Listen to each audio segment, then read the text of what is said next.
welcome to a long, long day. Normal America with robnoerr content. Your host, robnoerr. I'm excited, man. I'm excited to get into today. Um, man, it's been a hectic week and it's about to get more. But that's okay. Uh, time to work harder. That's the key.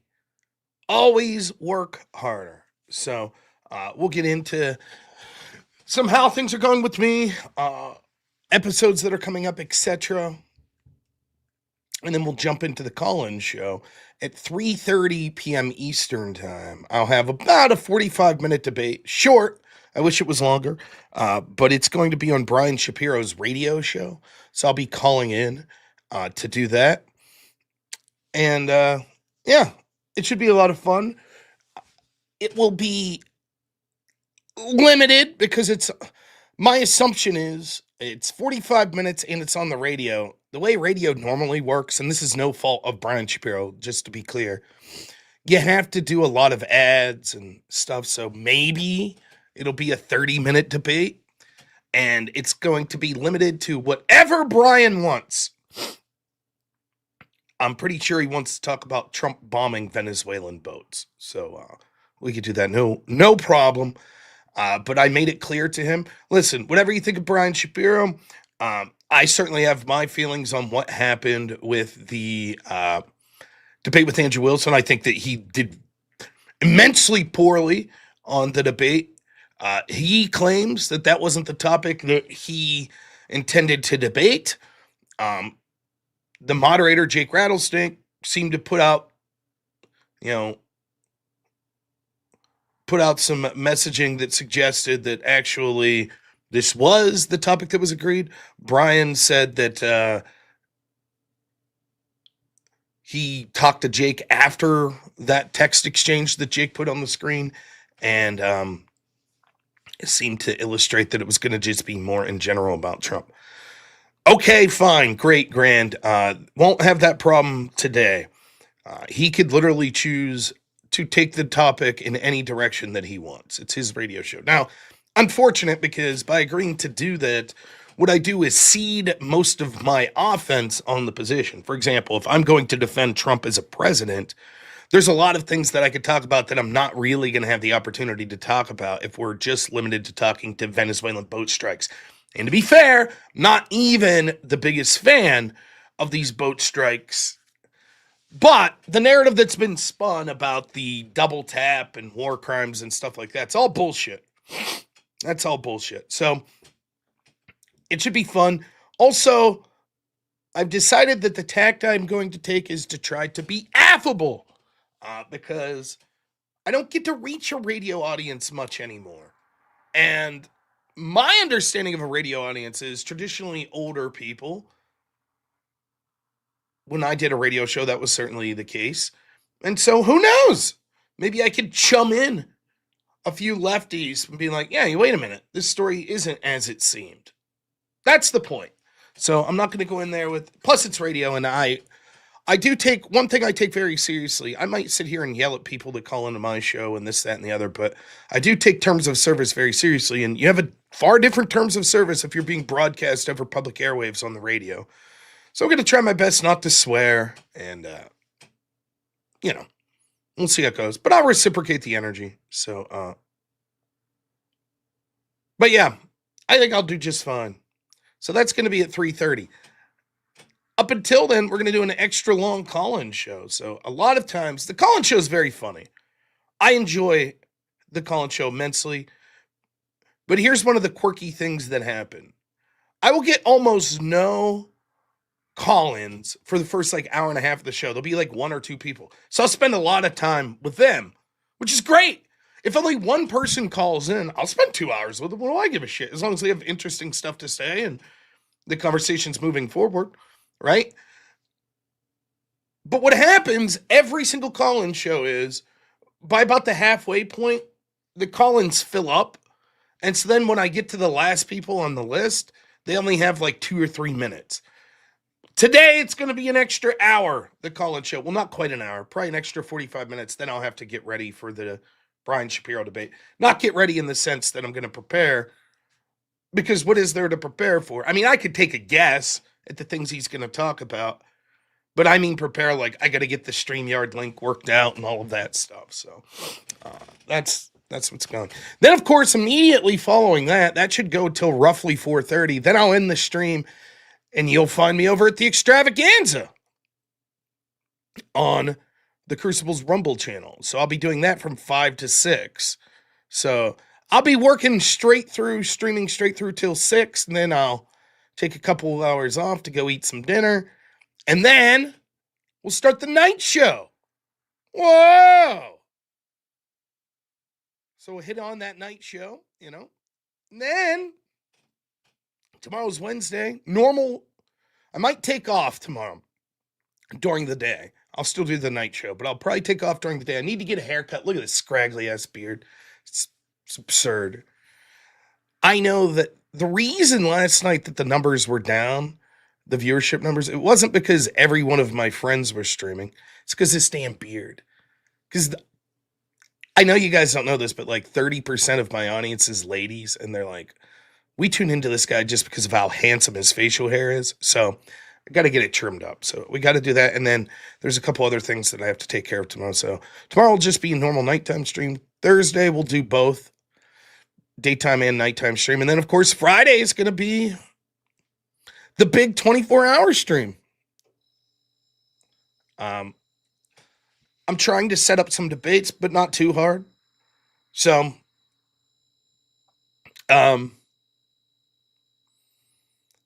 it's going to be a wild stream. It might just be me by myself for 24 hours. Maybe we'll take call-ins. I'll probably jump on Verbal Combat at 10 p.m. Eastern. Now, it'll be 3 p.m., 3:30 p.m. Eastern time, correct. Yeah.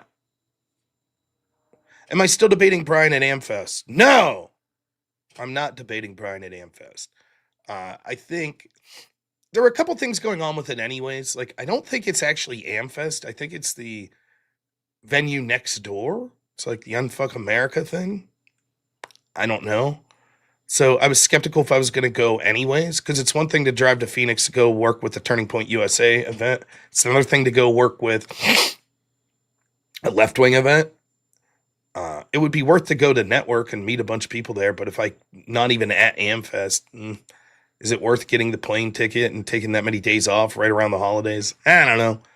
And also Brian Shapiro. Originally it was going to be me and Jake Rattlesnake versus Brian and a partner of his choosing.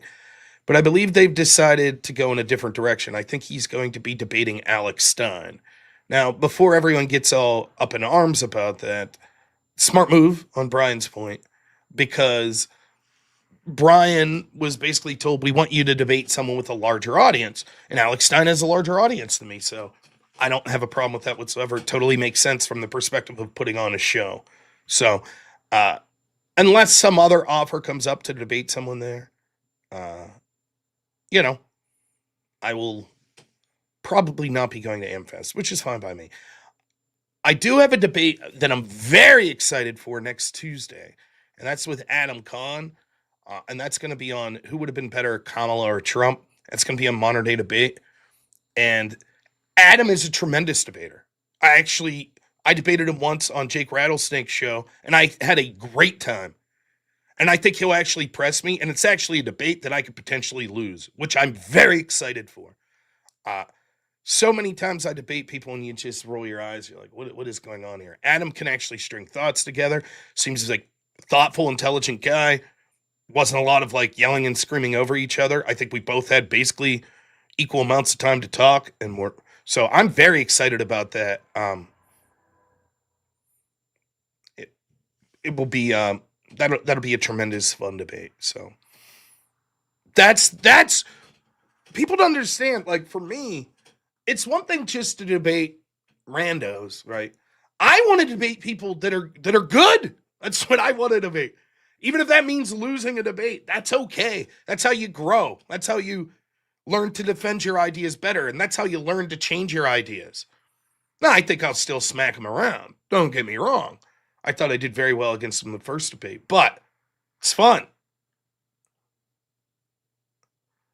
So I'll read the super chats real quick because I see one is relevant. Our good friend Crisco, unbelievable, $100. What a legend, says day shift. Yes. Also, Rob, it's time for conservatives to give up being cheap in government spending. Spend money to create art, make things beautiful. No reason fencing, buildings, lampposts can't offer culture and beauty. I remember Tucker Carlson giving a speech in Hungary, and he talked about this, about architecture and about how it's Western architecture at this point is so bland and so industrial that it's basically designed to demoralize you. And what happened? Where are the great projects? Recently, where are Mount Rushmores? Where are beautiful cathedrals? We don't do that stuff anymore. And so it's very interesting. You would hope that private interests would do it as well, but Reality Strikes $5 says, I don't see the Streamlabs link. It's not up yet. It's StreamYards, and it's not up yet. Normally what we do is mess around for 25 minutes to a half an hour. Give people a chance to come in, then we put the link. Mickey Blue Eyes, $2. Thanks. Says Brian's all emotional appeals and no substance. Well, we'll see how he does today. Also, my buddy Robert Whaley, I know you and Are We Not Men and a couple other folks have some free merch coming your way. Just so you can see that I'm not bullshitting you. Here is going to be the website, robnoerr.shop, and you can see they're working on it. So it should be up soon. It's going to be robnoerr.shop. So bear with us. It's been over the Thanksgiving week and, some other stuff that's gone on. So bear with us on that. It will be up soon. And then once that's up, then we'll be able to make sure that people can buy merch that they want and the free merch that people had already won will be given out to them. So, and we'll give out free merch from time to time on the show here. Why not? Sounds fun to me. So we're going to do the call-in show leading up to the debate with Brian Shapiro. Now, I set the goal at $1,000. Will we make it? I don't know. But I'll say this. My faith in day shift has been restored. Those night shift losers couldn't get to the goal last night. Losers. Despite the fact I thought I had a good show with Ryan Mullally. Episode 3 of Law and Order. You should check it out. I thought it was very good. We talked about primarily the January 6th bomber a little bit, and then birthright citizenship. And I thought it was a good discussion going over both sides of it. So night shift is the worst. I can't stand them. So we're going to stick to the crow. I figured we're doing a double show today. Why not put double the dono goal and then just make it a nice round? $1,000. Has the show been getting stale? Be honest. I'm fine with it. Has it been getting stale? Gooberang. Thanks so much for the $2. Says Rob, the robbiest Rob that ever robbed. Thank you. Numbers have been good. Donos have been down. That's okay. It's holiday season. Probably, people have less money. It's okay. But I never want to fall into a rut and not keep the show entertaining for the audience and just keep doing the same thing. I'll be honest. The whip song shit starts to get in my nerves. But you've known that for several months now. But some people love it and they donate a lot of money. So I try to put it at the back end of the show. But I'm trying my best to line up with debates. I forgot to mention, I have a debate panel Thursday where we'll be talking about the Somalia crime ring there in Minnesota. So I am trying my best. Yeah, I'm debating Brian today 1v1 at 3:30 Eastern time. So I'm trying to keep it fresh, do different interviews with people, different collabs, debates, etc. And my feeling is when you're having a little bit of success and it starts to plateau, you work harder. And so that's why we're doing. That's how we're doing this. Oh, look at this. Here comes our man.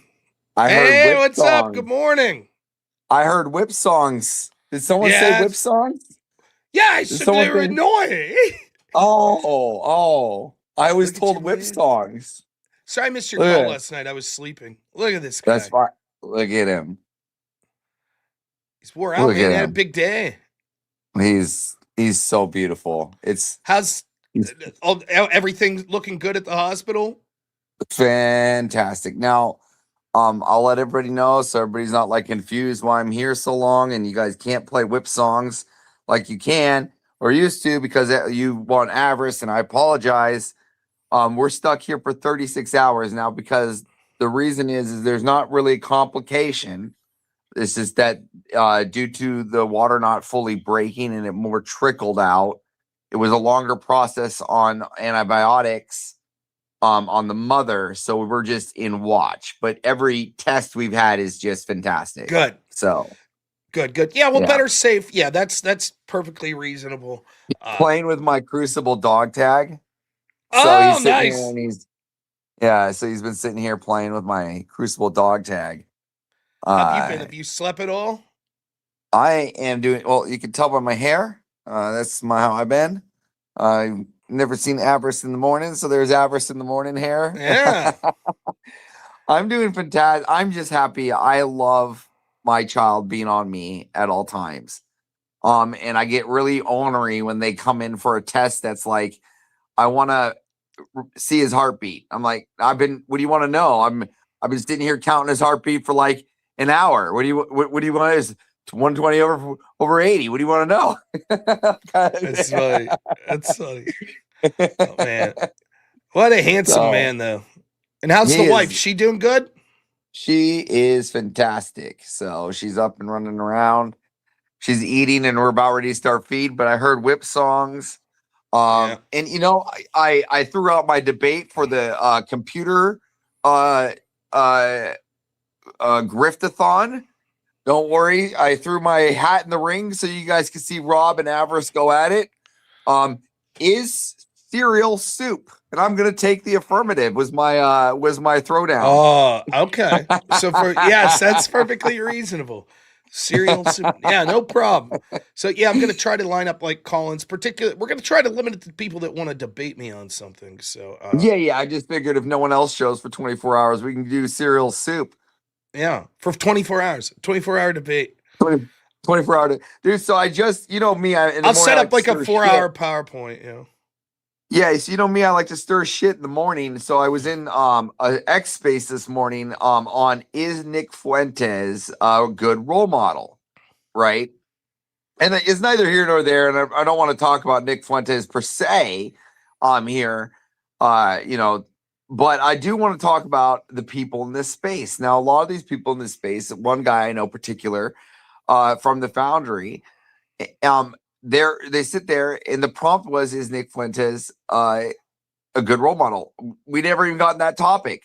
We didn't even hit that topic at all. They were spurging on 5 other things, and they said something about how we're cucked Americans, and then that's when I trived in. I can't handle X Spaces anymore. They muted me over 700 times in less than an Yeah. hour. Yeah. Like, what do you mean? I usually don't mess with them.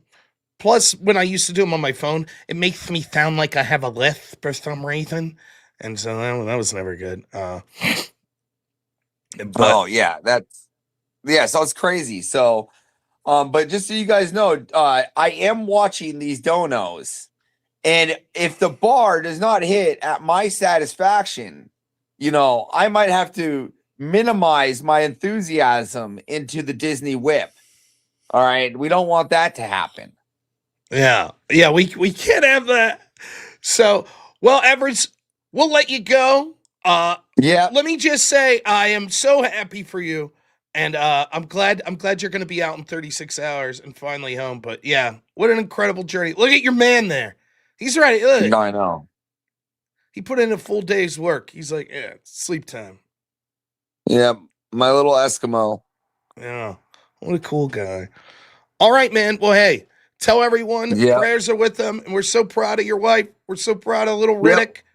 Uh, We love you and yeah, guys. Sorry, guys. I can't stay in for the whole show. but I'm doing this out there. I know Rob understands, but I want you guys to understand. I wish I could be here, but I will be back.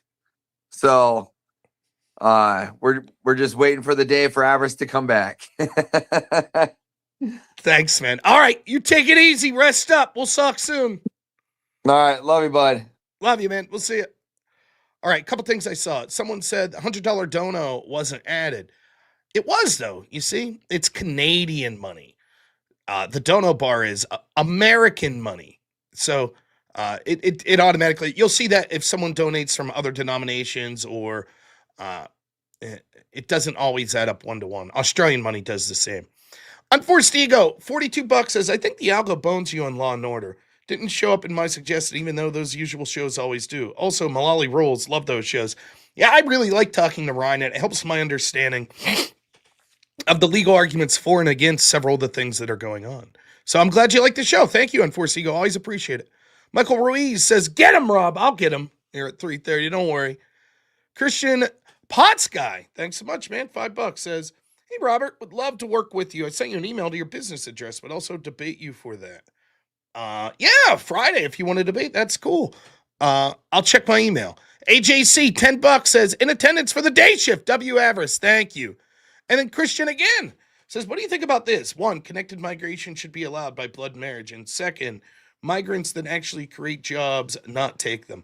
I find this to be a more acceptable stance than what we currently have, but I'm against chain migration. Marriage, probably you have to accept. That seems to be, something, I don't know. But I could argue against both those. Migrants that create jobs and not take them. That used to be my position, but I think at this point, we need to put a halt on because the demographic changes are so striking that we're going to end up like the United Kingdom, and it's not acceptable. Germanicus, $5 says, Avarice, buy a copy of The Bear, ate your sandwich. Bright colors, and my kid loved it. Congrats, Dad. Clicking my tongs in your honor. Awesome. And then Zach Kelpie, what's up? $20 says, Riddick and Avarice, everyone. Yes, his son's name's Riddick. And Goobrag again. $2 says, congrats to Avarice. Amazing. Now, I saw the comment. I'm sorry I missed it. Some constructive criticism. It said, too much Avarice on the show. Talking with friends instead of listeners and not enough politics. Fair enough. That's fair. Now, obviously, with Avarice having a son, I think that's a bit different. But, yeah, it's something that I've noticed as well, particularly with the call-in shows. I don't get a lot of people that disagree. I get a lot of people that are sort of friends of the show, which is fine. I enjoy those calls as well.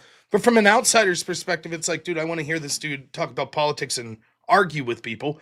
Now, the nighttime show, I've been trying to consistently keep it 2.5 to 3 hours of politics before we mess around. But yeah, it's a fair point. That's why I'm trying to line up more debates. Of course, the irony is the more debates I have, the less donations I get, which is always funny. If I do a show like last night with Ryan Malali, a good show, I ended up with $50 donations. If I do a debate, I usually end up like a debate panel or something. There's not a lot of donations. So it's a give and take. It's not all about donations, though. I want to put on a good show for people. I really do. But yeah, it's fair. It's fair. I like to get people's opinions on what they think of certain aspects of the show. So thank you so much for the input. All right, real quick, and then I promise we're going to get to the call-ins here. What to talk about today? Byron, thanks so much. $5 on Rumble says, I want to selfishly ask if you had a chance to read my Substack piece. I tagged you in yet, but otherwise I simply cheered you on. I have not, and I forgot that was you, if I'm totally honest. I saw the DM, and I liked it, but I forgot because your name's slightly different there that it was you. So I will try my best to read it. All right.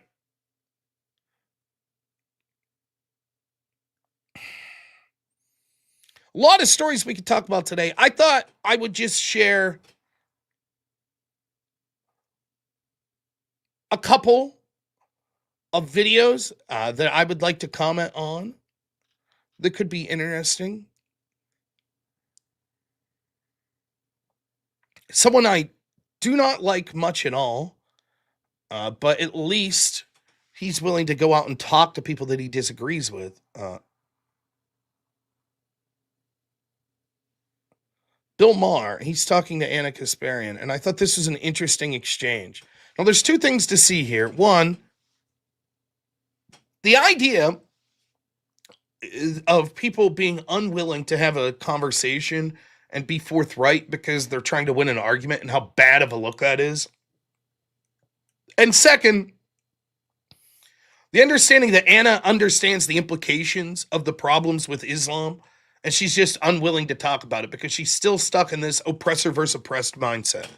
And Islam's oppressed, and therefore, so you would think someone like her that's basically a feminist, or at least I would think supports feminism, would be able to be more forceful on this. So here we go. If you had to live in the Middle East, so tomorrow, Anna, you got to go live in the Middle East, where would you live? You can pick one city, any city. You can, as far away as, say, Pakistan. You could live in Karachi. You could live in Cairo. You could live in Amman, Jordan. You seem to love Lebanon. I mean, Beirut's nice when the bombing's not happening and the assassinations have stopped. Or you could live in Syria. I hear that's wonderful in the summer. Well, we now have Al-Qaeda terrorists leading Syria. Or the Houthis, I'm sure, would make room for you. Yeah. Tel Aviv, or the West Bank, Ramallah, I think is wonderful for a little bit. In the fall, it gets lovely. Where would you live? What city would you live in? Well, where do you think you'd be comfortable in that dress? I'm sure it would not be comfortable in this dress in any of the various Middle Eastern countries that have been destabilized by You're not You're not really blaming it on Whitey. Listen. Are you? You're blaming Islam on Whitey?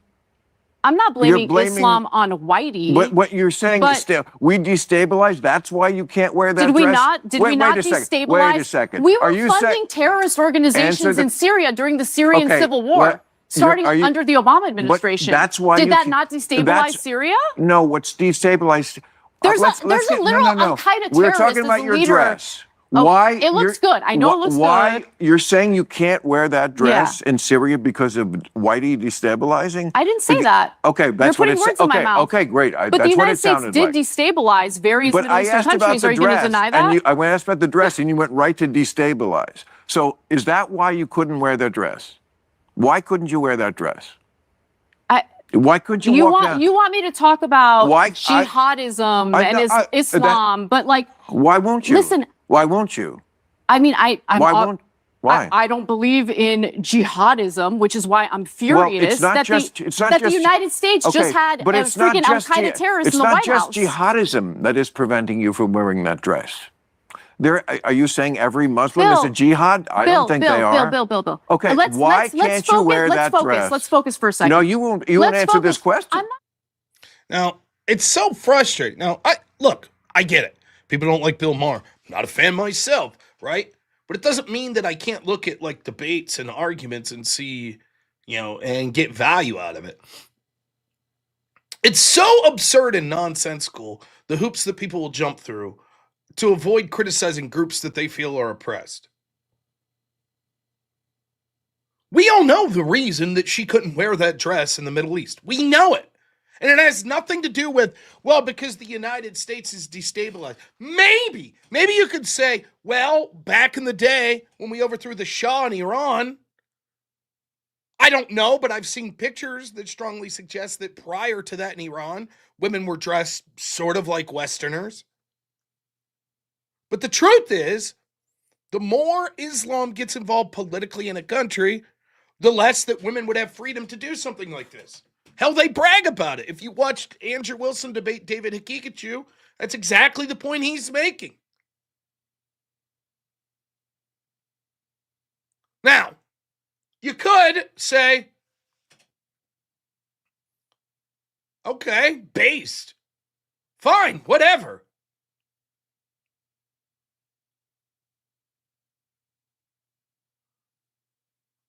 Furthermore, says not being able to wear immodest clothing in the Middle East does not negate the effects of 3 decades of war's rage. Who says it does?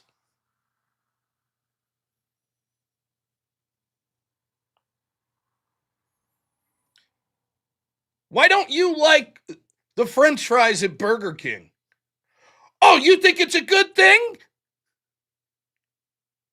that McDonald's took the CEO, Burger King? They took him? You think that's good? That's like corporate espionage. You think that's good?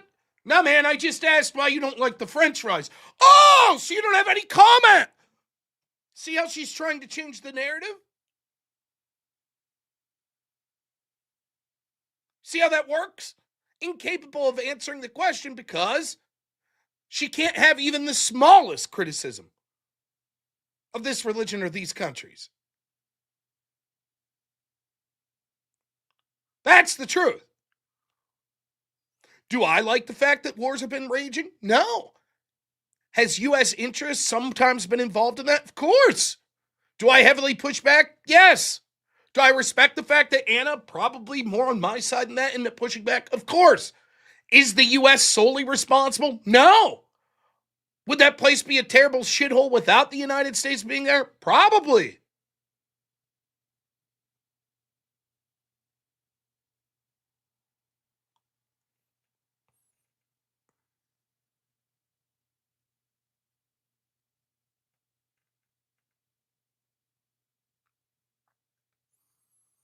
And the problem is, sometimes things aren't always as simple as good guys versus bad guys.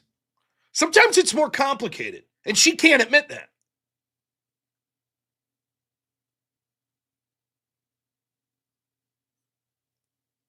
Well, it must be because the U.S. was the bad guys because we destabilized the region, then they must have been the good guys.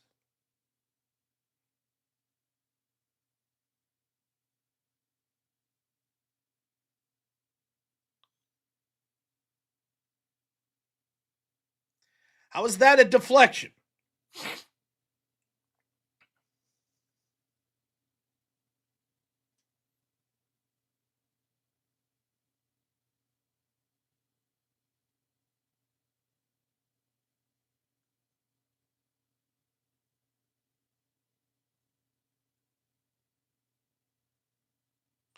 That's right. She could have said, sure, you're right. There are things about Islam I don't like. Absolutely. Higher priority, though, from the stance of a Westerner and someone in the United States is. But chose not to do that. Chose to deflect and not answer. And what it shows is you see this all the time in debates. It's impossible to have conversations with people like that because they're just going to staunchly refuse to allow you to talk about anything that you may want. Nope. It's just going to be.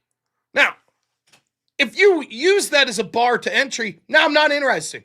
Hey, Rob, do you want to come on and talk about modest dress with Islam? Nope, not interested. Don't give a fuck. Fine, fair enough.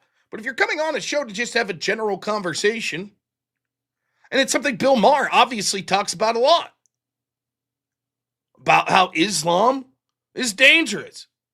And, again, Bill Maher did an entire movie criticizing religion, prominently criticizing Christianity, also criticized Judaism, criticized Islam. You have to know. There is no other person talking right now. It's just me. You have to know that this is something that's likely to come up. And when you just refuse, when you staunchly refuse to have any amount of even the slightest criticism of this worldview, well, then what are we supposed to do? Like, let's say Bill Maher's against, the attacks in Syria. Yeah, I'm against the attacks in Syria. Yeah, okay. Okay, we have an hour left. What are we going to talk about here? You just want me to agree with you for an hour? That's it? I can't criticize anything at all about, people that live in Syria, their worldview. I can't do that because I have to say, well, here's a bad thing that other people have done. That's it.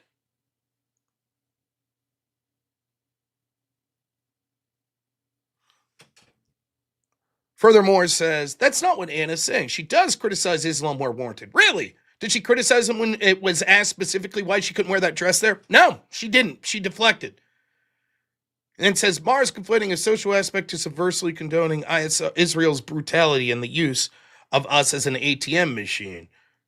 No, what Maher is showing is that there are a lot of bad shit that occur in the Islamic world. And the people that want to just criticize Israel heavily never want to talk about any of that shit. They make it seem like Israel's just the great evil. They're terrible. Everything they do is wrong. And the Middle Eastern world, Hamas are these saints. They're fantastic, fucking great people. They're awesome. Islam in the Middle East is awesome. And just if we would help take out Israel, it would be a paradise on earth and we wouldn't see anything negatively affecting whatsoever. Meanwhile, we have Muslims coming into our country right now that are killing National Guardsmen as we speak.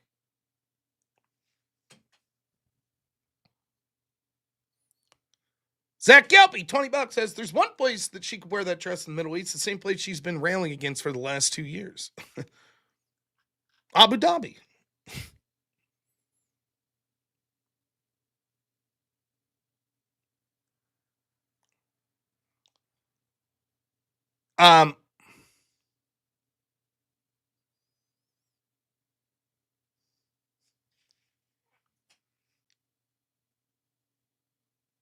Should be simple to say. Yeah, you're right. Middle East, bunch of fuck-ups too. Yep.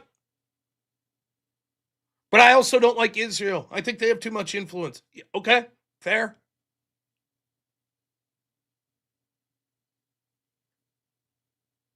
I get it. There are a certain amount of people that all they want to talk about 24/7 is Israel. I get it. What do you mean? There's somewhere out there? There's some other place that you want to talk and be critical of? That's absurd. That's a deflection from Israel. Oh, man, you guys aren't going to believe this. I tried to get my car into the garage to get inspected. It needs a new battery or alternator. I'm not sure which one. I tried to, and, I was telling my wife, it's like, can we call the garage and get in? And my wife's like, what the fuck are you doing talking about something that's not how Israel's the worst ever? What the fuck are you doing, Rob? I was like, oh, geez, I'm sorry, wife. Anyways, what time do you want to have dinner tonight? What does that have to do with Israel? Why are you deflecting from Israel? That's ridiculous. That's what she said to me. It's a very good marriage.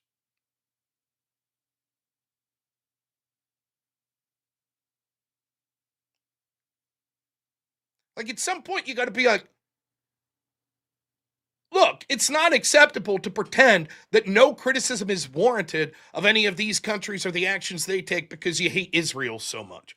I myself think that both sides have engaged in behavior I don't like, and we should stop funding all of it. And we should try to get as much foreign influence as possible out of the United States. That's my feelings.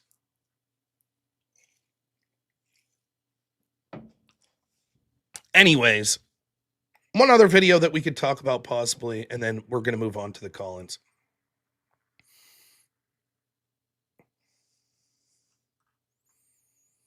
I didn't watch this whole video. I just saw part of it, but Representative Jasmine Crockett.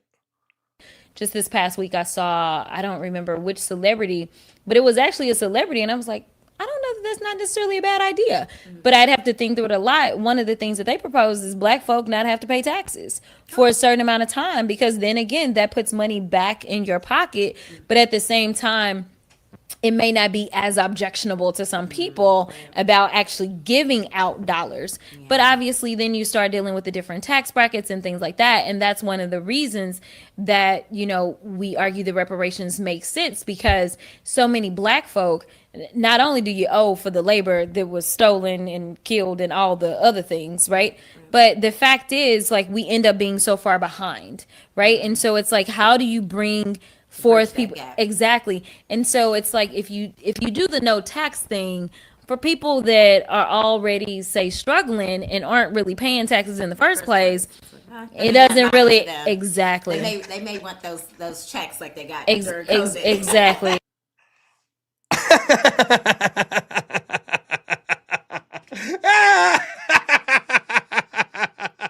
This is why that clip has it all. That's one of my favorite clips I've seen in a long time. First off, just not imagine a U.S. representative with any other race. You know what? We're trying to figure out how whitey could get some more money. How about we just have white people stop paying taxes? Of course, if that happened, the entire fucking country would come to a halt. At least the government. Which is good. I wouldn't phrase it that way. I would say, why don't we have white people pay all but 5% of the taxes they pay? And every other race. I don't give a shit. But the racist gonna racist. How do we just give black people free money? What can we do? What possibly can we do to make sure we're sending black people free money, says black congressman. We need something. Something's got to happen. I know they don't have to pay taxes. Then she realizes the problem. Well, huge percentages of black people pay no taxes anyways. No. No. Say it ain't so. Really? Well, geez, it sounds like they're getting the benefits of our government without paying anything whatsoever.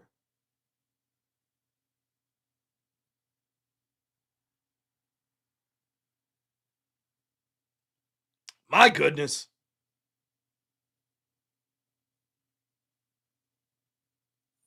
I have to look this in, but I saw a statistic that blew my mind. And man, it's going to make me sound racist. I don't give a shit. Did you know that the percentage, like per capita, more black women go to college per capita than white men? Did you know that? Now, I got to look in to make sure that this data is accurate. But at initial reading, it sounds about right. I want you to think about that for a minute. More black women per capita go to college than white men.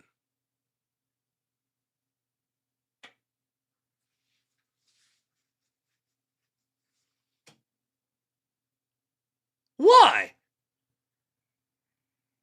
Now, if you look at testing, any metric we could use for testing for high school education, blacks routinely underperform whites, Asians, even Hispanics. It isn't the whole point of higher education that the best and brightest go to become elites that require, positions that require higher intelligence and education? So what are we doing with our universities? What is going on here? I suppose it's possible if you really want to massage the data, and I know this is bullshit, but I guess you could make an argument. Well, if you look at the statistics of like underperformance of black schools, etc., or blacks in school, every single one that's sort of the outlier that's above average are all the black students that are going to university. But I don't know that there's going to be enough of that to make up for the discrepancy.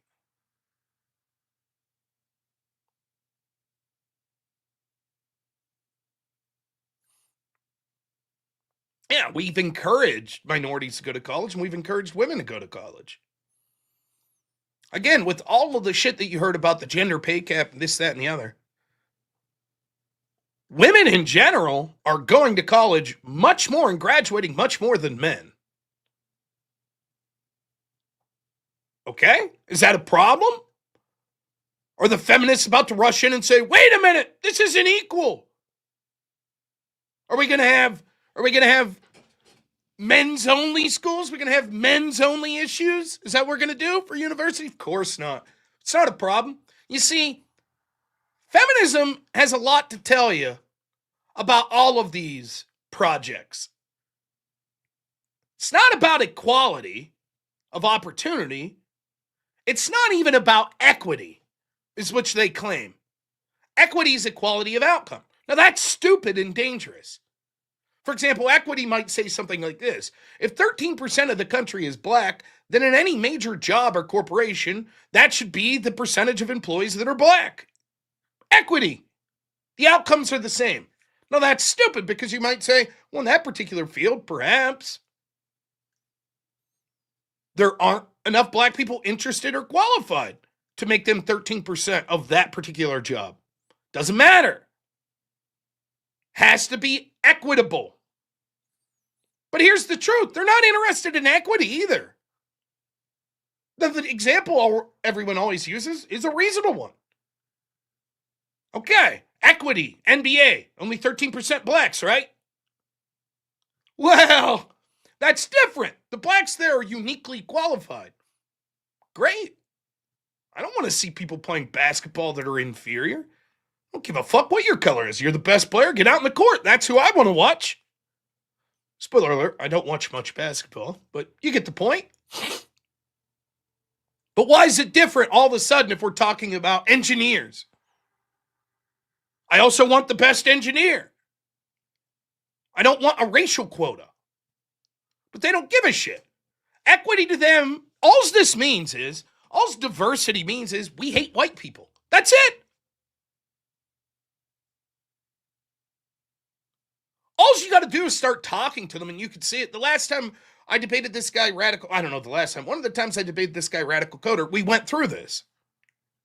So if you look at the metrics of like sort of the races and how well they're doing, and there's a bunch of metrics you could use, but metrics like average income, net worth, less likely to be incarcerated, all the numbers, every single one shows the same thing. Every one.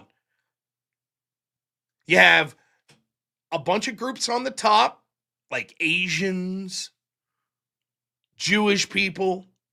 Then you have white people. You have Hispanic people. Then at the bottom, you have black people. Now, this is, of course, racist. That's because systemic racism prioritizes white people. But here's the problem. Then why aren't white people at the top? We're not. If you're a white supremacist and you're citing this data, you're really fucking up because the data suggests white people aren't at the top. So if the reason that white people are ahead of Hispanics or blacks on most of these metrics is because of, quote, systemic racism, then why are Asians doing better than whites? If whites set up a system and said, yes, this is for us, and we're going to fuck over all the other races to make sure that we're always on top, how did Asians outperform whites? Now, of course, the real answer is, well, because there's cultural issues. There could be issues with things like IQ, etc. But you can't talk about any of that shit. That's racist. You can't talk about it. Okay. So if we're all equal, and if the system was totally fair, and it was no bias whatsoever, and generally every race would basically be doing the same, then what is it about whites that's so culturally or genetically inferior that even when we set up the system to steal from everyone else, we still can't be on top? What is it about us? If the whole system's been designed by white people to keep us on the top, and we can't be on the top, then there must be something inferior about white people, right? How else would you explain it? If I rig a golf match to cheat 10 strokes for me, and I still lose, I'm a real shitty golfer, right? Same thing here. If we rig the entire system for white people to be on top, and we still can't be on top, then white people must be real shitty. What is it about us that's so shitty?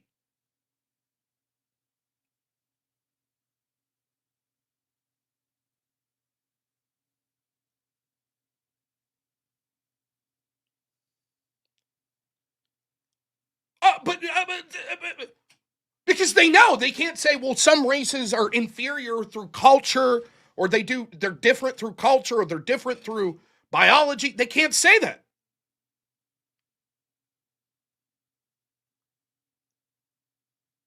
Okay, well then it must be Asian supremacy. They must have rigged the system for Asians, right? So why yelling at white people? If blacks are going to yell at whites for systemic racism, they might as well yell at Hispanic people for systemic racism that also perform higher than them in these metrics. And they all might as well put the majority of their ire against Asian people that outperform. Watch them stumble all over themselves. When I was debating that radical coder guy, maybe it is cultural, Asians have never been treated shittily. Really? Chinese Exclusion Act? Really? Maybe, just maybe, culture has a lot to do with it. For example, Asian culture, maybe to a fault, very cohesive and stringent on education and forcing their kids to learn. Okay? And then what do you end up seeing? strong culture stays together, instills values of the importance of education and stuff, kids end up doing better in education. Now compare that to inner city black communities. They actually beat the shit out of people for being nerds, for trying to do too well in school in the black community. Garbage in, garbage out. What do you expect was going to happen? Yeah, we had Japanese internment camps. Yep.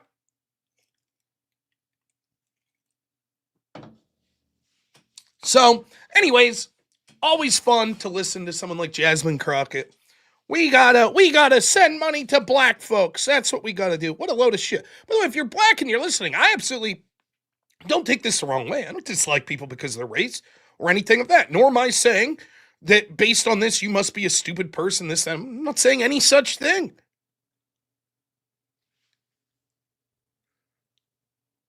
The truth is, you could have conversations about systemic racism and stuff, which I'm all for. I'm not saying that there was never any. I mean, for God's sakes, we had slavery. But at the same time, an unwillingness to talk about the actual problems means that we'll never solve the problem. As soon as you start to bring up, like, there are massive problems with culture, black culture, and that's leading to all sorts of things, glorification of gang culture, that's racist. Okay, fine. Fuck it, fair enough. You just adapt the sort of police, the Ferguson effect, they called it, after the riots in Ferguson, where you saw homicides go up in black neighborhoods all across the country because cops, after the Michael Brown shit, was just like, you know what, fuck it. We ain't going in. Fine, you're right. We're racist, defund the police. Good luck to you.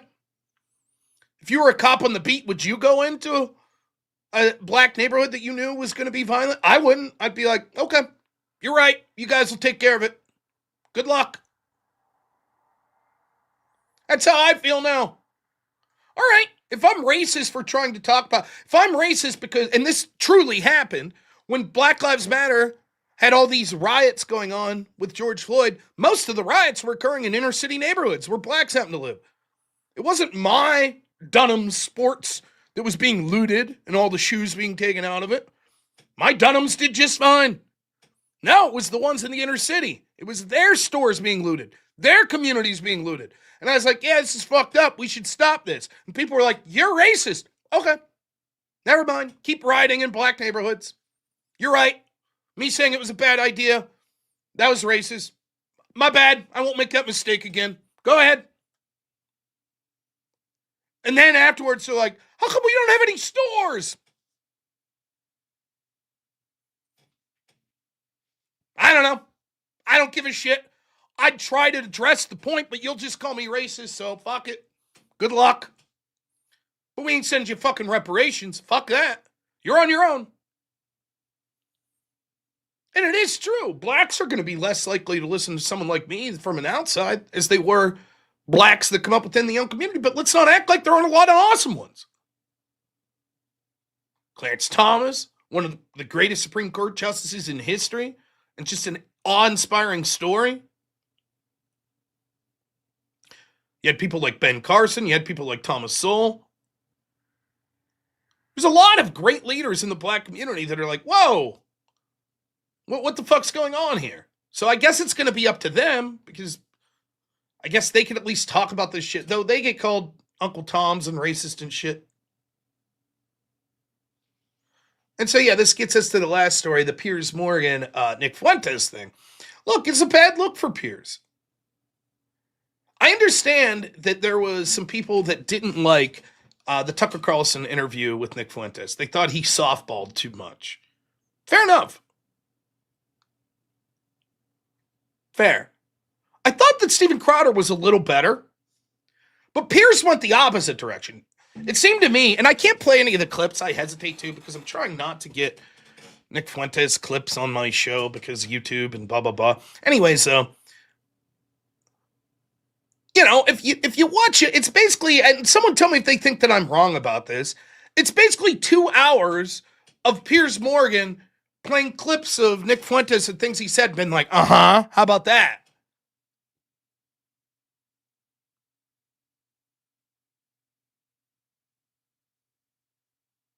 And the problem is, Nick sees through Nick's.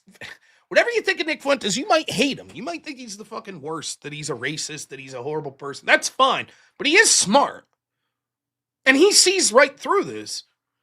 So he's just going to lean into it like a troll. Yeah, yeah, I said that. Sure, it's all true. And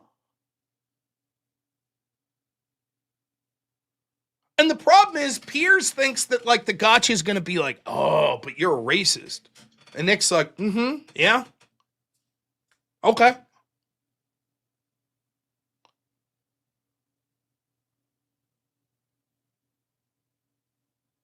And I mean,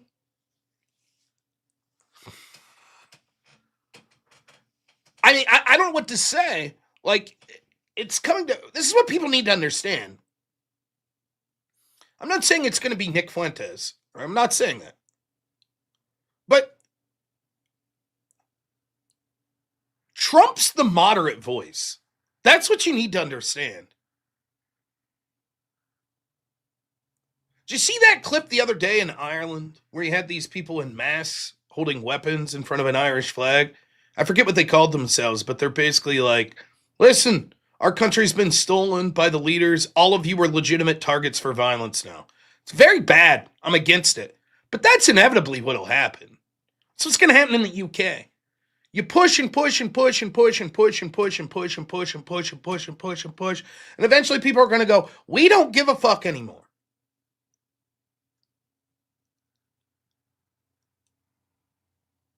I don't give a fuck if you call me racist at all. I don't care. If I go on Piers Morgan and he plays that clip I just did of, well, you said about violence in inner city neighborhoods and blacks, I'll say, yeah, I don't give a fuck.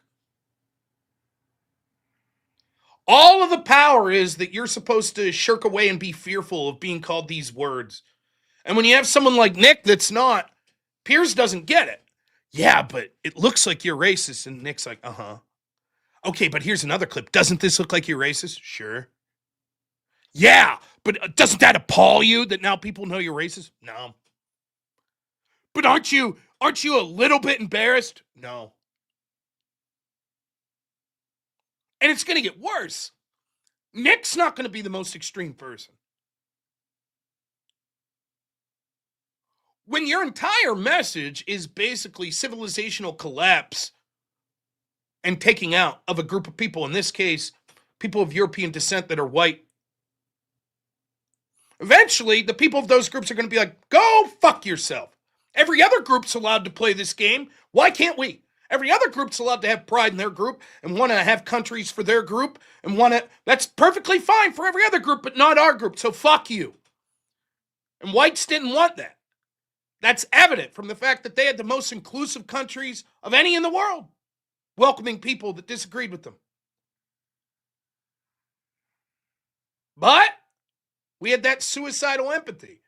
And all of a sudden, words like racist are so powerful that in the United Kingdom, they allowed grooming gangs to molest hundreds of thousands of girls because they're afraid of saying anything about it because they'd be called racist.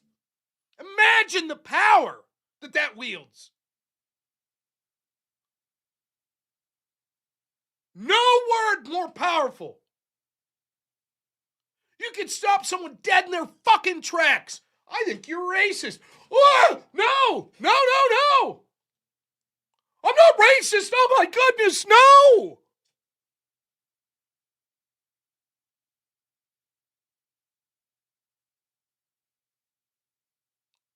And so they're still stuck in that paradigm. People like Piers Morgan, they're stuck in that paradigm.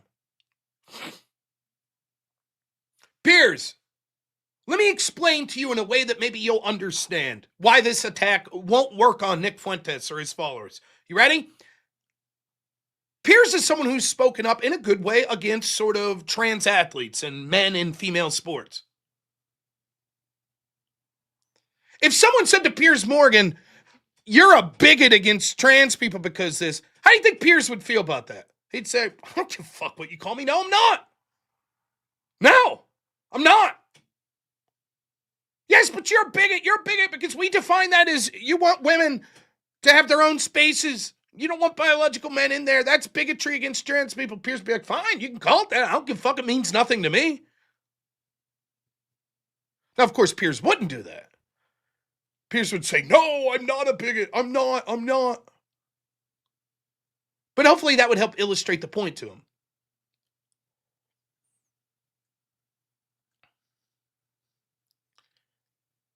Racism means nothing anymore. The accusation, it doesn't mean anything. Hell, I'll call Jasmine Crockett racist. You think she gives a fuck? All the sort of radical black activists that I debated in college, if I called them a racist, do you think they'd give a fuck at all? Fuck you. You're damn right I stick up for the black community and think it's the best. Unabashedly. They would have been proud. And all the white judges that I had would have been like, amazing. It's so powerful. Perfect speech. But God forbid you say that. God forbid a white person say that. Holy shit. You'd have been drummed out of the debate community. You'd be persona non grata. Your whole life would be ruined.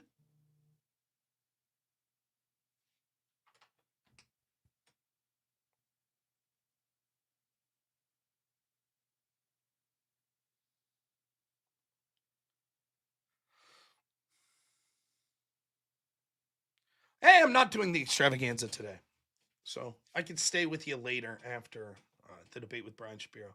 So it's just a joke. The word doesn't mean it. You've overused the word. It doesn't matter anymore. When everything's racist, nothing is racist. We don't give a shit. When you say I'm racist, you might as well be saying to me, you're a Pittsburgh Steelers fan. Okay? Wow, that's shameful. I don't give a fuck. Fuck you. That's it. Now, do I have my own criteria when I think it would be? Sure. I think that it would be appalling to treat someone like shit just because of their skin color. Of course it would. I have black friends, they're great.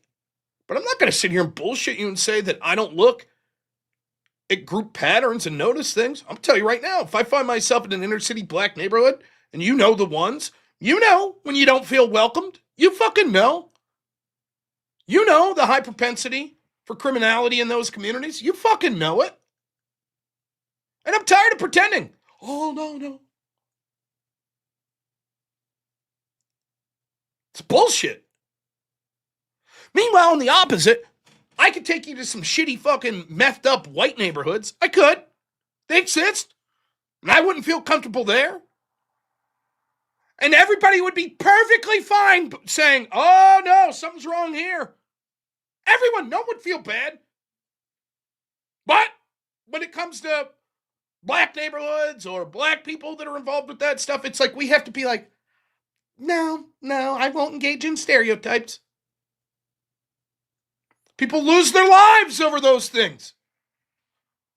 Better to be dead than called a racist, right?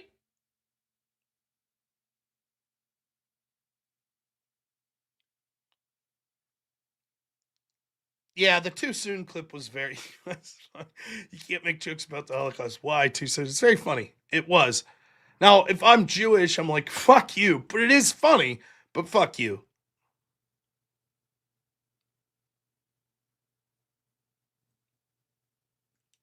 All right. There we go. So we're going till roughly 3:15. So we have 2 hours and 15 minutes of calls. I'll put the link out there. Feel free to call in. Talk about any topic that you want. Now, warning, if people want to talk about the Nick Fuentes stuff, perfectly fine. But that or any other topic, we have to keep it within terms of service.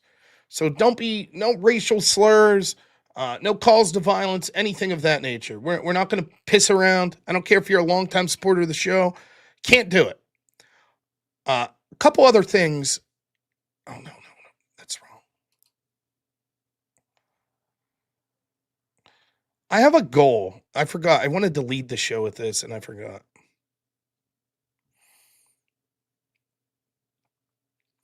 So obviously, I want to provide for my family first and foremost. That's the reason I do the show. So you do need donations to do that, you know. Okay, get it.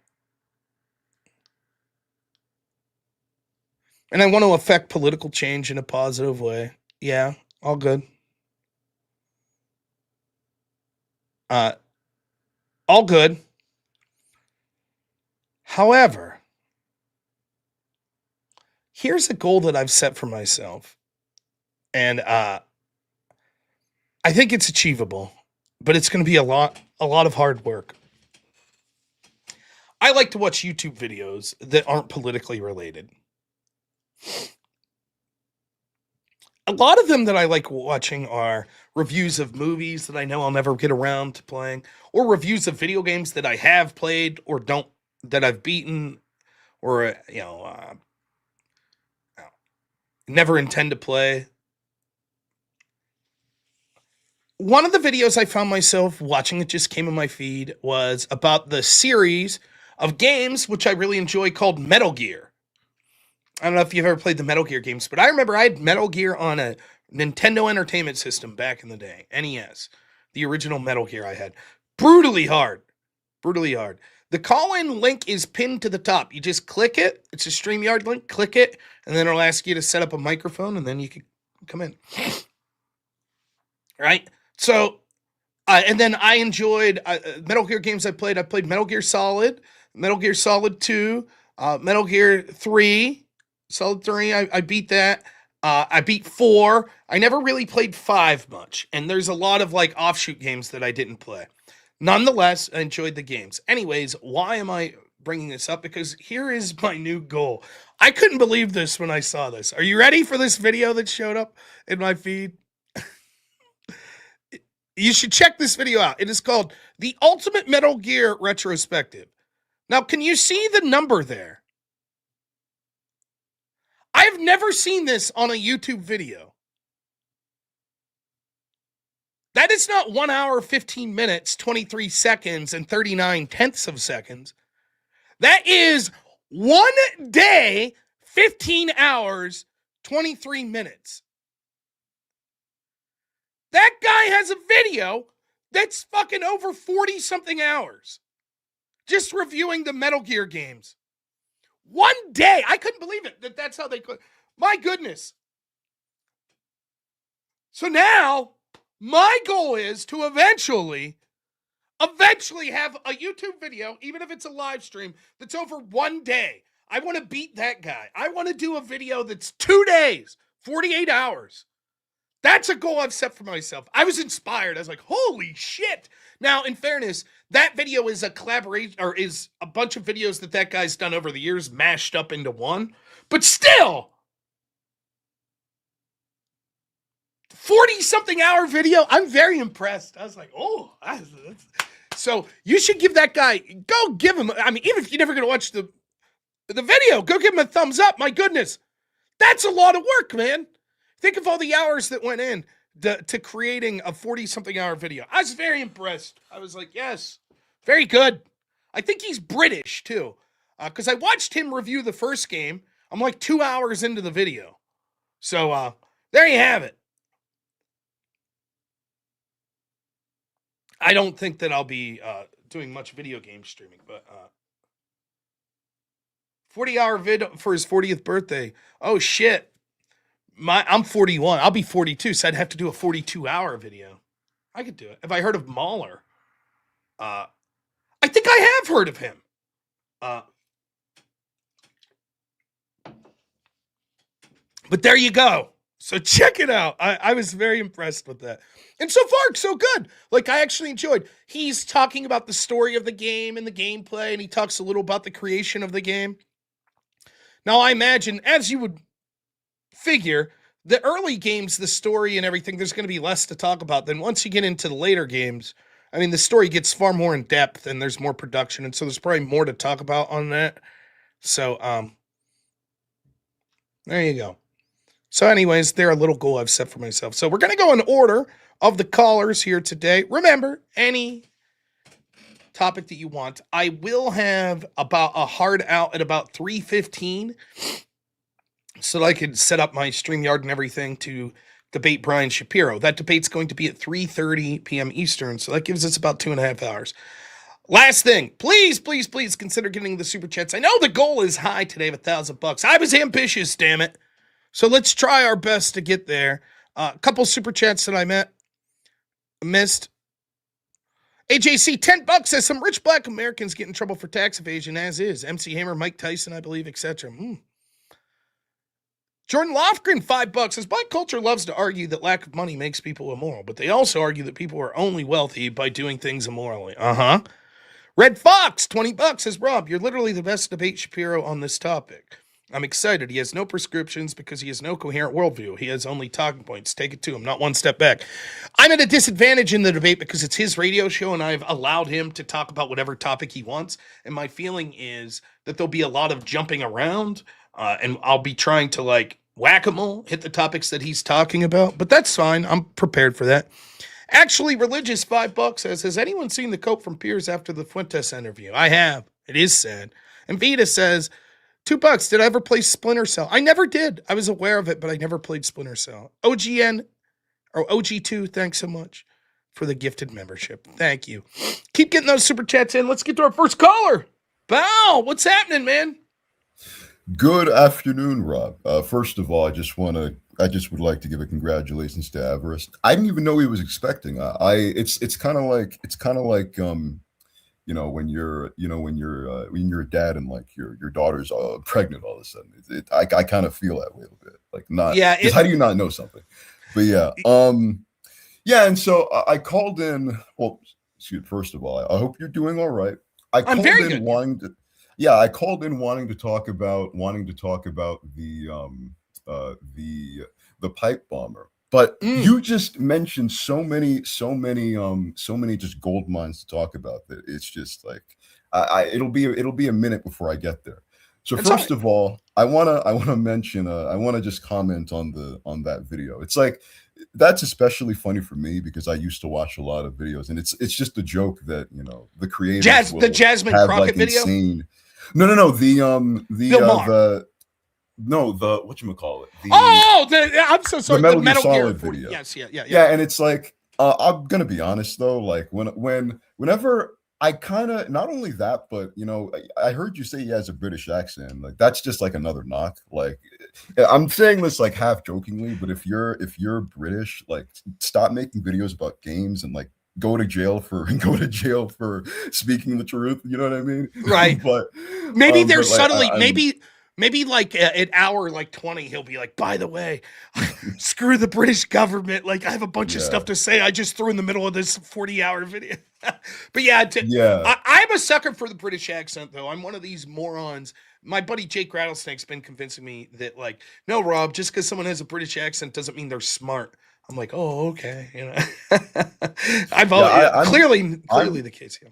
I'm the opposite way. I need to be convinced that someone with a British accent is like worth listening to. There you go.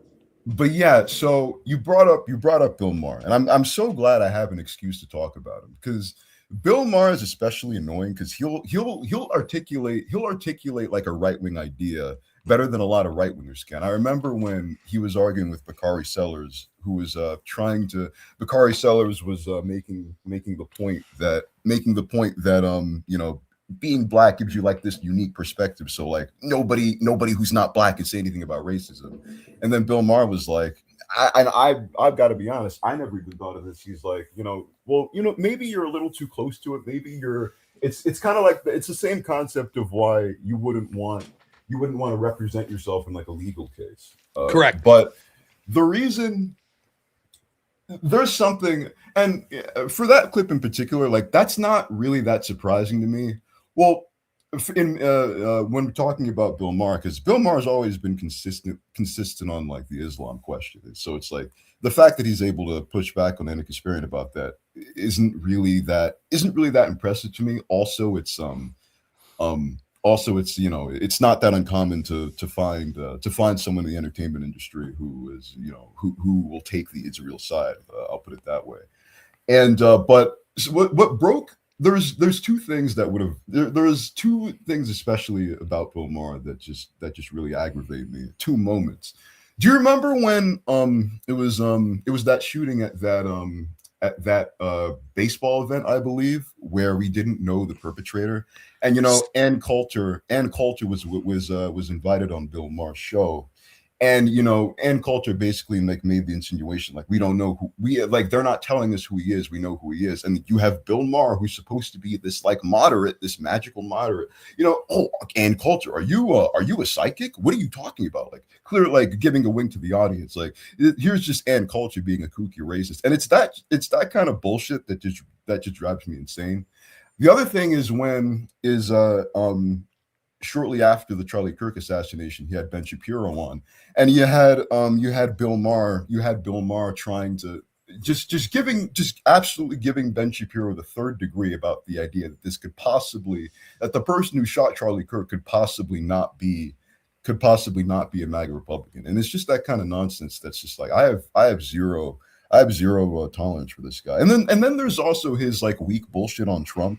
Like he'll like go on this Trump, he'll basically like repeat their talking points verbatim, but once he sits down with them, like the dictator was actually kind of nice to talk to. It's like what are you talking about? But yeah, it's still so Bill Maher, to me, like I agree with the examples you cited. One that you didn't cite that to me was one of the most impactful was when he admitted that he was cheering for a recession or a depression during Trump's first term to prevent Trump from winning a second term. Now that's actually, it sounds benign, but that's a horrific thing to say. And you see this as prolific throughout Hollywood and throughout the entertainment industry. Stephen Colbert at one point said he would be fine with $15 gasoline a gallon. Well, yes, it's easy for rich people to say, I don't give a shit. There are cultural things that I'm supportive of, and there are just personal things I don't like about this president. So, hey, if the economy tanks, great. Then we could get this guy out of office. It's like, yeah, but do you realize what that means for people on the lower end of the socioeconomic scale? If the economy tanks, people die. Like, that's no joke. And it's this same sort of mentality if you really want to take it to the extreme. I don't know. You're probably my age, but the Enron scandal. I'm actually 26. Okay. Well, there you go. All right. So you're younger. Do you know of the Enron scandal? Yeah, I mean, actually, please tell me about it. Because that's come up before, but I couldn't give you a crash course on it. Yeah, so like Enron was basically this firm that was dealing in energy, and this is super bare bones, but basically it's like a pyramid scheme, right? Yeah, you basically had that they were like cooking the books and all this shit, and all of these people's like retirement funds, 401ks and etc. was put into it, and they kept cooking the books until it all fell apart. And then people, you worked your whole life, you worked for some electric company or you worked for some township, and you just put your money into your 401k and it goes into some investment firm and they invested into, Enron, and all of a sudden you're ready to retire with $200,000 in your retirement account and it's $30 now because Enron just collapsed. But most people know that portion of it, but there's a documentary on this. There's actually audio that's public. You could hear about this. One of the things Enron would do to drive up the price of their stock because they were involved in energy, they would contact these electric plants that they were like in charge of, and they'd be like, shut the power off. Just shut it off for a while. Damn. And it's going to help us. It'll help us with the bottom line. People died. People literally died when you're talking about places like Nevada, California, where it got really hot and you have elderly people that are relying on like oxygen machines and relying on air conditioners. And it was just, who gives a shit? It's just an economic thing, right? No big deal. You'll be all right. It's like, no, like you can't fuck around with stuff like that. So for me, Bill Maher to say that, it's almost the equivalent of that Enron thing where it's like, yeah, let's fuck the economy up just so we could get Trump out of there. Never mind, the bodies that will stack up because we've done this. And then, of course, I think the key thing about Bill Maher is, I will give him credit for this. I think that he is less ideologically egregious than some of the worst offenders on the left, some of the most woke people. But I think he's also a little more socially intelligent, and he sees the writing on the wall. And I think he saw the writing on the wall before most of the lefties, particularly with the biggest excesses of woke. And so he was trying to push back, not because he's someone that's like, you know what, maybe people like Rob and their way of life, maybe there's something to this, maybe I should hear them out. I think it was so that he could look good and look better to people like that. So he looks like the more moderate position. So when he's out there with all of his Trump-hating bullshit and fucking hating like flyover country and all that shit, well, it's more palpable because look at this. He pushed back on this guy about sort of reparations. And look at this. He pushed back on this guy about sort of political Islam. So yeah, I've never bought into it. I've thought that he was a sack of shit. Now, having said that, I would still be willing to talk to the guy and to debate him and all of that. But yeah, I find it miserable how desperate the right is for acceptance that like they'll be like, oh, Bill Maher's on our side with this. No, fuck Bill Maher. You don't need Bill Maher, right? And the fact that we hold him up as not, and I do the same thing. I do the same with like the New York, even the New York Times says, fuck the New York Times, right? They're garbage. And it's the same with Bill Maher. So we make that mistake of all of a sudden putting him up as a bastion of like, well, look, he's one of the reasonable ones. No, he's not. He's just less egregious than some of the other, but he's trying to appear more moderate than he actually is. Yeah, definitely. And another thing I wanted to discuss was DEI, because since that was brought up, this is going to require a little bit of context. I can't exactly pull it up right now, but did you see that Destiny tweet where it was like the 3 thought bubbles of like DEI, I think affirmative action and something else, and it was like the point he was making with the meme was that they all just want to say he was doing the thing where like, oh, you hate DIE because you just want to say the N-word. Did you see that tweet? No, I didn't. He has me blocked, so I don't see a lot of his stuff. Okay, well, if you could just take my word for it that this tweet exists. Sure. I mean, I'm sure someone in the chat can also corroborate this, but I find that really funny coming from him, especially because I don't know if you remember this, but he actually I think like in I want to say like 2020, it was a while ago. He got into some hot water because it was shown that he was perfectly fine, like telling jokes with the N-word in private. I think weren't you on one of those panels at one point, or is that? Yeah, I think I was. Yeah.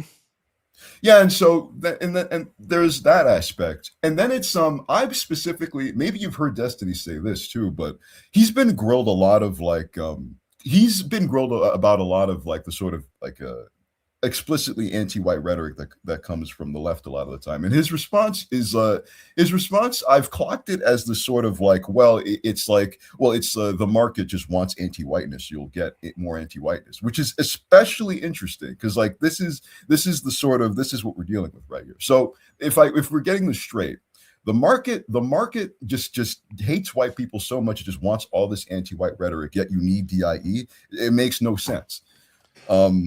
Yeah, I mean, that's certainly true. I mean, a lot of this is just, it really does come down to this oppressor versus oppressed mindset. Destiny, it's very simple, right? Because Destiny will push on the other side of this when warranted, right? So, for example, with the Rittenhouse, I was on a panel with him. It was the only time I've ever been on a panel where me and Destiny were in agreement almost the whole time. It was on Kyle Rittenhouse, right? And they're, Kyle Rittenhouse is a white supremacist. And he said, no, it's not. This is fucking stupid, and he's pushing back. It was self-defense, et cetera, right? The core, you have to understand this, the core of Destiny at this point, and it has been since 2017, is I hate Trump. That's it. It's really that simple. Everything is justified by hatred of Trump. That's it. That is his core belief, and it's true of an awful lot of people on the left side of the aisle.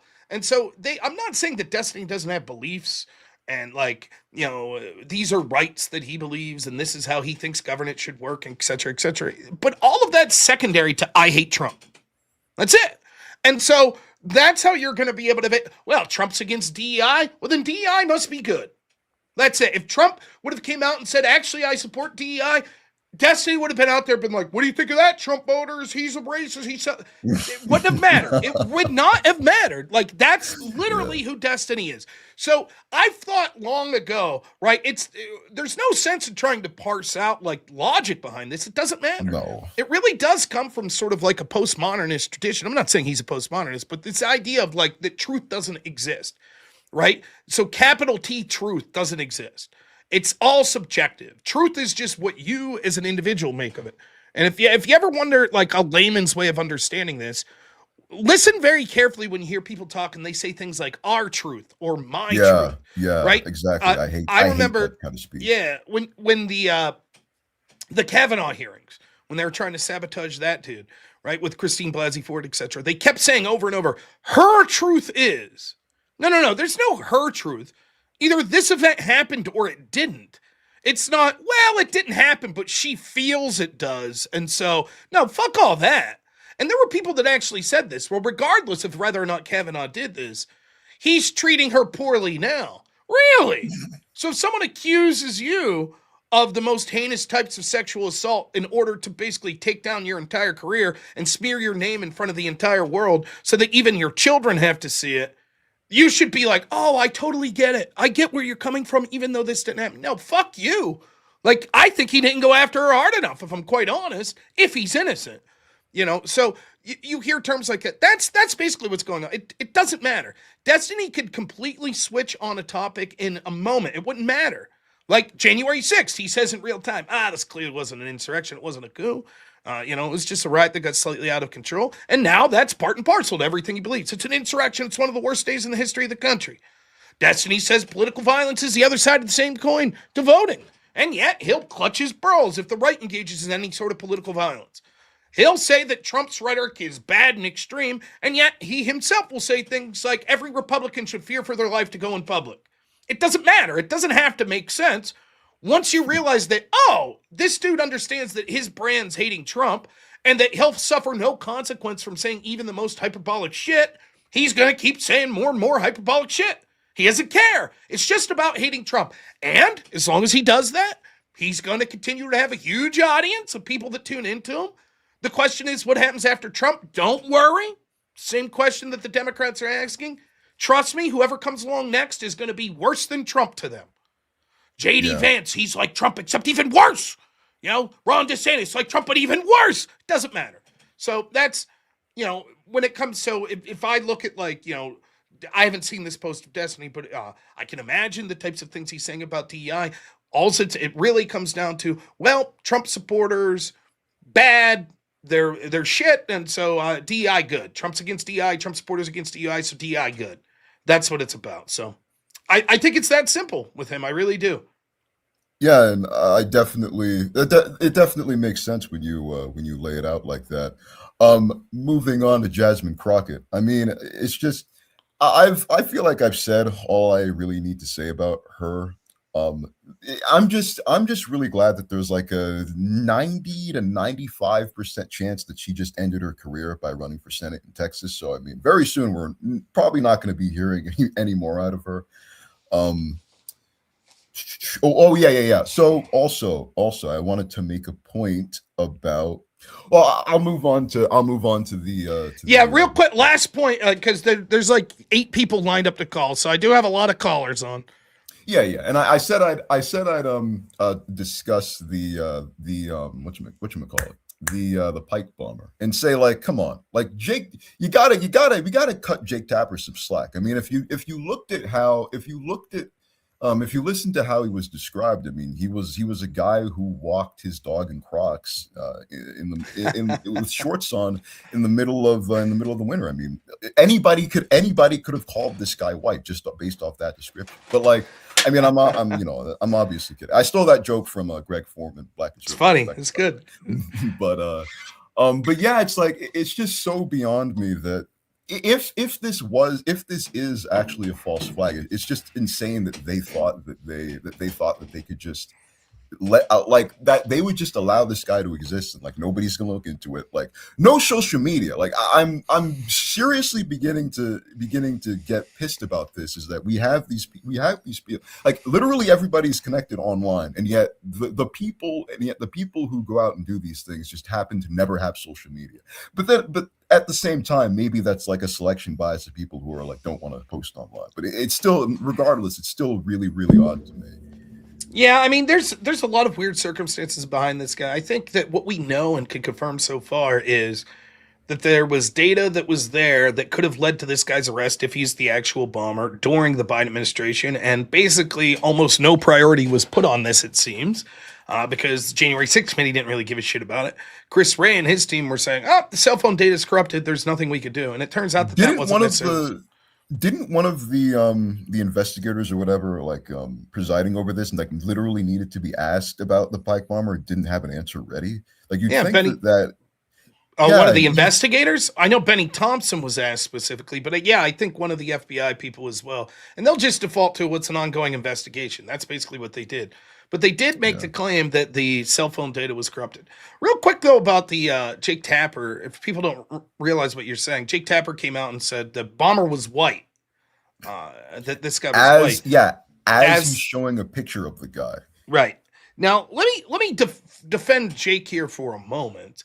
Like, possibly in the way the news cycle would break, he doesn't see that graphic himself. You know what I mean? So maybe he didn't see it.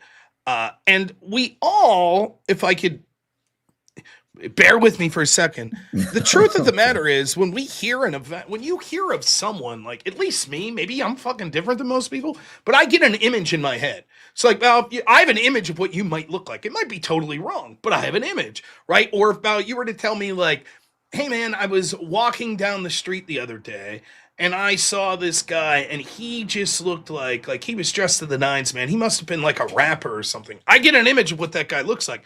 No, maybe that guy's white, right? And he didn't have any gold chains or anything. But the image I'm going to get when you tell me that's like, oh, some dude that looks like Ice-T that's wearing gold chains and stuff, dressed in a nice suit, you know, or that's the image I would get, right? When you said a rapper was dressed to the nines. We all do that. We get an image in our head, and the same is true of things that are less comfortable. So, for example, if we're talking about this guy was, you know, a school shooter, we're going to get an image in our head of what we think. As more details come, that image changes. So maybe Jake Tapper just had an image based on what he was hearing without seeing the image that he assumed this person was white. Here's the problem. Why would you say that? Why would you say it? What's the utility in saying, oh, he's white? Like, what? It's almost like, Jake, you really want that to be the case, don't you? That's what's going on. That's why you said it, right? Because for me, if I'm in a news business and this story's breaking and I'm there, I'm not going to say, I'll be honest with you. I'm going to be straight up. And maybe this makes me reverse racist. Bomber, I think white guy. I don't know if the data backs that up, but like when I think bomber, I think like, Kaczynski, right? Like I'm thinking like a white guy. I'm not saying that it's incapable for a black man to build a bomb or to plant a bomb. I'm just saying if it was gangland shooting, I'm assuming black guy. Bomber, I think white guy. But I would never say that. Like as a newsman, it's one thing to say it as just like me bullshitting here on the channel, but as a newsman, right? To be like, well, we have, you know, we're getting facts about the bomber, the alleged bomber. He's a white man. What the fuck are you talking about? You're just saying that? You're putting that out there? And by the way, like, if he had the pic, that implies that if he would have said black man, if he had the picture in front of him, no fucking chance. No chance. We know that that's how that shit works. You know it. It's a trope, man. You read the newspaper. Several youths committed some act of violence. Then if it's some, you know, white kids, it's like 3 white kids. Right. That's how the news reports that. So we know it. So yeah, it's an embarrassing moment for Tapper, but in the grand scheme of things for Tapper and for CNN, small potatoes. But yeah, it is certainly funny. But I gotta let you go. I gotta go ahead real quick. Final point, like just one final point. I mean, leave it for a Trump deranged. Leave it for like the first Trump deranged individual in 2025 to wait, no. I'm gonna mess this joke up. I'll super chat it. So yeah. But thank you for having me. Hey, pal, it's always a pleasure, man. Thanks so much. Indeed. All right. Couple of super chats. OG2, $5. Thank you. Always appreciate it, man. Hello, it's great to hear from you. $5 says, hey buddies, just remind you I'm a doofus. I'm here to donate monies to Noratron. Oh, hell, Noratron. Thank you. And then another $5 says, I donate more monies to the Noratron Power, his camp. So he goes Rob mode. All hell, Noratron. Thank you. And another 5 says, I forgot my car keys because I'm a doofus. But I know forget monies. All hell, Noratron. Thank you. Really appreciate it, man. Red Fox, $10 says, have you ever played Tom Clancy's Ghost Recon Wildlands? The writers were questioned about the leaks from the JSOC. It was a massive discussion at the USA SOC headquarters in 2017. No, I didn't even know about this. That's interesting. I'll have to look into it. I did hear, what movie was it? There's a movie that I remember. It's not Heat, but there's a movie like that where the heist is they go underneath a bank vault and then drill up, I think. And like they got contacted by the FBI because they were worried that like this was somehow like they contacted actual people that told them about this because they were worried about this occurring. It's very interesting. Cry More, thanks so much for becoming a member. Remember, get those donos in. Trying to get to the admittedly very ambitious goal of $1,000. So for today. I will be debating Brian Shapiro at 3:30 Eastern time. So it gives us 2 hours. Next up, we got our friend Miggy. Miggy, what's happening today, man? What's good? Not much. Having a good day here. Working hard. How's it going with Yeah. you? Well, hopefully you be able to smash Brian Shapiro in that debate. He is just pretty much the embodiment in what the neoliberal status quo is. I think this is one of the things we got to remember. I think conservatives need to stop playing this game where the neoliberal status quo still likes us, because they don't. Like Bill Maher is part of the status quo. Brian Shapiro, everybody, even Piers Morgan. The way how Piers Morgan did that Nick Fuentes interview yesterday was terrible, because obviously he was trying to reinforce the same doctrine that's been in place for 80 years. And at this point, we need to stop giving credence to that already, because they don't care. They have stopped caring about us the moment that Charlie Kirk got shot and killed in front of everybody. Well, so here's the thing. They'll be polite to you. They'll sit down and talk. By the way, I'll be polite to a lefty if I sit down and talk, no problem. In fact, part of my duties at Word War, by the way, I saw the Word War guys in there. Get your tickets. January 10th, it's going to be the first event. But of course, in the prospect of like doing a show or whatever, you're polite to someone, etc. But the truth is, like, we'll be looked at in the sense that it's like, I'm not saying that they individually want us to die. Like, oh, I would want this bad thing to happen to you. Some of them may, right? And again, you could go back to that George Aberonier guy at the Oxford Debate Club that was debating Charlie Kirk, and then not a year later celebrating his death. Like, that dude probably shook Charlie's hand, debated him, looked him in the eyes, and all the while behind his eyes, he's thinking, if someone killed you, I'd be okay with it. So it's really insane. But the truth is, the most usual portion is they just want our way of life to be eliminated. And it's weird. I come at this from slightly a different angle, because when I debated in college, it's dominated by radical lefties, like just absolutely dominated. Like, if you think, like, if these are universities right here, right, and this is how left wing they are, like debates like over here, like Bernie Sanders would basically be considered like a moderate in the debate community when I was there. That's how it was. And they liked me. A lot of them liked me. And one, it was because I was a pretty good debater. But the other reasons were because the political issue of the time I agreed with them on, which was I was against the Iraq War. And I did not like George W. Bush. So I was okay, even though I had all these kooky other like libertarian-esque beliefs, because I was a Ron Paul supporter. And then I was also very polite and affable. And so therefore I was acceptable. And there was this constant feeling of, well, you could be one of us if you would just change, oh, Rob, you're harmless. But here's the issue. I saw someone post this today. I should have reposted this. I didn't know. It was a Jesse Kelly post. And he was reposting someone that said, oh, it seems so long ago since Obama, when he united the whole country and we were all brought together. And Jesse Kelly's response was, no, the reason they feel like that is because they assumed that you were defeated. They truly believed that Obama was going to usher in an era of like 40 years of neoliberal policies, and that the evil, shitty, backwoods right-wingers had been defeated finally. And so to them, that's cohesion. We did it. It's not cohesion when you start pushing back. When you're like, nope, we're getting political victories. All of a sudden, oh boy, that's radical. We don't like that. Can we go back to the time when you were defeated and it was us in charge?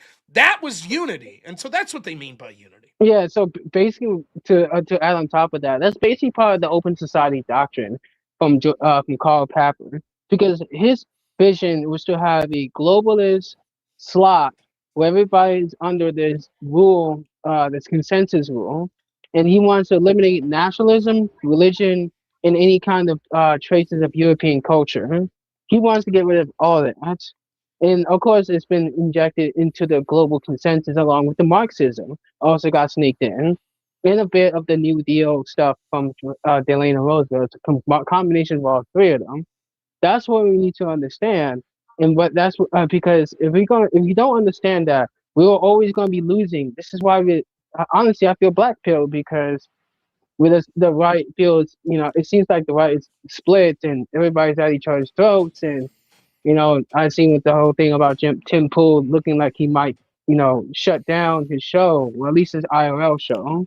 It was just very sad because, and it makes you question, like, what are we doing this for? Why are we sticking our heads out for this? Why do we need to keep doing this? And oftentimes we get punished for it. Like for me, I end up putting got my name dragged to the ground with the weather community. So I'm basically blacklisted. Like every time I post a weather post on my X page, I barely get engagement because I got shitted on and blacklisted by Eric Webb, one of the big weather community members, because of the fact I think I pissed him off. I don't remember how I pissed him off. It's been a while since I remember that. And then even with the cosplay community, the anime cosplay community, I basically got made enemies with that too because of what I believed in. So like, it makes me question: is it really worth trying to keep fighting? So it's easy to get blackpilled, right? I get it, but I don't think that it's time to blackpill for various reasons. Even if leaders that we have now fail, new people will come up and people will get more and more pissed off. Look, we're not guaranteed to win on this earth. All empires fall, so it could very well be that we end up losing in the end. And as an individual, I certainly understand that, right? Where it's like at some point, if you're Tim Pool, why not just take your millions of dollars and say, I'm going to have a good life with my family and fuck all this. It's not worth people shooting at my compound. It's not worth the death threats. It's not worth the constant swatting, etc. And it is frustrating. Basically, because he just had a daughter. Yeah, basically, you see that the left got away with killing Charlie Kirk. Right? There's no consequences. The real victim of the Charlie Kirk story is Jimmy Kimmel. That's the real victim, not Charlie, not his family, not conservative commentary. It's Jimmy Kimmel. He had a 3-day vacation. By the way, he just signed his show has been re-signed.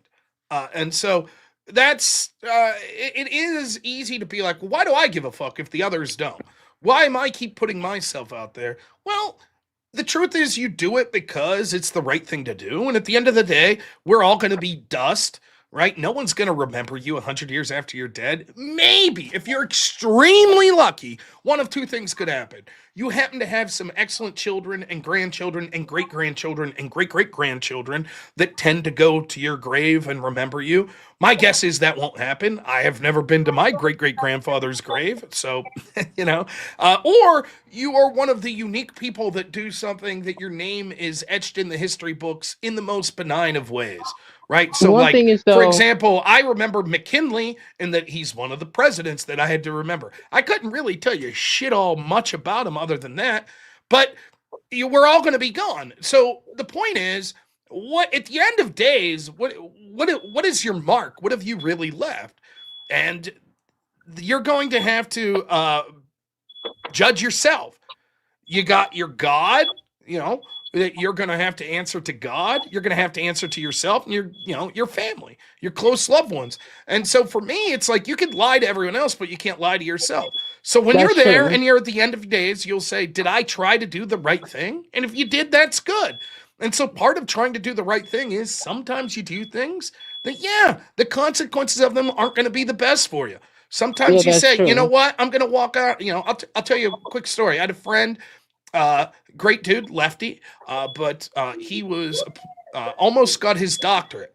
And he found out that the advisor that he had to go through to submit his final dissertation or whatever, there were allegations that he basically abused his position to force one of my friend's fellow students to have sex with him. And so he went in and confronted the guy and basically told him to fuck off, and it ruined his dissertation. And that was it. 2 years of doctoral school down the fucking drain. He would have had to restart over with the new advisor. Now, he knew that his chances of being negatively impacted by saying that were immense, but that's what he felt he had to do because it was the right thing in his mind. So, sometimes it's like, why am I doing this? I get it. And it's a fine line for everyone. You got to decide how much to push. But that's why you do it. Because at the end of the day, you have to answer to yourself. You don't answer to the weather honestly, community. With Charlie Kirk, I think he was more than just a person. He was an idea that, to basically try to push young men to, to actually do better and live out the best versions of themselves. But now, that's why I'm like, I understand why Tim Pool is pissed off Candace Owens, because she's literally burning it down, trying to burn down, destroy that idea, because what's better just to keep disenfranchising young men, and then eventually go to something more extreme. That's what I'm trying to avoid. We want to avoid something that ends up being more negative than positive. You want, Yeah. like I say, Charlie Kirk, all he wanted was people just to wake up and live the best versions of themselves. Of course, he still preached the gospel, but still, he just wanted people to live out their best version of their own Yep. lives. It's not completely, the end of the world. Nothing is going to work out at the end. But like the fact that they got away with this, especially the Virginia race, that really pissed me off more than anything else. Like, yo, what in the hell are we doing? Why That'll all not be forgotten. Yeah, that'll all be forgotten. Maggie, thank you so much, man. I always appreciate it. I would stay on longer with you, but I got 1, 2, 3, 4, 5, 6, 7, 8, 9, 10 callers in the back. So are you doing the call-in show tomorrow? Tomorrow is Wednesday. I'll probably take off tomorrow. Thursday I will though. And then Friday I'm doing the 20. I got a special thing, weather history to give you. At least if you're not here tomorrow, I guess I could give you that weather history lesson Thursday. And also I'm doing a 24-hour stream Friday, so I have plenty of time for call-ins. Yeah. So. Because all right, tomorrow, okay. Yeah. One more thing. Tomorrow is 4 years since the December 10th outbreak, so I'm gonna just leave it at that. Thanks so much, man. We always appreciate it. Not one step back. Thank you, man. Yeah, Blood Rain in the chat there really escalated. It went from don't have anything of value to say, I like steak well done, to then accusing all of us of assaulting children. Interesting tactic. Remember, keep those super chats in. Also, I remind you, Friday, I am doing a 24-hour stream. That's going to start at 8 a.m. Eastern time, Friday morning. And that's going to go all the way until 8 a.m. Saturday. So it should be a lot of fun. I saw Speakeasy was in the chat. Hopefully, he'll be doing Verbal Combat Friday night, because I'll probably spend a lot of time there, because I'll probably have run out of shit to say by the time we get to 10 p.m. Eastern. So it'll be nice. Now, gotta get those super chats in. We're going to get to the next caller. I don't have time to hassle you, but please consider sending in some super chats if you like the channel. Next up, we got number 5. What's happening, man? Number 5. Hey, Rob. Alive. Number 5 Short alive. Circuit, yeah. God, I haven't seen the movie in forever. And then my email was just like, "Oh, hey, this is your profile," and I'm like, "Oh my God, I forgot I changed that 6 years ago." That's like that with Facebook. Some of the groups I followed on Facebook, it's funny. Like, I like this band Mastodon. It was a metal band. I signed into my Facebook the other day. It's been like years. And it's like, I'm getting all these updates on Mastodon. I'm like, what the hell is this about? Oh, because 20 years ago when I created this account, that's what I was into, you know? So. It's really funny you actually mentioned that, because my question was kind of along that lines. You can understand me, right, by the way? Yeah. Okay. So there's kind of a thing for me where I've been in politics since 2009, kind of casually. And just to do like a little bit of a backstory, I started, my parents were relatively conservative, raised conservative, completely flipped opposite of the spectrum. I turned into a socialist when I went into high school. Then when I went into college, I had the inverse of what's happening now. And I came back around to conservatism, and I joined a relatively large, I don't want to name it because it's still active. I joined a relatively large conservative debate kind of team on Discord, and it kind of fell apart in a way that I didn't like. Real quick, just to add context, can you tell me generally how old you are? Like, were you in college 15 years ago, or was it like 3 years ago? That's all I'm interested in. I graduated with my like a general liberal arts degree in 2014. Okay. I'll just say between 30 and 35. Yep. Okay. Gotcha. Because I'm always interested to see how this works from someone who's like 20 versus 30 versus 40, because there are changes that have happened. So that's all. That's the only reason I asked. So yeah, you're good. So I watched this kind of conservative debate community go more along the lines of like, we're going to allow more liberal people in here, and we're going to let them break the rules because we need engagement in the server and all this other crap. And it got to the point where most of these communities that like Facebook, Twitter. Well, Twitter now is more. It's owned by Elon Musk, so it's a little more open conversationally. But most of my debate was on Discord, and then and then debating on abortion. Someone said that conservatives just want to kill. Oh, I should not use that term with YouTube.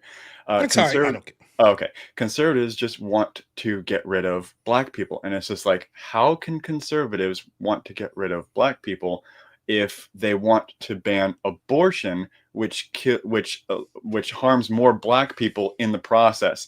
And literally 10 minutes after I sent that message, Discord banned me for 2 days. Yeah, and I didn't even phrase it that like, oh hey, yes, we should go do this. I said conservatives don't want to kill black people because they want to get rid of abortion, which harms more black people, and Discord banned me. So I got out of that space, and my main question is, well, one of the things I wanted to like debate on was everything bagels are the best bagel. Challenge me. I do like everything bagels. I like onion bagels too, though. That'd be close. Okay, that's close. And that one's kind of a joke. But how do I like debating, and I want to try to get actually away from internet debate. By the way, if you Google robnoerr YouTube, the first video that pops up is a Destiny video. Of course, I'm not surprised at all. I googled it real quick, like, just because I had to find the link to get on my browser because my phone wouldn't let me connect, and I was just like, hey, the first link's a Destiny video. I wonder how he feels about that. It doesn't bother me. See, I don't use Google, so on Brave it actually brings up my channel. I was just interested in checking, but maybe I should start using Brave. And then the second link is Ian Crossland. Oh, that's when I talked to him, which is funny. But then yes, Destiny's the third one. My question is, how should I be navigating the difference between debating online and debating in real life? Okay. That's a very interesting question. So first off, just to say about your general Discord, it's a very good argument you make there on abortion. It's one that I've made several times. If I'm a white supremacist and I'm also against abortion, which is probably single-handedly responsible with keeping millions upon millions of black numbers down because it overwhelmingly disproportionately affects black people, seems that I'm a really bad white supremacist. That's number one. So that's a solid argument. And I've never heard a compelling answer against that. It's just like, wow, you're virtue signaling. You would be okay with black babies being killed. No, still not, right? So that's number one. These spaces being infiltrated, that's par for the course, right? And yes, I do understand the utility of needing, if you're looking for debate opponents, that you open things up for people that might not agree with you. And then oftentimes what could happen is an infiltration of sort of the community in the first place. So that's difficult to navigate around. But to your general question, debating in online spaces versus debating in real life. First off, it's very hard to find spaces to debate in real life outside of a collegiate way. It would be the equivalent of like, I really like playing football. So how do I play football once I'm out of school? Well, I mean, I guess there are some leagues, but it's going to be much more difficult than like soccer or something to that effect, just because the nature of the equipment, the physicality, etc. Mm-hmm. If you can find a place to debate in real life, though, obviously things are different than on an online space because there is a level of civility that comes with seeing people in person in real life. Responding to their body language, responding to their facial reactions. Well, that's certainly, all of that's true. Yes, there are little cues that you could take. There's other things, like if you're in real life, you probably don't have access to your computer as fluently as you would if you're online. So, for example, I just debated tomfoolery in real life, and he's like, well, this study, blah, blah, blah. I don't have my phone in front of me. I don't have a computer. So I'm like, look, I don't know the methodology of that particular study. If I'm debating him on the computer, I might say, what's that source? Can I see that? Let me take a look. Let me look into this. So that nature of things, I think. If I can clarify one thing real quick, sorry, I should have probably preface this earlier. It wasn't exactly like a difference between debating online and debating in public. It was more along the lines of like public protest, like standing out in front with signs, so for instance, I'll just say Florida. I won't say exactly where. Florida is bringing back again recreational weed and abortion on the next ballot. And I'm entirely against consumption of weed, and it's just like I want to be able to go out and protest these kinds of things, and I want to be able to be ready if people throw arguments my way. I got you. Oh my gosh, what's the term I'm looking for? Basically, like in the moment, to be able to combat it. So I'm curious to know if there's things that I need to learn in order to bring that information on the top of my head on the fly. So what I would do is, with those sorts of situations, what you're looking to do is to have some key facts, right? And so you want whatever, like you're talking about abortion, you want to have some key facts in hand. You don't need to be completely, and having a breadth of the conversation like that, every single thing about it. You need things that it's capable for you to remember, that you're able to bring forth just based on your recollection. So that's the sort of things you want to. So what I would do is, if you watch me debate, oftentimes it'll be different today because it's like a radio thing and it's not really a debate. It's more like this dude controlling the conversation to take it wherever he wants. But if you watch me, good luck with that, by the way. Oh my God, I saw his thing with Andrew Wilson, and it's like, oh my God, dude. Yeah, I'm sure it'll go fine for you. But what I like to do is when I give an opening statement, almost every time what I do is sort of give like a bare bones skeleton of what I plan to argue throughout the debate. Mm-hmm. Very similar to how you would give in a research paper where you give an abstract that's like, here's the bullet points of what we're talking about. That's how you want to think of it. You want to think of it like, you're against abortion. Give me the 5 top reasons why, right? And then from those 5 reasons, just have 1 or 2 facts that you'll be able to say. So maybe one of the facts you want to have is abortion disproportionately affects the Black community, right? And then what are the statistics? You'd want like a stat that you're able to easily bring about. 2 out of every 5 abortions are Black. Yeah. So for example, the stat might be I'm pulling this out my ass, but this is probably generally, and the direction of this is true. Blacks make up roughly 13 to 14% of the population, but they make up around 40% of abortions a year. Something like that. It is probably 3 out of 5, isn't it? I think it is 3 out of 5. Something like that. So those are the type of facts you'd want to have on that sub point. Next, abortions kill, it's the leading cause of death in the world, right?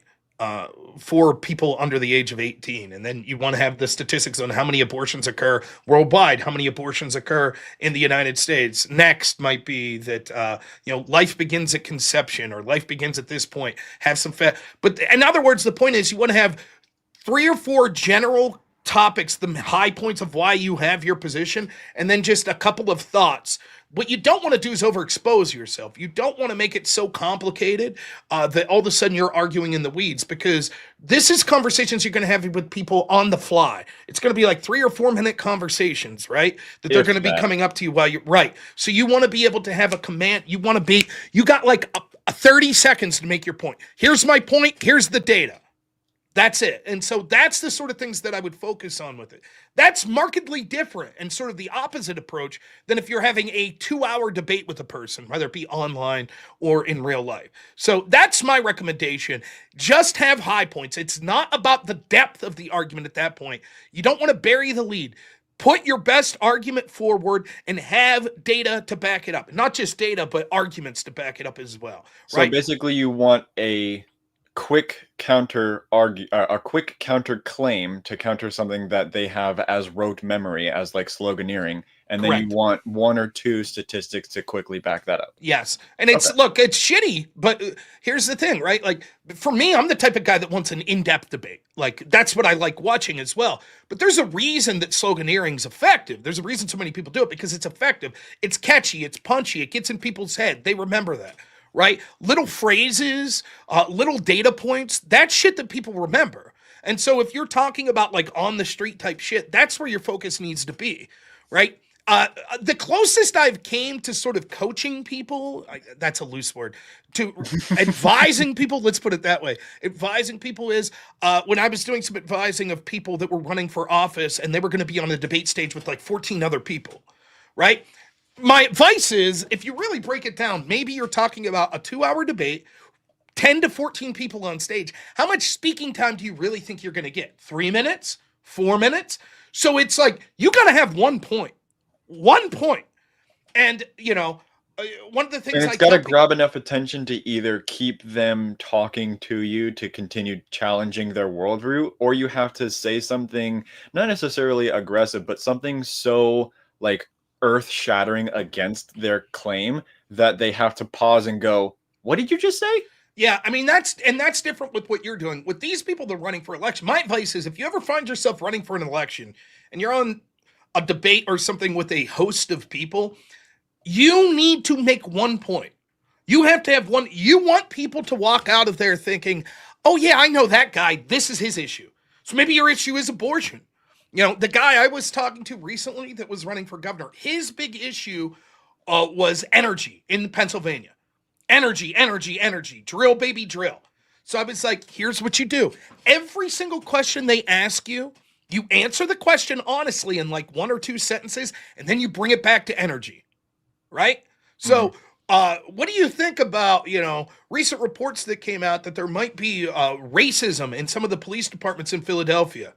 I think that's despicable. Under my administration, we would certainly take any of these allegations seriously. While we respect the great law enforcement officers, we also understand that there are sometimes those, just like the rest of fields, that could have people that unfortunately aren't abiding by the rules. However, one thing we could do to solve racism, at least make it markedly better, is to have a booming economy. Studies show that when the economy is taking off, we could actually see that things like racism precipitously decline. I would provide jobs for all Pennsylvanians by opening up the energy sector, which we have one of the biggest energy bases underneath our ground here in the great state of Pennsylvania. This will provide jobs not only for every Pennsylvanian, but in particular for Black people that maybe didn't have access to the same sorts of education systems that other people in other communities did. Bam! There. That's your answer. That's a minute. Now people are like, oh yeah, that's the guy that talks about the economy and energy. Next question. What do you think about, election security and things like that? Election security is very important. Clearly, there were significant questions that came from the 2020 election. And with things like the pandemic raging and mass changes to the voting systems here in Pennsylvania, there are actual questions that we need to be looked at. Even if you don't think that anything afoul ran in the 2020 election, we have to understand that nefarious actors would be able to do something like this and exploit these loopholes in the future. If we have a state where we have robust energy production and economic increases that are occurring, it will mean that more and more people want to come to this state, and there'll be even more people that are voting here, which is fantastic. My advice is to make sure that elections are secure by having an independent commission, and to make sure that we're doing everything possible to increase the livelihood of every Pennsylvanian to make this a place that everyone around the country will want to come to. Bam! Next question. It doesn't matter. And you're like, what the fuck does that have to do with energy production? But you see the point, because you only have a short amount of time to speak. So it's like, you got to get it in their head. I know what this guy's saying. There's this one thing that he's hyper-focused on, right? Next question. Why are you gay? Now that one I'm just going to take a while to answer. So. How did you know? Yes. So, well, hey, I got to let you go. I got a lot of other callers, but I hope that helped somewhat. And feel free to call back in someday. Yeah, no problem, man. Thanks so much. Have a good one. Yep. All right, let's keep getting those super chats in. Kokomo, or Cry More. Thanks for becoming a member. Kokomo, $10. Thank you as always, my friend. Avarice, the new father, $50 says, check your lack of super chats makes baby Avarice extremely dissatisfied. Imaginarium dodging my question. Perhaps you are the one priority issue, not one step back. Crew, fill that dono bar. I don't know what the fight with Imaginarium is. I don't know. But thank you as always, Avarice, and God bless you and your family. Bail Factor, $5 says, screw my joke. I did watch the entire Piers Fuentes interview, and it was embarrassing. On race issue, Piers is useless. Not a fan of Nick, by the way. There you go. Taz Tempo, $5 says, the goal is to have logical slogan backed by hard empiricals. Crowder does it well. He said the same slogans for over a decade, but they're strong. That's exactly right. You got to have something catchy that sticks in people's head, right? And it's one thing, I'll be honest, that I need to work better on. I think I do a good job, but I could do better. I'm too wordy at times, and that doesn't really work well. And I'm going to try better today, because I understand I'm going to have a markedly, with this Brian Shapiro conversation, I'm going to have a very small amount of time. It's radio, so that leads to more breaks. The entire interaction is only going to be 45 minutes, so maybe that gives us 30 minutes speaking time between the two of us, and he's basically going to be able to control the show because it's his radio show. If you call in to a radio show, You don't get to talk over to the radio host. Like if they want to talk, they're going to talk over you. That's the way it works. So I got to be able to make my points with some brevity, which is a weak point of mine. So just checking real quick on Rumble to make sure I didn't miss any. I see you over there, Rumblers.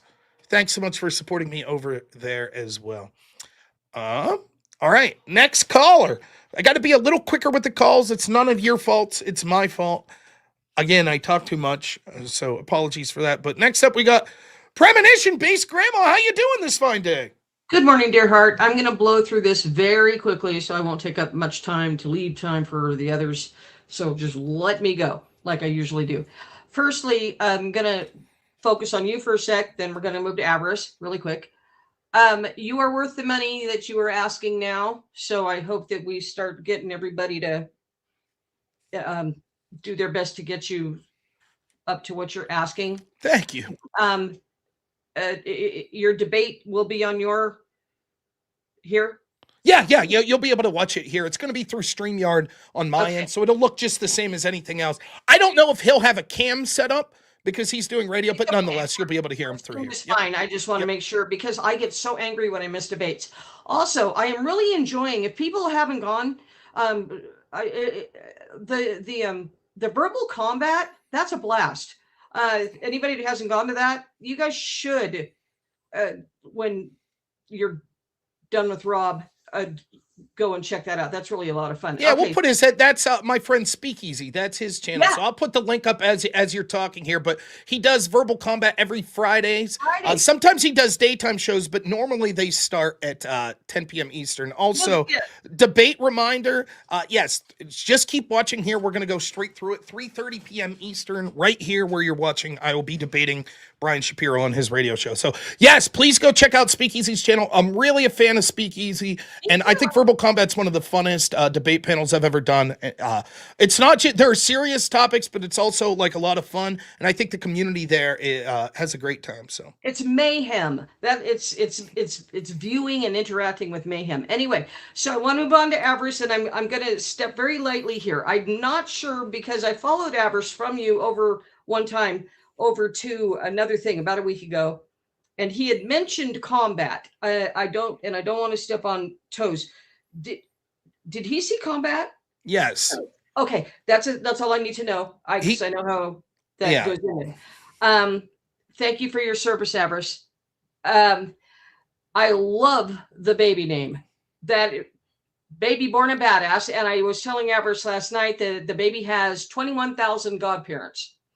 21,000 and growing. Now Fuentes, so I'm going to move on. Fuentes, I had never heard him speak until you guys were analyzing what he was saying to not a real fan of Morgan. And I don't want to step on toes here either. I'm not super seeing why people don't like Fuentes. I'm trying to figure out, because a lot of what he says. Well, let me make the case for why to not like Nick Fuentes. Nick Fuentes has said some really despicable stuff about Jewish people. He said like that Jewish people basically deserve the Holocaust. He's talked shit, not just on Jewish people. He's talked shit on people like in rural areas, said that we're like backwards fucking rubes, that he doesn't want anything to do with us. He has more income. I am rural. Yeah, so I mean, he has definitely said incredibly objectionable things. Okay. Now there's part with Piers. I think unfortunately Piers makes some of the shit he's saying more palpable because Piers comes off as such a whiny bitch that there's sort of this like people have this natural reaction where you're like, wow, this dude's kind of like, one dude's whining, the other guy's like, yeah, go fuck yourself. How about that? And so I think it inversely, despite what Piers Morgan's intention was, probably makes Nick look more cool or whatever. But he has certainly said shit that's. I'm by no means am I someone who's a Nick Fuentes historian, but he has definitely said things that would be grotesque. Now, was he joking? Whatever, has he changed his beliefs? I don't know, but there is reasons to massively dislike him. So yeah, I had never listened to him and I'm not, like I said, Pierce is too haughty.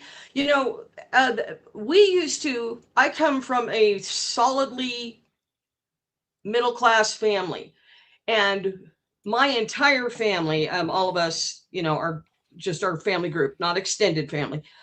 We are really struggling in ways that we never struggled before. So I don't appreciate the haughtiness of Pierce Morgan, who probably hasn't had a rough day in a very long time. Anyway, and that's kind of funny, the rural thing, because I'm sitting here, I look up at the mountain range here, and as the crow flies, about 3 miles, if you go up and over, it's Lake Tahoe. I have the most beautiful view. Anyway, okay, middle class. So since I'm wrapping up. Since the Fuentes thing, there's two things I want to say. I am doing a deep dive right now as we speak into the numbers of the Jewish population at that time, where they were, how they had access to them, and the birth rate since, so that I can figure out how many were actually assassinated without any good reason. And I want the actual numbers, because you mean like in the Holocaust? Yeah, I think I'm figuring it up. For instance, I'm actually figuring it up. I'm looking at what the population, and I'm not going to go into it because I know you need more people. I'm going into the population that lived in Germany at the time, and where the rest of the population centers of the Jewish people were planetary wide, and if the Germans had access and or could get those people into Germany to do the mass casualty situation. And I'm going to find out what the actual numbers are. I mean, I'll tell you, I've never delved into it. I haven't either. So that's why I'm doing it. My feeling was like, let's say it's 3 million instead of, I don't even know what the official number is. I was taught when I was a little kid, it was 3. And I remember it very distinctly because it was horrifying, and I'd never, and now it's 6 or 9. And so I'm going back to the numbers because I remember 3.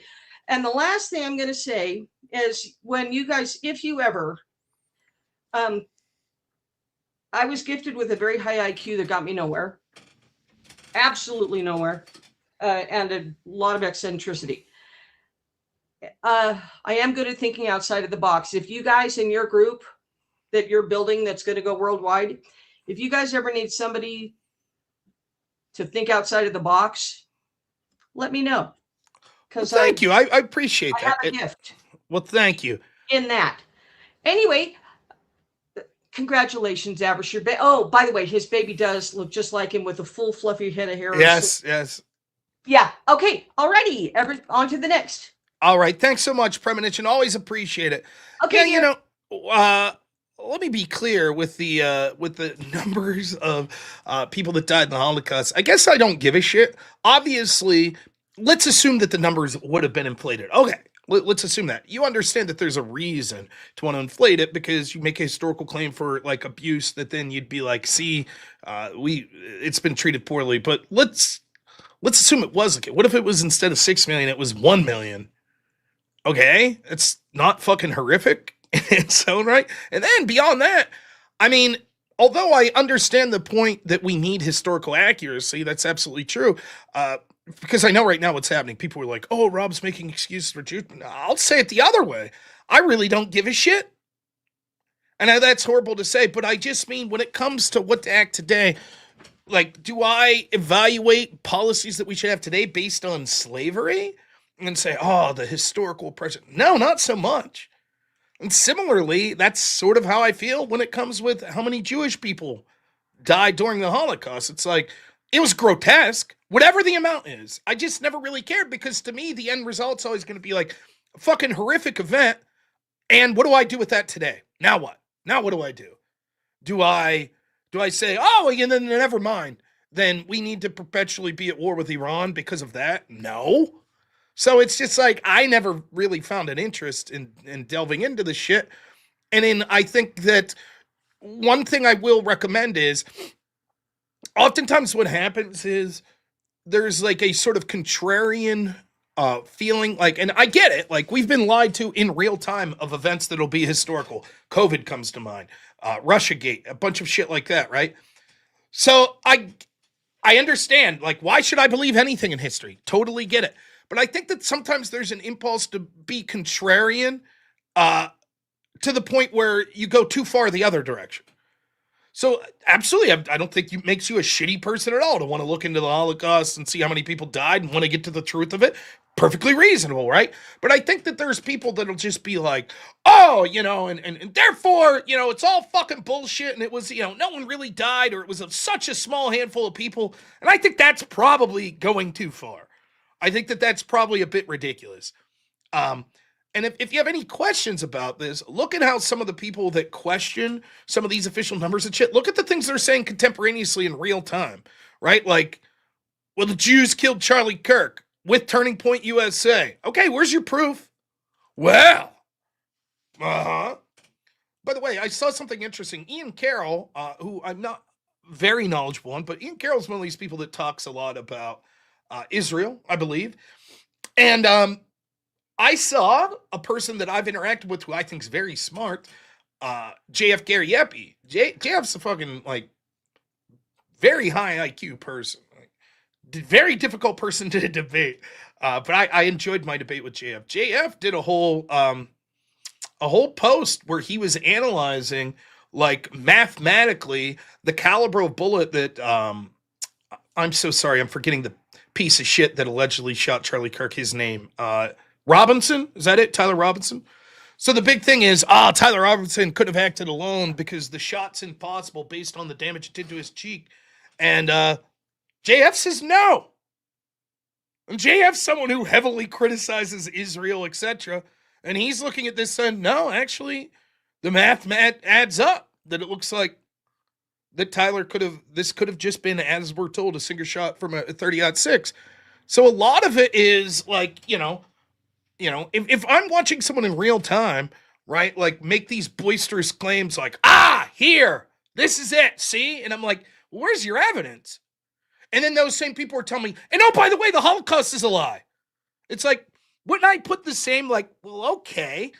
I think your impulse of saying, hey, we have a duty to try our best to double check what historical records are because we feel that we've been lied to about a bunch of events when it comes to history. That's fair. I don't have a problem with that, but it's like, if the person directing me to doing that's sort of making bold claims today without showing evidence, am I going to believe their number? And it's look, here's the other thing. Someone like me that doesn't really have a reason to delve in. I want to be clear. I'm not saying, it doesn't have to be this. It could be anything. How many people died in the Civil War? Maybe those numbers were inflated. How many people died in this conflict in India when the British were there? How many King Leopold's ghost, right? When the Portuguese are in Africa, how many Africans died? Maybe those numbers are inflated. I just don't really give a shit because as someone with limited time and basically a limited redneck's view of the world, I'm like, what does that do for me today? Right? I'm focused on my fucking community dying. That's what I'm focused on.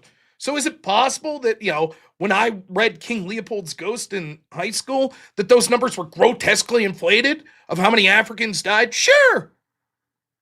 But at the end of the day, for me to be I'm going to sift it great time and energy for myself through the data as much as possible, I feel like there's so many other things that I could spend my time on. All right. Next up, please keep getting your super chats in. By the way, one other thing, I don't know if Premonition knows this sort of, she's about to enter a world. That's all I'll say.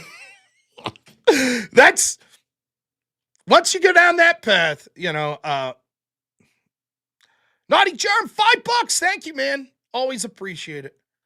Keep getting those super chats in. Premonition, $2 says great points. Look forward to the debate. Thank you. It should be a lot of fun. All right, keep getting those super chats in. We're only 34% of the way to our goal. We could do it. I know Day Shift could do it. Listen, I'm bringing you a debate. All the platforms stacked against me.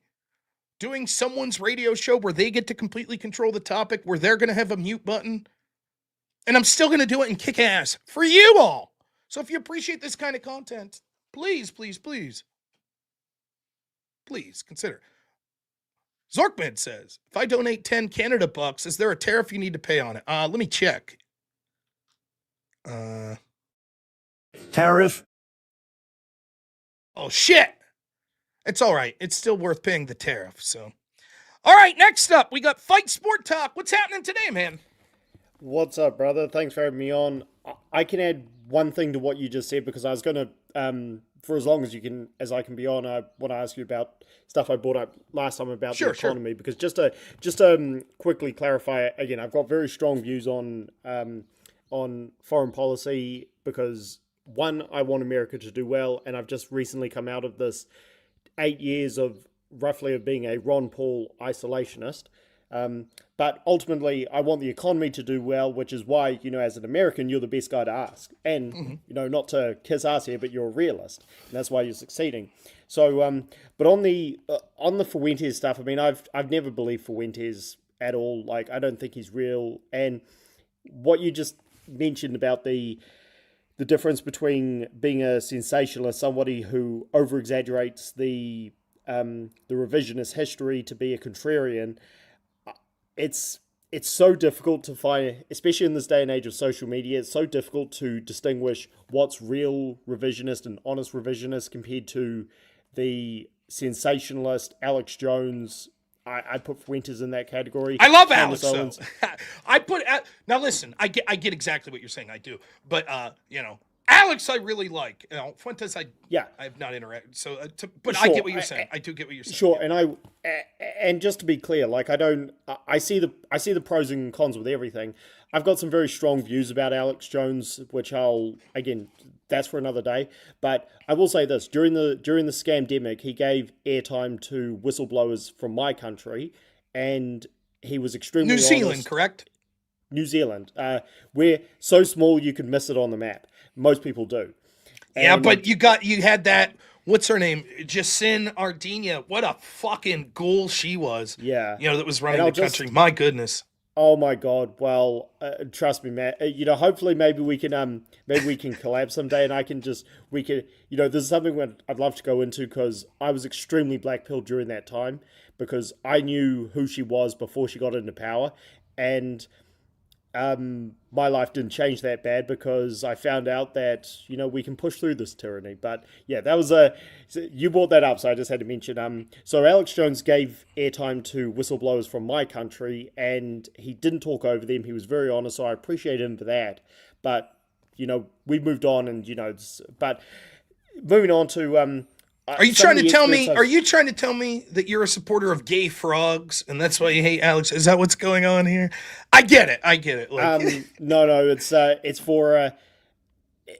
for another reason. But what happens in a frog's bedroom is between them. As long as it's consenting frog adults. I know. But it's So for example, looking into history or speaking to some of the experts I've spoken to on which is going up on my channel I just started, they've told me 9/11 was not an inside job, that it was communists who killed JFK, not the Zionists, not the CIA, not the military-industrial complex, and that the Vietnam War, when Nixon carpet bombed Cambodia, it was because the Viet Cong did invade Cambodia. And for example, many things that I found out from talking to these guys is the exact opposite of what I've been told. The example. So let me. So you're talking to people that were would have some that would be some info. These are guys who are in their 70s who have been studying communism and world events for 40 years. And so your point is we're given the official story and then you have sort of the contrarian view. No, this is bullshit. This was some conspiracy. And then you're talking to these guys that are basically no, the official story is more accurate. Yes. Is that fair? Yeah. And the thing is, these are not, I know you can't fully take anybody at face value, but these are not guys who have made huge names for themselves in the ways that Alex Jones or David Icke have. So that's why I think David Icke called me. He called me when I was on Tim Pool's show. Tim Pool's Jewish supporting friend with a hat. That's at least he didn't call me a reptilian, I guess. Well, I'll say this: I do not claim to be I didn't start a channel like yourself when I started to wake up, so I never thought I'd be in this position to call out fake alternative media. I strongly believe David Icke is a disinfo artist as well, and I would never say that without evidence. But I put him in that just because he's not a sensationalist like Alex Jones. I think he's in that category. Well, so I'll say this, like in general, like I think that just first off, I would be critical of the people that you're talking to as authoritative and that their word would be something that we should accept. Well, trust me, I was involved. I'm Sunny. I was there and I know. Maybe, maybe not. I mean, it's certainly evidence. It's certainly something we could look into. But I don't think that that's authoritative. In fact, they may themselves not have had access to know what's really going on. I do think that there is a propensity for people to want to go. Let me give you an example. Like, forget history. Like, just think of how this works culturally. So in the United States, we had a bunch of Westerns for years. Westerns were one of the biggest, when it came to Hollywood, when it came to the entertainment industry, television shows, movies, Westerns. The cowboys are the good guys. They're the good guys. They're the good guy. The Indians are savages, right? And then there was a turning point. And then it was always, well, the Indians are the good guys. They're always noble. Right? Now, the truth probably lies somewhere in between, right? Mm-hmm. But both of those stories that we were being told were sort of fictitious. Now, take out and zoom and look at that in a historical context. So we're told, manifest destiny. The United States did what was right. All these noble people that were pushing westward, great people. No, the contrarian history is like, not true. They actually were bringing smallpox to these native populations, were butchering them, killing them, Trail of Tears, blah, blah, blah. And then it's like, yeah, but that becomes the contrarian narrative. And then it also turns out that, wait a minute, maybe that's not exactly true. And so these things happen, right? Where it's like, you have a propensity, I think that you should have a healthy distrust of our authoritative figures in the West, in the establishment 100%. Agencies. So if they tell me like, well, we have to bomb Libya, we have to go into Libya, we have to, because Gaddafi's such a bad dude and he just threatened to bomb all of his people. And then I look at Gaddafi, and Gaddafi's doing interviews where he's like, yeah, man, I didn't threaten to bomb my people. These aren't my people. These are Islamic terrorists that are coming from outside the country that are basically trying to overthrow my government. And if you depose me, you're going to see that this country ends up way worse. And that's exactly what happened. Yeah. Now, the contrarian view is me saying, see? The West was fucking with this guy, and this was a huge mistake. It wasn't what we were told by them. So that's the contrarian view. I see that in real time, and I'm trying my best to be as good faith as possible when I look into it. But is there a propensity to take it one step further? A more contrarian view might be the Jews did it. They did it. It was all Jewish people. That's what happened there. And it's like, well, okay, right? Where's your proof? And, and it goes down these rabbit holes and this, that, and the other. So I do think that there's a propensity to want to be contrarian so much and want to shoehorn everything into a worldview you have that's important to you to make everything fit into that box. So it's difficult to sift through it. However, to take it one step further, I think there are people that do that legitimately in that they truly believe this. And then there are people that do it because it gets clicks. Right? Yeah, it's and so for me, I at least can respect someone that's like truly telling me what they believe, even if I think it's batshit crazy. Right? If you believe flat earth because you believe it, I could respect that. Like, for real. There's far worse things. But if you're like, no, I'm just saying this because I'm trying to cash a check and I understand that that's different. Right? That's contemptible to me. If you're pretending to believe something merely because you think that there's some advantage for you, that's contemptible. So that's how I feel about it. Yeah, and when I was last on your show, I talked about interventions I didn't support. I brought up the Iraq War because I am a hawk, but I also didn't support. With Libya and Syria, I keep saying the same thing because people jump to conclusions either way. Those were two horrible people. They were capturing and torturing their own people, specifically Assad. But I didn't support interventions with either of them. Obama's reasoning was, well, it was mostly Clinton. Clinton was pulling the strings there. Absolutely terrible. But they were both bad. They were both bad faith people. And I understand Gaddafi. Well, not to go into it too much, but you cannot support interventions with either of them, which I did. I certainly didn't support. Well, I was strongly against both of them, but at the same time, they were people who brought these protests on themselves, and dictators often do that. So, yeah, the whole sensationalist thing. I mean, I'll give you one quick example. Then I'd love to ask you a bit more about the economy before. Yeah, we got like 5 more minutes till I got to get to the next call. So however you want to spend it's fine. Okay, cool. I'm watching the time very closely. So, when I started to wake up, that was before we had all the censorship back in 2018. So 2016, 2017 or so, I remember going on these Facebook groups, and a lot of them were, right now would probably say they're conspiracy theorists, like people who just don't want to believe in anything. They don't want to believe anything is true. And there were people posting all kinds of links saying that it wasn't Hitler's war, it was Churchill and blah, blah, blah. Now, I never believed any of that. I studied World War II when I was 12, and a lot of the charlatans, like, and I know this as a combat sports channel, Jake Shields, Myron Gaines, Dan Bilzerian, a lot of the stuff that these guys come out with about World War II revisionist history is so ludicrous, because some of the things that they say and use as smoking guns, that it was Churchill's war, not Hitler's, and Hitler was justified to take Poland. I knew this all to be fake when I was 12, and I'm like, wow, I cannot believe people. It's really disturbed me just how. I don't know if these people, again, like the Fuenteses, are doing it for clicks or if they actually believe it, but to me, it's contemptuous and it's disturbing. I mean, this comes as a shock to a lot of people, but I'm not well read and I'm not a great student of history. I'm really not. And so I'll be honest. Is it possible? Listen, let me be clear. I feel that the initial story that I'm told is probably bullshit to some degree, and that like Churchill and the West were these great saviors, and Hitler and Mussolini and and Japan, they're the fucking worst. They're just evil sacks of shit. Probably not that stark. But was there a side that was more good than bad? Yeah. I think that's reasonable. And I think that I'm firmly in the camp that the fucking West was on the right side of this. Does that mean they didn't do shit that was shitty? No, I'm sure they did. I'm sure they mistreated prisoners of war to some degree, or they bombed a village that ended up being fucking a lot of women and children. I'm sure that shit happens in a world fucking war. I'm sure that happened.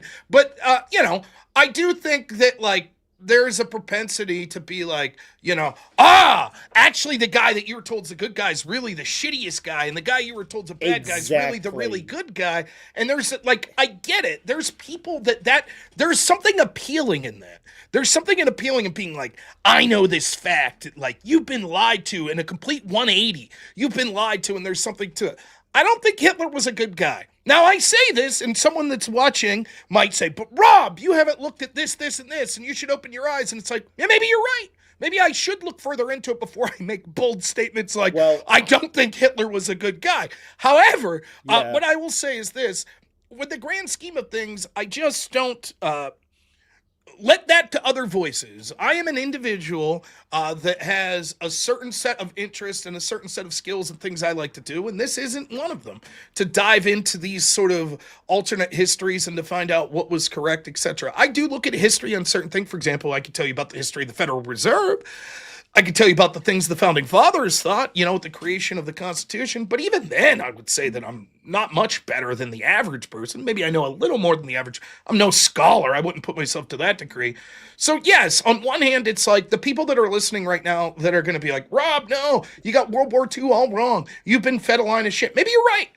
And maybe I should read into it more, but I do think all I'm suggesting is that there are certainly people that have an incentive to blow things up to the proportion because, see, I have this secretive knowledge that you don't. And this is there's something, I've read about this before. There is something psychologically motivating people to have that sort of contrarian against all odds sort of view. Yeah, they want to be the so-called expert because they're based because they have the opposite view. I mean, one of the biggest things that the whole thing about JFK was killed by communists and not somebody within the establishment because he was shaking things up.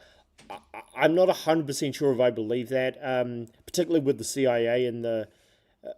But what I will say is this: since I've woken up about the Ukraine war, which is why I've created this new channel just recently.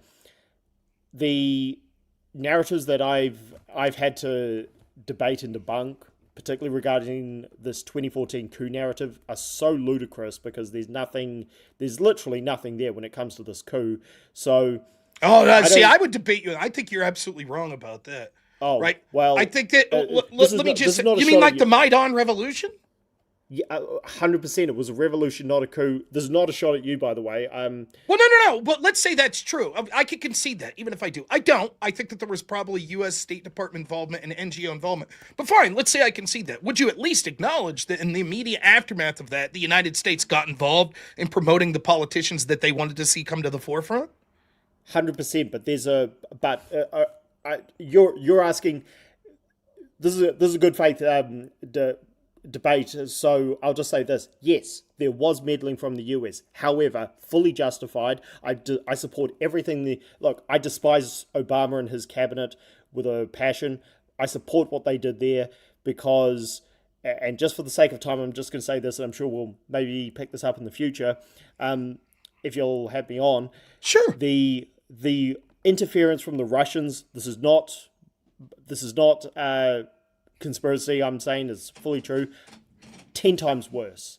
And Russian meddling means rebirth of the Soviet Union down the line. So, well, that may be the case. The point is, though, if the United States, if it went from a country that was basically subservient to Russia to a country that was basically subservient to the United States, you can understand Russia being pissed about it. This doesn't mean that Russia was justified in having Ukraine basically be subservient to them during a Yanukovych regime and before that. I'm not suggesting that. Yeah. I'm merely suggesting as a strategic ally being lost and then becoming a strategic ally of your greatest adversary, that could probably piss you off from the perspective of Russia. The thing is, Ukraine was never an ally. They were a victim, like all countries of the now Soviet they're a Union. victim of the United States. Well, no, they're treated more as an ally because, and this is to again take the mainstream, but the truth of the mainstream narrative of World War II. We have democracy in the West. Soviet Union did not. And yes, Russia right now is not the Soviet Union, but they've never experienced liberal democracy like we have in the West. So Ukraine is more of an ally here than they ever were, where they were just completely subservient to the USSR. I don't know.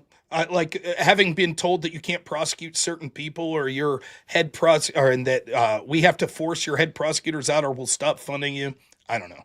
But anyways, we'll have to leave it for another day because I do have other callers to get to. Plus, I have someone at chat to yell at. So always a pleasure. Feel free. I'm doing a 24-hour show Friday. So we'll probably have a lot of time to talk if you're available Friday, if you want to call in. Yeah, brother. Thank you for having me. All right. Always a pleasure. Thanks so much. Who is this guy? Where's the guy in the chat? He says, I'm just an asshole. He comes in. His words of near put me in therapy. You don't need to call in because almost made my dumb grifting ass borderline need therapy just for my words. To the extent that I need therapy, I don't think it'd have anything to do with some random no-name's words. You're always welcome to call in. Now, we know you won't because you're a coward. You say that I'm a lying, grifting ass piece of shit is words that you used. I'd be happy to talk to you and you could illustrate that. I get that. See, look at you, weak little... How am I weak? Name me another show that openly would say, yes, go ahead, you call in and talk as much as you want. That makes me weak for inviting you on? That's it? It sounds like the person that's not confident in their argument is you.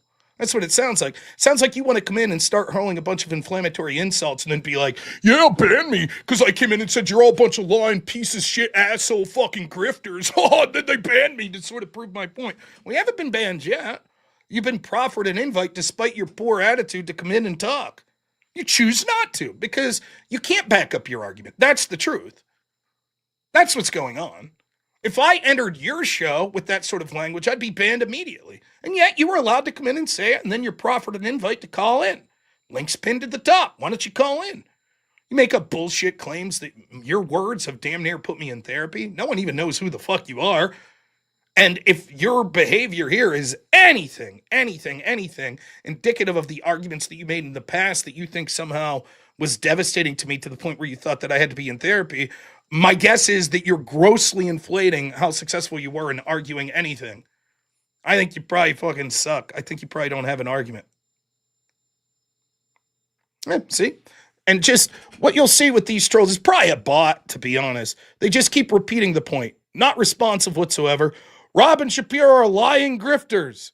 Useless sacks of shit. I say something, you want to call in. But Rob and Shapiro are useless sacks of shit. Okay, why don't you call in? But you're a useless sack of shit. Right. Probably just a bot. So I'm not going to spend any more time on you. You can see I offered the invite. Person chooses not to call in. What can you do? Some more super chats. Please get them in. Gravios, $20 says, congrats to Avarice, first and foremost. Regardless of what people think of Fuentes, walked away with a huge W after that interview. Piers walked away looking like a weak British man. He likes curry, though. Tacit Tempo, $5 says, attacking Israel over the American left as an American is like trying to dam a river during a flood while a fire spreads through your house. Yeah, agreed. All right. Keep getting those super chats in. Remember, the debate's going to be in about 15 minutes with Brian Shapiro. Next up, we'll bring up friend of the show, our good friend Zach. What's happening today, man? Hey, how you doing, Rob? Good. Yelling at people at chat. It's always good. Makes you feel that's my favorite part. Yeah. Favorite part. So just what's don't on be your like mind Mark today? Levin and almost get a heart attack every time you get worked up.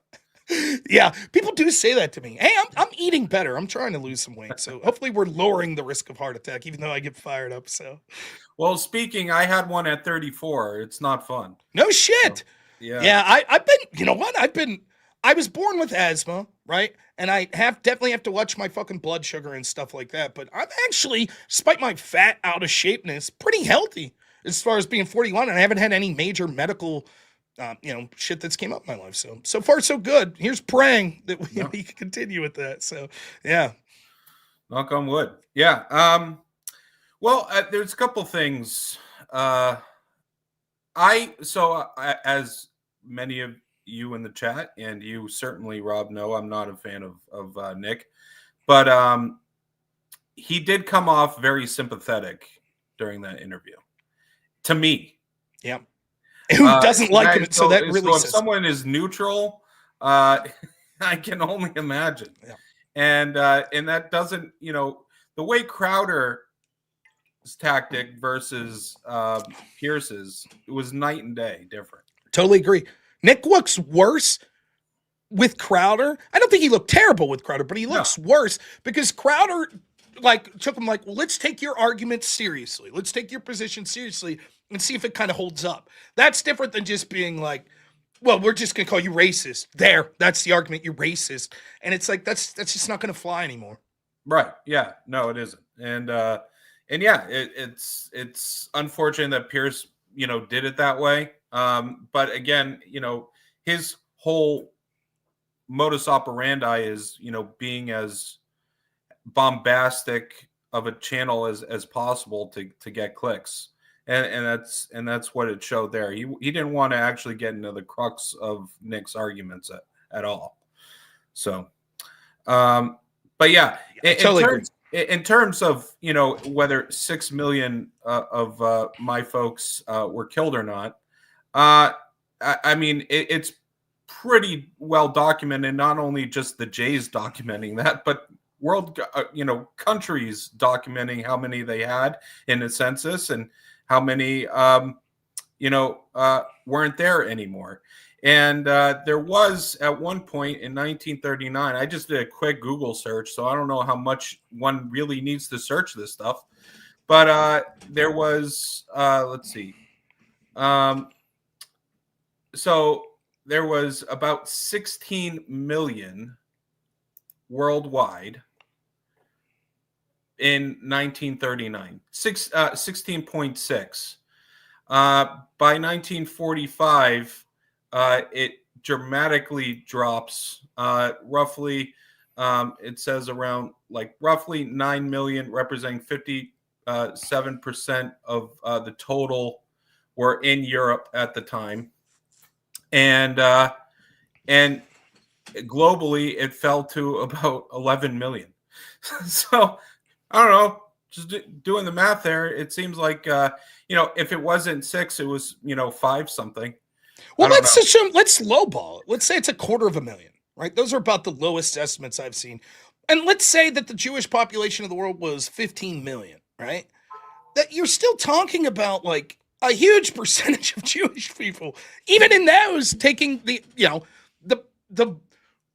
depending on how you want to look at it, it's fucked up to say this best case scenario. That's not what I mean, obviously. I know. But if you take that's still a huge portion of people. Like, for example, there's the equivalent of that would be that there's 350 million people in the United States, right? And so if we would multiply that by what, like 10, like 20, like roughly 20, so you'd be talking about like 250,000 times 20. I mean, we'd be talking about 4 or 5 million Americans killed. You don't think that would be a moment that like fucking 80 years from now we'd be talking about, remember when 5 million Americans were killed?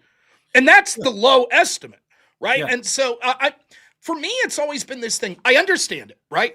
Let's take, because this might be close to home for like talking about the Israel. I don't give a shit. Just say what you want to say. Well, but like for me, it's easier to take it to something that there seems to be more agreement with fans of my channel, such as slavery. Right. Yeah. And so if it turned out that we're looking at something like the transatlantic slave trade, and it's like actually the numbers of people that were brought over here were more than we thought or less than we thought, does it really make a difference today? Does it make a difference to me? And like, I think we could all say the fucking slavery was bad. It was bad and dehumanizes for the people that went through it. Sure. Sure, you say, yeah, but it's important to look at if it was exaggerated. I get that. Right. And so if the argument here is like, I think that the number of deaths were exaggerated to justify a bunch of other shit. Right. And so maybe it was only a small amount of people that were killed, but that was justified to create the state of Israel because they overinflated the numbers. I guess that I'm willing to hear that conversation. However, if your argument's going to be because it was actually only 250,000 that were killed, it's like that still sounds pretty fucking bad to me. That still sounds pretty bad. And so given that we're now some 80 years on, I don't know what I'm supposed to do with that information other than here's the thing that's the misnomer that I forget the woman's name, the base grandma, and I respect her a lot. I think she's very intelligent, and she will see this if she actually does do the actual research. It's not a matter of the concentration camps. Yes, there were millions that got, ended there, but it's more the mass graves and, people getting shot and getting starved in the ghettos. That all counts within the 6 million. It's not just the concentration camps that you're going to get that number. So that's where a lot of Fuentes was saying, the cookie joke, which wasn't much of a joke. He was talking about, the concentration camps. And if it was just that, he would be absolutely right. But it's not just that. They didn't just use gas chambers. They perfected it over their time to that. But they were doing, they were doing other things that weren't as cost prohibitive as that. And they graduated to that. It wasn't just the concentration. Well, and I don't disagree, right? Let me say this, because this is one thing, with a lot of the Israel hate, let me say this, right? I have made no bones about it that I think the United States should be less involved in Israel, and not just with institutions like AIPAC, but I think that there are other countries that are involved in our political system. I basically think that in general, the leaders of our country don't give a fuck about this country. There's sort of this globalist cabal, and so they'll listen to what the leaders of the UK says, or the leaders of France, or the leaders of China. They don't give a fuck about us. And I certainly would say I feel the same way about Israel. I put that in there, where it's like, okay. However, and there's certainly an element to that I would agree with. But here's my thing, right? How about when I say this about Nick Fuentes? Let me see if I can make this clearly. I have an affinity for people that I consider basically my tribalism, which is rural Americans. That's the group that I have the most affinity for, because I've lived here my whole life, and I feel that they've been underrepresented in culture, in politics, etc. So if I say to someone, well, Nick Fuentes is basically fucking, joked about killing all the Jews, or that it was a good thing that the Holocaust happened, or whatever, people will be like, but then if I'm like, but he shit on rural Americans, people are like, oh, Really? The point I'm trying to make is this. If it was my people that I had an affinity for, that I thought, it doesn't matter if it happened or not, that I thought millions of people died, and I had people like, yeah, good, fuck them. You don't think I would be enraged? And it's similar with the October 7th thing, right?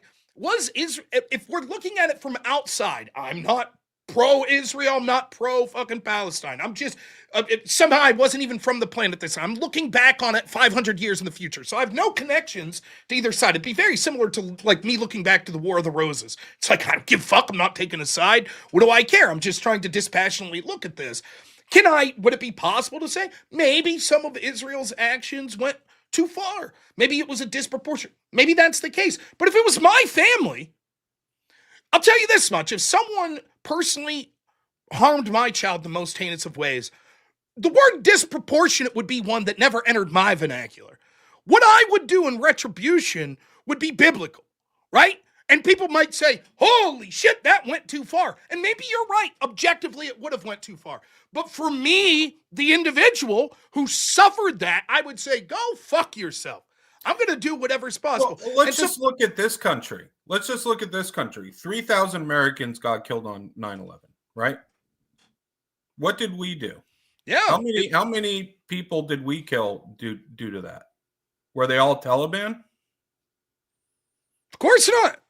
Were they all? I mean, look at what happened in Afghanistan. They're horror stories of what happened in Afghanistan. Horror stories, but slashing the poppy fields. But my question is, were we justified to go in and wreck shit? I think so. But 30 years from now, if the United States wanes as the world superpower, right? History 50 years from now will look back and say, no, they weren't justified. They weren't right, and that's the way that it works. Right. And so depending on what perspective the truth is, it's shitty to say this, the winners do sort of write history.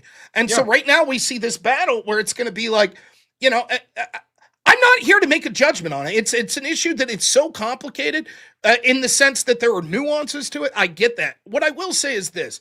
The mistakes I don't honestly think it's that complicated. Well, but I will say, I think there is complications between the back and forth for the past 50 years of what's been going on in Israel and Palestine. In that, is there decisions that Israel made that could be considered shitty? Sure. But here's what I will say. I understand the perspective of Israel, and I also understand this. Many of the people, not all, but many of the people that are like, fuck Israel from the river to the sea, almost all of them, I'll go so far as to say, are disgusting pieces of shit that would want all white Americans to have to give the land back to Indians and want to have to pay reparations to black people and this, that, and the other. These aren't people that are like, our objection to Israel is because they're taking actions that just uniquely we don't agree with. No, they would be more than happy for these actions to be taken for the groups that they support, right? And so, I'm sorry, I think that there's a huge mistake of people that might have legitimate criticism with foreign countries having too much influence in our country, aligning themselves with people that literally want to import mass fucking Muslims in places like Minneapolis that lead to all the horrors that we see of that. And at the end of the day, you say what you want. I totally get it. The people that are like, no, Jews control everything and they commit every evil. Let's assume that that's true, maybe for the sake of argument. I know this. If one of those people was my neighbor, I wouldn't be fearful that they're going to fucking butcher my family with a machete. But I can't say the same of some Muslim from Afghanistan. Can't say the same from some Muslim from Pakistan, so I'm not saying that this means that Israel shouldn't be criticized. I'll criticize the shit out of them. But I find it funny that it's like, this idea that it's like any other group's allowed to be like, hey, we're going to fucking, we're going to collectivize and say this is bullshit, but in the sake of Israel. The other day and I certainly agree with him. Yeah. Are there powerful Jews in this world? Absolutely. And do they control a lot of things? Absolutely. But there's powerful, Christians in this world too that also control a lot of things, and the Pope controls a lot of things. So like there's an element where once you get to a certain, let's say, stratosphere of class, so to speak. Yeah, you probably control a lot of things, and it's a handful, or maybe not a handful, but a couple of handfuls of people that really run the world. Absolutely. But I don't think it's just Jews. No, that's what I've always thought. I think there are Jews that are involved with that. And maybe it's disproportional given the low number of Jewish people in the world versus the amount of influence. But here's the thing. Like, I think I've even heard Nick Fuentes say this. I don't know. Nick says a lot of things that end up being contradictory. But I feel that one thing, and this is stereotypical, but I say the same about the Asian community. I think that Jewish people have a culture where they tend to stick together. You could come up with many reasons why. A positive reason might be because they've been targeted many times in the past. A negative reason is because they're nefarious, that are all trying to rule the world. Whatever the fuck you come up with, Jewish people oftentimes have tight-knit communities. There's nothing wrong with that. Yeah. That's what I want. Even then though, like, it depends. So, like, the Hasidic community, absolutely, very tight-knit, extremely tight-knit communities. The rest of us, I don't know. I don't know about that. Well, I mean, you can look at politics. If you're so tight-knit, why is there such a diversity of, like... Well, that's the other thing. I'm as far right of a guy you can get to. Like, I have allies that are sovereign citizens that I have in my phone. That's how far right I am, okay? Me looking at, a lot of the other people that, are Jewish, they're fucking communists. I look at them, yes, they're Jews, but they're my enemy. Because their religion isn't Judaism. Their religion is communism. Yep. That's how I look at it. Yeah. There are communist Christians. I look at them as my enemy too. But I look at, the far right conservative Christians, my allies.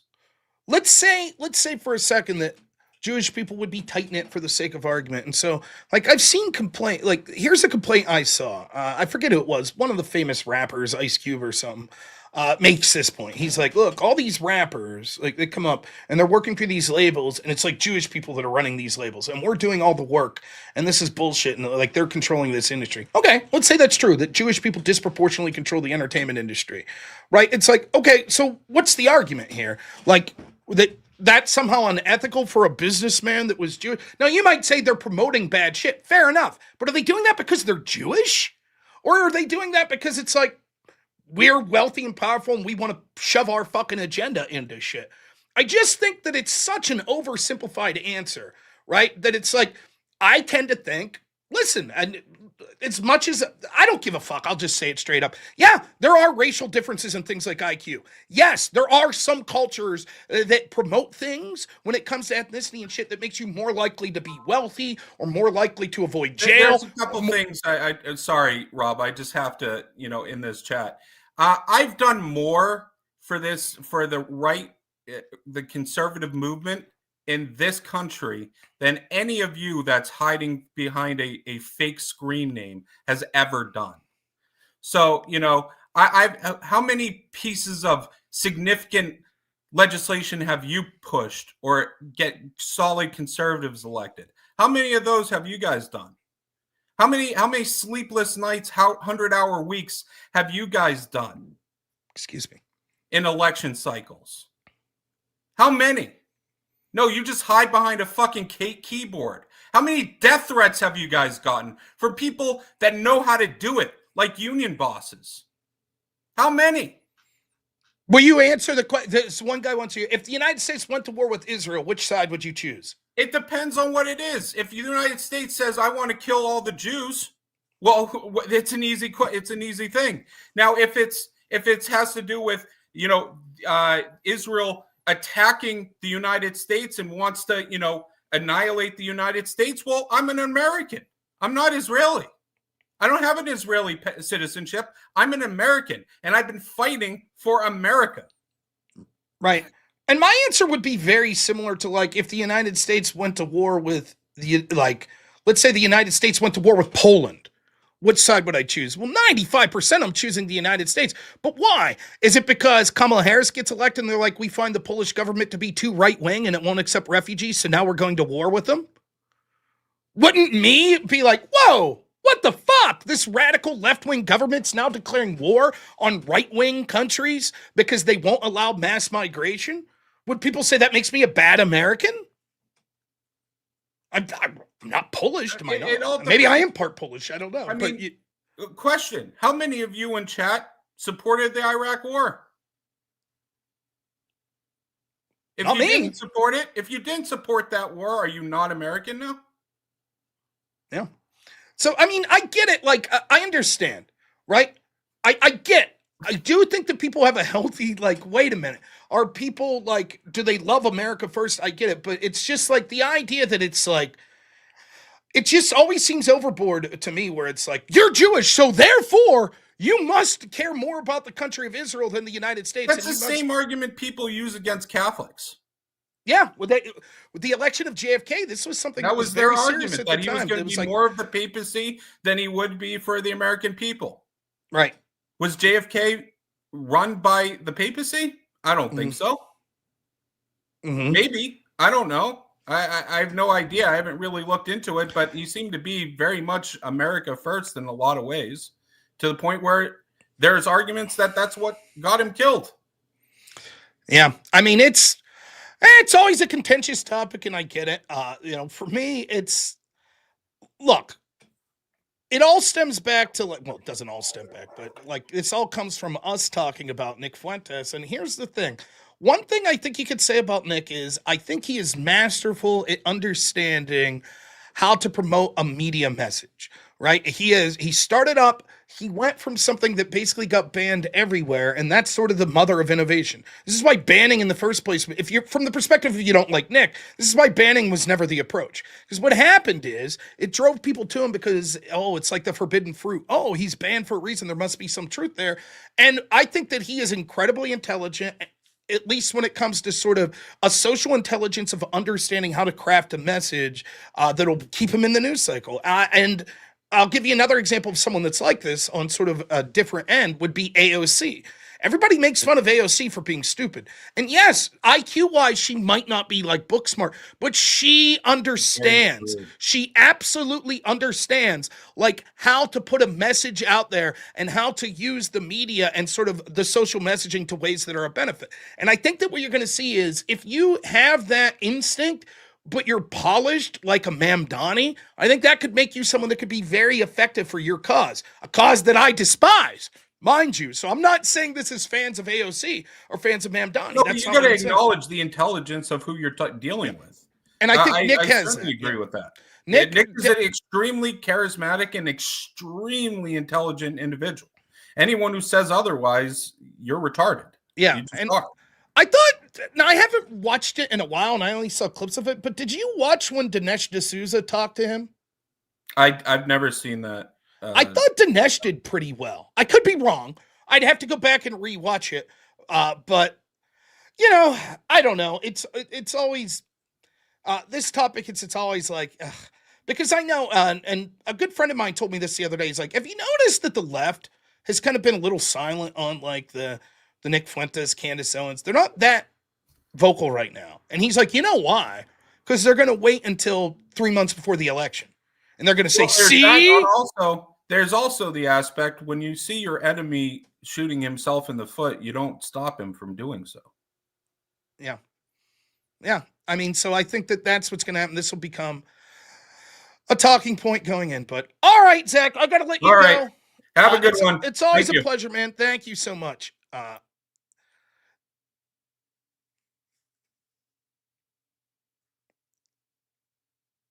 Super chats. Dan Goldstein, $5, says, this Daniel does not represent the Dan monolith as a whole. He's a tard. Thank you so much, Dan. The other Dan, not so much. Nazir, if you yell at your chat, you're gay. Shut the fuck up! I'm so tired of you fucking idiots. Tacit Tempo, $5, says, getting legislator passed doesn't make you right. That's true. But oftentimes what happens is, like, people are trying to operate within the system and trying to do things politically, and people from the outside sphere might be like, oh, we hate you, you're doing shit poorly. Yeah, I guess getting legislation passed doesn't mean that you're pro-American, but he's out there doing something, and I know enough about Zach and the Maine First Project and everything that he's working with is these are things that are more right-wing than me, more conservative than me. And so if he was, doing that, What? Just to benefit Israel? I don't see that. I don't see how fighting a lot of that it's just to benefit Israel, fighting a lot of bullshit lefties here. Nazir, $2 says Rob is gay now. Oh shit. So, all right. Next caller. Please keep getting those super chats in. We got about 15 minutes, and then I gotta get ready for the debate. So, Crisco, what's happening, my friend? Hello, can you hear me? Yeah. What's happening? Perfect.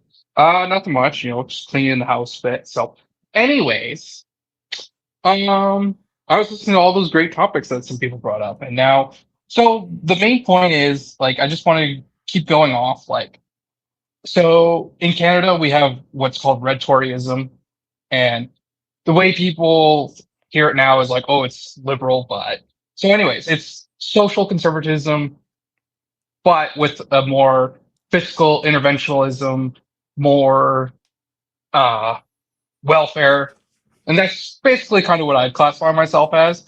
And it's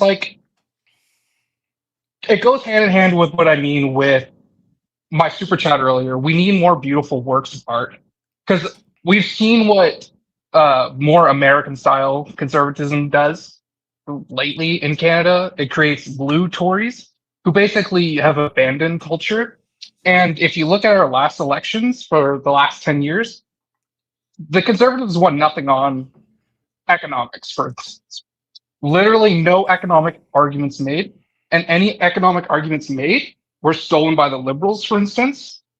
And that's why we need more culture, and we need to bring federal.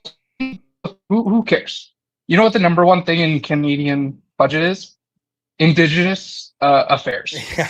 So basically, just giving money to 2 million people. So it's a complicated situation. I totally agree with you. I agree with you on the sense of culture, not just cultural things like architecture and stuff, which are very important, but also cultural things like movies, TV shows, entertainment, video games, all of those things we need as true conservatives to be in the cultural zeitgeist, because what happens is those things over years and years and years incrementally change the Overton window and what people are thinking and how they believe. So yes, that's something that we need to be involved in. Now, what I would take umbrage with, though, is that this should be financed by the governments. On one hand, yes, if we're going to be spending the money anyways, wouldn't you rather spend it on shit that's positive like that? I suppose, though, instead of these sort of things, I would suggest that they spend their money in sort of pushing, in a positive way, this term, propaganda for family values. It's not about getting rich. It's about starting a family. We're going to have policies that promote families. We're going to have propaganda that promotes people getting married, that promotes sort of the idea of the hookup culture is a bad thing, etc. I think the money would be better spent there, and that would have more an effect on culture than a great architectural project. However, what I would say is it's not just a matter of, well, if we're spending that money anyways. No, what I would like to see is allow the people to keep more of their money.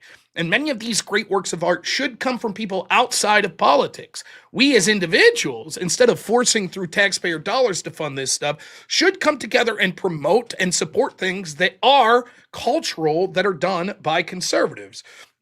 Now, it's a little different when you're talking about architecture. For example, there are things in our infrastructure that we need, maybe bridges, roads, etc. But yes, it would be important to fund those and to have those be upkept in a way. And then when you're well, new buildings that are built, should we spend a little extra money to put architecture that's awe-inspiring? And as I mentioned to your super chat, yeah, this is something that's important. There's a reason that even atheists like Christopher Hitchens was in awe of a lot of the works of art he saw that were inspired by Christianity. And that does something to people. The truth is that we're irrational. Humans are. And that we are affected by things that are artistic in ways that's sometimes difficult to explain.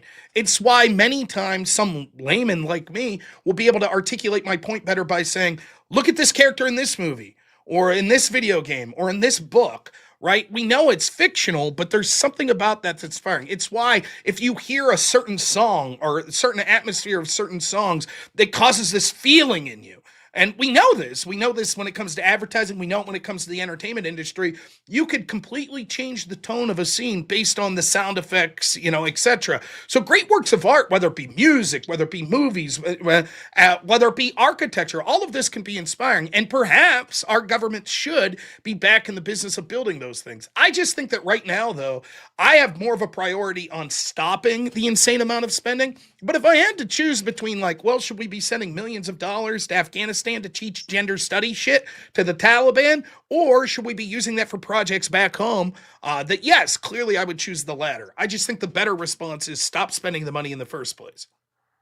Sure, certainly. But I think you have to look we can look at modern examples, like we can look at with Shinzo Abe and him being the quote unquote have sex incel president or prime minister for Japan. Like you saw Tokyo or Japan basically on all the credits for funding or being being the executive. It's like Tokyo, the Japanese government's funding these, and now anime, manga, all that is just hugely in the culture, right? So, and then if you look at old times, you have the patronage system, where great works are made by, you can say, oh, they're private lords and stuff like that, but all their revenue is through, I would say it's a good chunk is through taxation. Sure, you have the wealthy merchants and such, but lords and kings, they would be hey, I'm going to have this person on a patronage, and then they're going to create works of arts, and these works of arts are basically going to be for,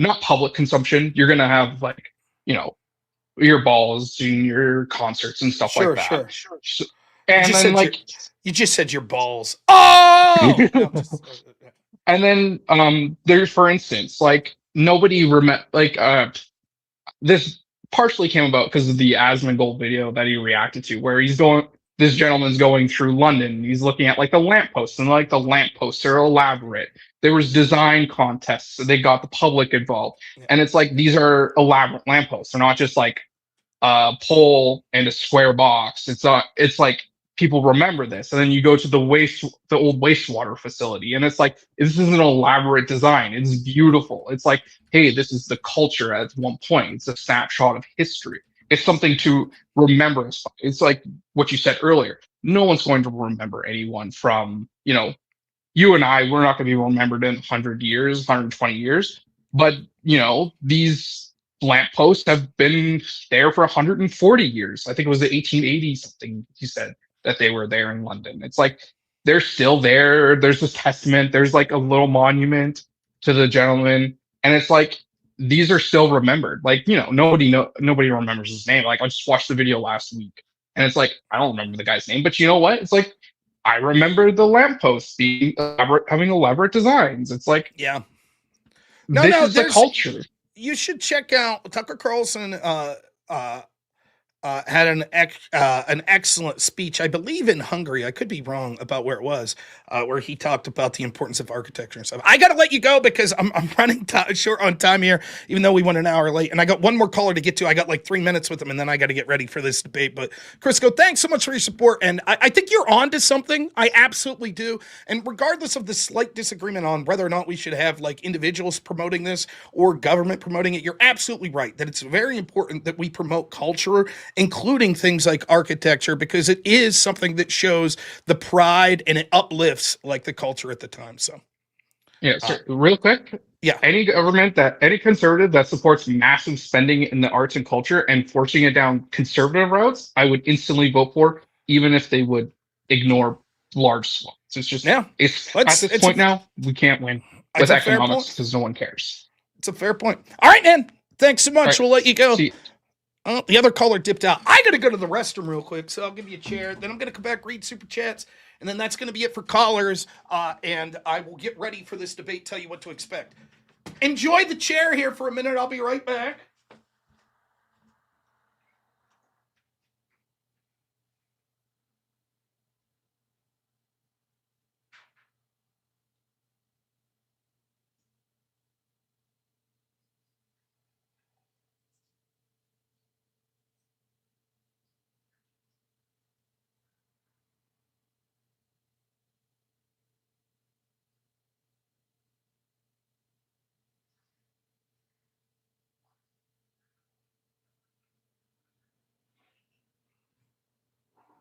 Hey, wife, I'm not doing the extravaganza. So I'll probably, after the debate, I'll probably talk for like 20 minutes, half hour, and then I'll be done. All right. Love you. All right. Woo! You excited? I'm excited. Debate coming up. A daytime debate? Oh, man. Woo! Let's get it. I'm ready. All right. Kokomo, $10 says, if you read this super chat, you're gay. No!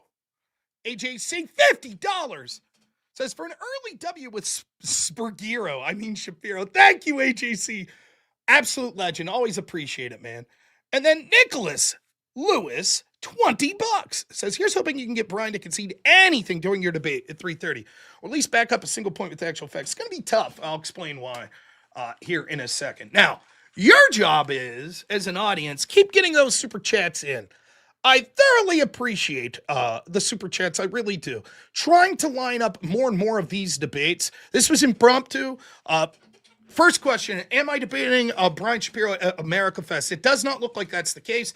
Looks like they're going to go in a different direction. So he reached out to me, and I got to give props to Brian Shapiro for this. I think that he probably felt bad that we're not going to debate at America First debate, and so he's like, why don't you call into my show and debate? Now, this is not the ideal platform for me. In fact, the odds are stacked much against me. Here's why. 45 minutes is how much he wants to go. He's doing a radio show right now.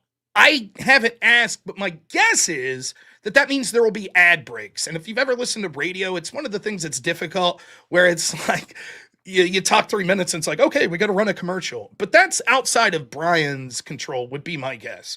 So yeah, no bad words, obviously. So we'll be good there. So, it's not Brian's fault that the network that he works for is going to have ads that are put on, but that makes the conversation very stilted. And you know that my style is I like to get in depth and have a broad ranging conversation.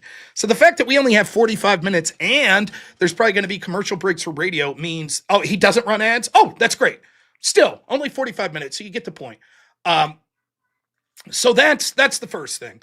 So it's not the ideal platform. Second, I've given him total control over what topics he wants to talk about. He says that he wants to talk about Trump, probably things that are in the news at the time, like the Venezuela boat attack. So I haven't watched the news cycle since I've been streaming today, and I just woke up before I came up and streamed. So I don't know if there's something in the news that I'm unfamiliar with that he's going to want to talk about. That I'm not sure. But seeing as how it's his radio show and he'll have a mute button and he'll be able to control the direction of the conversation, it puts me, and it's only 45 minutes, it puts me in a position where it's not ideal, but I don't care. That's fine. I'll still do well in a non-ideal situation. So I hope that you all appreciate, yes, you'll be able to watch the debate right here. You don't have to go anywhere. So whatever you're watching right now, we're just going to keep the video going. It'll be right here. Krieger, thanks so much, man. Member for 4 months, says, whoop up on Shapiro. Try to do so. Crisco, $5, says, there's so much to say on economics, but my GDP people have ruined Canada and are doing their best for America. Totally agree. Totally agree with that. And then we got Michael Reichart, $10, says, sorry, I dipped out in the phone call, but I know you have to go. Maybe we could talk about it next time. I'm going to attempt to change your position on abortion. Sure. Friday, I'm doing a 24-hour show, so I'll have plenty of time to take call-ins if people want. So, yeah, the debate's supposed to start in 15 minutes.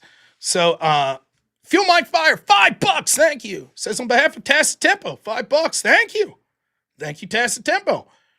Now, my strategy in this debate is to understand that there will be a left-wing radio audience that'll be watching, and I hope to at least make some cracks and inroads that maybe the stories that they're being told in a bubble, like listening to a radio show like Brian Shapiro's, maybe isn't accurate to the entire story. So I'm not going to sit on there and be like, Trump's the greatest ever and he's done nothing wrong, or sit there and yell and scream. I'm going to try to make my point as succinctly as possible as to why many of the events that's being explained aren't so out of the ordinary. And even if you find them objectionable, particularly when it comes to these Venezuelan boat strikes, it's not really something that's that out of the ordinary with the precedent that we've had since going back to Bill Clinton. So those are sort of the points that I'm going to try to hammer home. So I'm not going to be as aggressive as maybe you would see me be at other times where we have a longer format and that you're not hamstrung by sort of terms of service on radio. So that's in general. I want to make sure that I'm doing a better job than normal being succinct and No, you don't have to jump to a different channel. Wherever you're watching right here, you're on YouTube. Nope, it's going to be here. You don't even have to change. It's literally, I'm going to join the StreamYard in 5 minutes, and we're going to start at 3:30. That's the point. So, he'll probably talk much more than me, and if he wants to spurg out and jump to different things, that's fine, right? It's his show. There's nothing I could do about that, right? Maybe this leads to a broader discussion that we have later. I'm not going to try to make personal insults and stuff. Remember, you always have to ask yourself, what is your goal when you're streaming, when you're taking a debate, any of these things that you're doing? My goal that I've set for myself is that I want to make inroads to a left-wing radio audience. That's my goal. So if I go on a show, keep in mind, 95% of the people listening are going to be fans of Brian Shapiro. If I go on and I'm throwing around insults and shit, is that going to help my case for my goal? No, that's not going to help my case. So that's my particular goal in this debate. I'm assuming a left-wing radio audience, probably a little older. Most radio people are a little older, right? And so in order to reach that audience, I want to come across as likable, which I am. I think I'm very likable.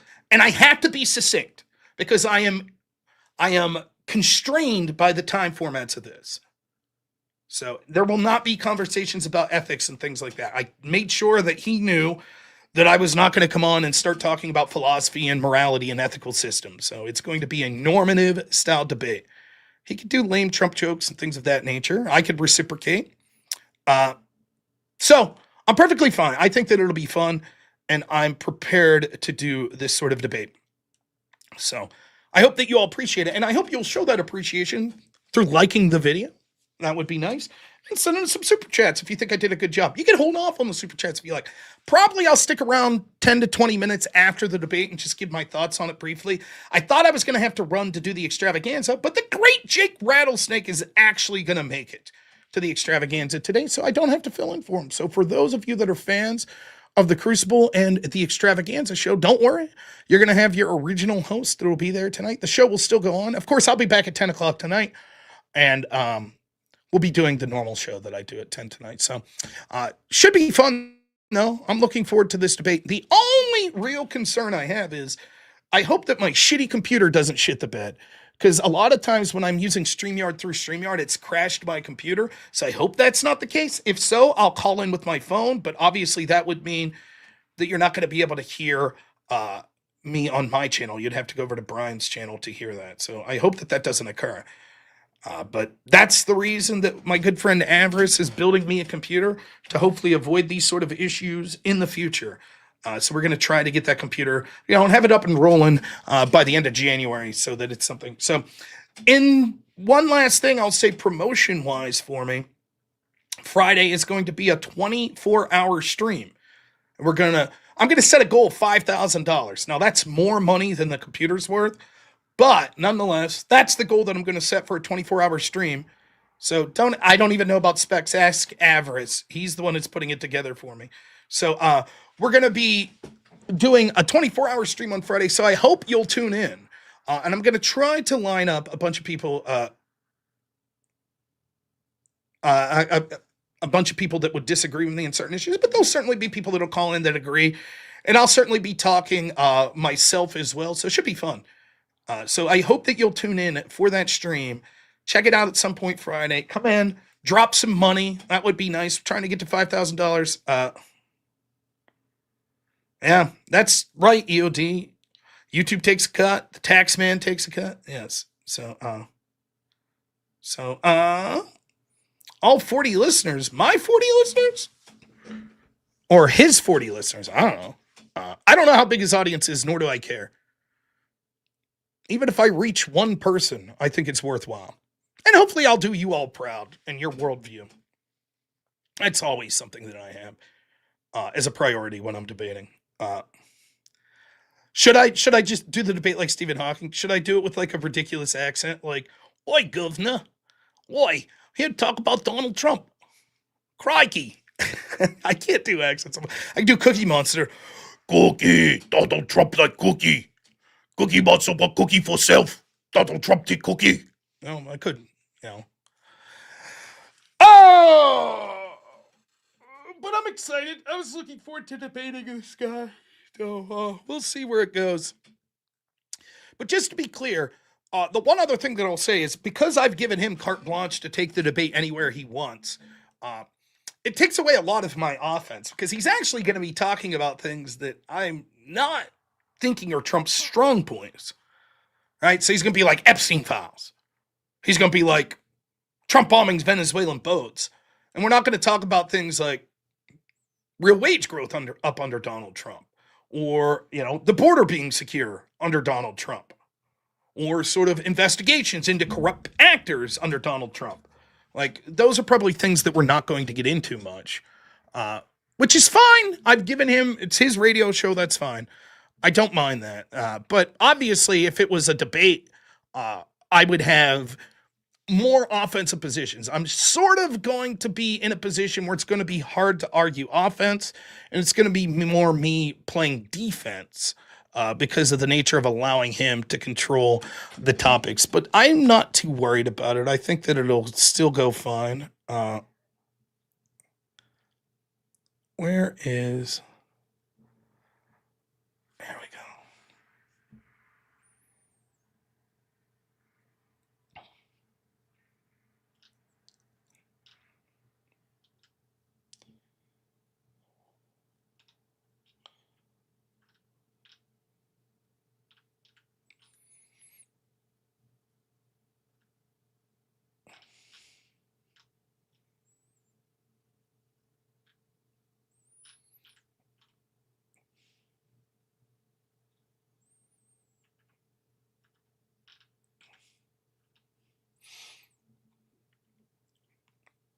Just getting a couple sources here for some things that I think he'll talk about. All right. Okay, let's do this. Close some of these tabs.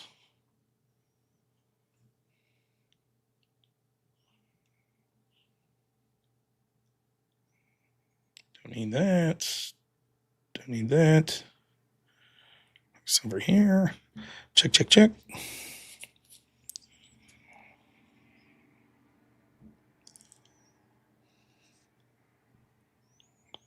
Rich. And I want to pay the people, and I want the people to go out and buy their own health care.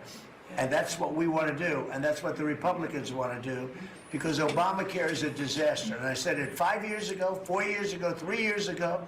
It was always a disaster. It's bad health care that's too expensive for people. And now your premiums, and you said it better than I said it. You said the Obamacare premiums are going to go up. They're going way up. And what I want to do is have the money. And you know who's getting that money? A lot of it is the insurance companies. I want the people to get the money and go out and buy their own health care. And everybody wants that. Yeah, everybody wants that. You know, that is just proof once again that Donald Trump has no real plan to stop any Obamacare spike. Health saving plans, as we know, are helpful until the money runs out. Then you're in trouble. Yes, I agree with Donald Trump. He's been complaining about it for 3 years, 5 years, 6 years, 9 years. What has he done about it? Nothing. He has no replacement plan. Remember when he said, oh, we're going to have it in 2 weeks. We're going to have it in a month. Remember his first go around when he said that? Where's the replacement plan? Mike Johnson doesn't have a replacement plan.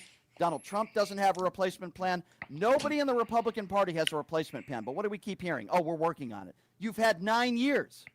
You have no solutions. I don't mind if people complain about policy. I might disagree with you, but I don't mind. So long as you have some sort of plan, some solution. The Republican Party has no solutions to almost anything, including health care. Their solution is taking 20 million people off of Medicaid. Their solution is taking people off of food stamps. Their solution is giving the biggest tax breaks to the top 1%, $100 billion this year. Their solution to gun violence is make it easier for people to get their hands on guns. They have no solutions, ladies and gentlemen, and the little solutions that they claim they have are making it worse. I just went over inflation. I just went over how President Xi is owning Donald Trump. It's not a Make America Great Again. It's Make China Great Again. And the only reason why they stopped buying soybeans in the first place was because of of Donald Trump's tariffs to begin with. There are no solutions. We are headed towards a recession. There is no peace in Israel. There is no peace between Israel and the Palestinians and Hamas. The war in the Ukraine is still going strong, even though Donald Trump wants to blame Vladimir Zelensky, which is a joke, by the way. And don't even get me started with Cambodia and Thailand, another war that Donald Trump claims he has ended. And then you have those in Donald Trump's administration, including Marco Rubio, talking about the casualties at the Cambodian-Thailand border. But allegedly, that's a war that Donald Trump stopped. This is all a sick joke, and it's a nightmare what this country is going through. But with that being said, coming up next after the break, we have somebody on that will probably disagree with me, I would imagine. That's why we wanted him to come on. His name is robnoerr. He's a conservative and the host of Normal America. He's going to be joining us next in about 90 seconds or so. We'll take a quick break. Looking forward to this debate. We'll be back right after this. It's Pushing the Limits right here on KSHP. Here's the deal. The country's a mess, and America's youth is stuck at the center of a tug-of-war between propaganda, billionaires, and political clowns who think TikTok is a national security threat, yet can't open their own email. But the real threat that keeps them up at night isn't TikTok. It's the power of the youth vote, and that's what the Unfuck America tour is after. We're traveling the country, hitting campuses and cities, exposing the right wing's playbook and calling out all the tricks they use to hook young people. We saw the youth vote shift in 2024, and if we don't reclaim that momentum now, we lose the future. Our future. We're not bankrolled by billionaires, corporations, or dark money. We're backed by regular people like you, who won't sit back while the rich strip this country for parts. We need you to help us stay on the road to push back against the misinformation machine. Click the link in the description or head over to unfuckamericatour.com to donate, because nobody else is coming to fix this mess. You are way too smart, way too talented, way too good to be with.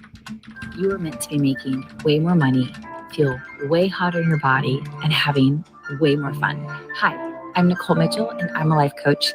I help you get hotter and richer. If that is what you're looking for, you can find me at NicoleMitchell.com. My name, Nicole, is with a K, NicoleMitchell.com.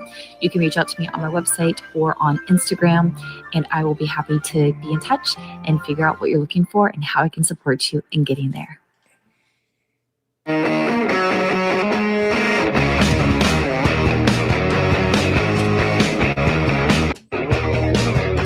All right, welcome back. It is Pushing the Limits on a Tuesday. Thank you so much for joining us. We got a lot of special guests that are going to be coming on the remainder of the week. We got AmFest, which I'm going to be attending later next week. A lot of big announcements to make as far as guests are concerned. Just this week alone, I'll be discussing those a little bit later on in the program. So those of you that might know, I did have a mini debate with Andrew Wilson on the Piers Morgan show a few weeks ago. And then we had what I thought was going to be a debate with Andrew Wilson on this show.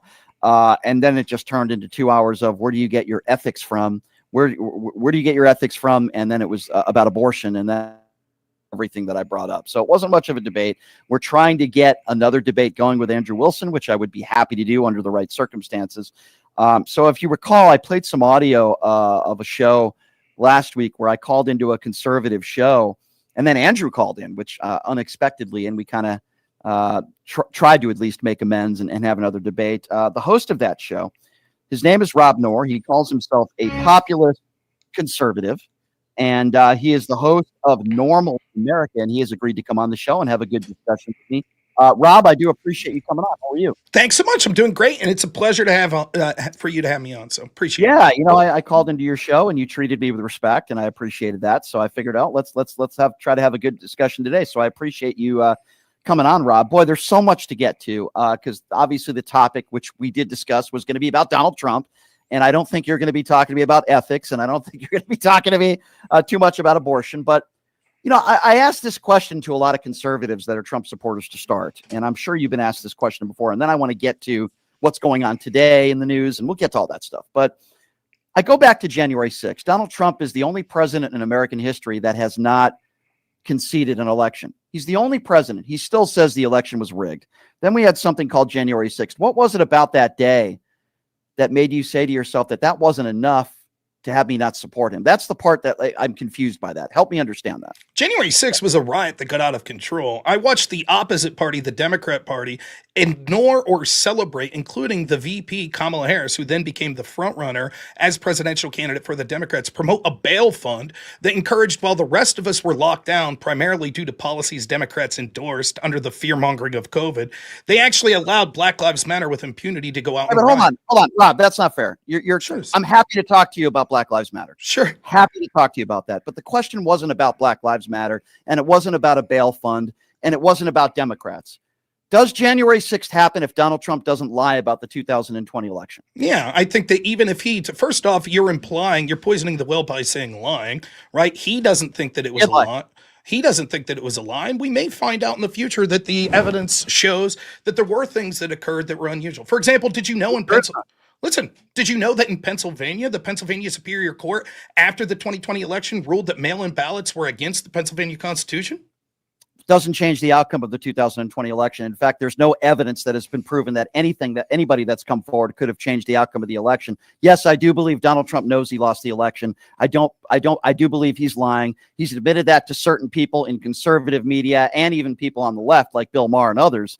But even if he did think he won, that would make him a delusional moron, because as I said, there's no evidence to prove that there was widespread voter fraud. So you're telling me that if Donald Trump had conceded like every other president has done and called Joe Biden and said, congratulations, you're telling me you still think there would have been an insurrection? And by the way, I don't care whether you label it a riot or an insurrection. That doesn't really matter to me. I don't care.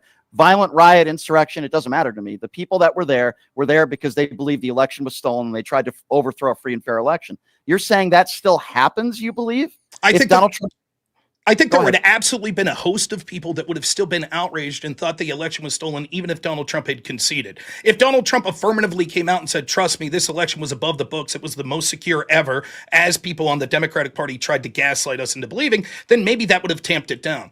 But what I'm saying is, let me finish the point real quick here. The truth is that we have a binary system. Would you agree with this? Yes, you could vote third party, but ultimately we're going to make the choice between a Republican or Democrat when it comes to president. You agree with that?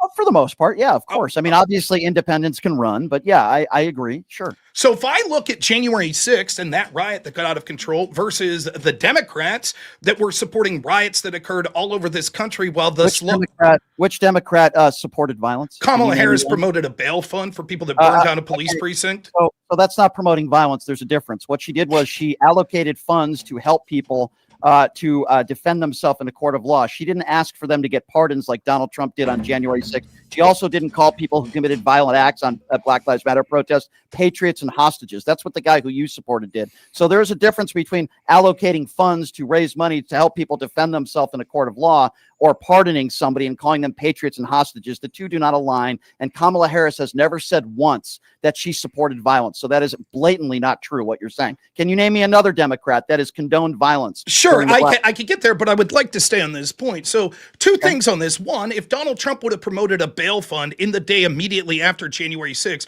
would you have said it was outrageous and proof that he supported an insurrection?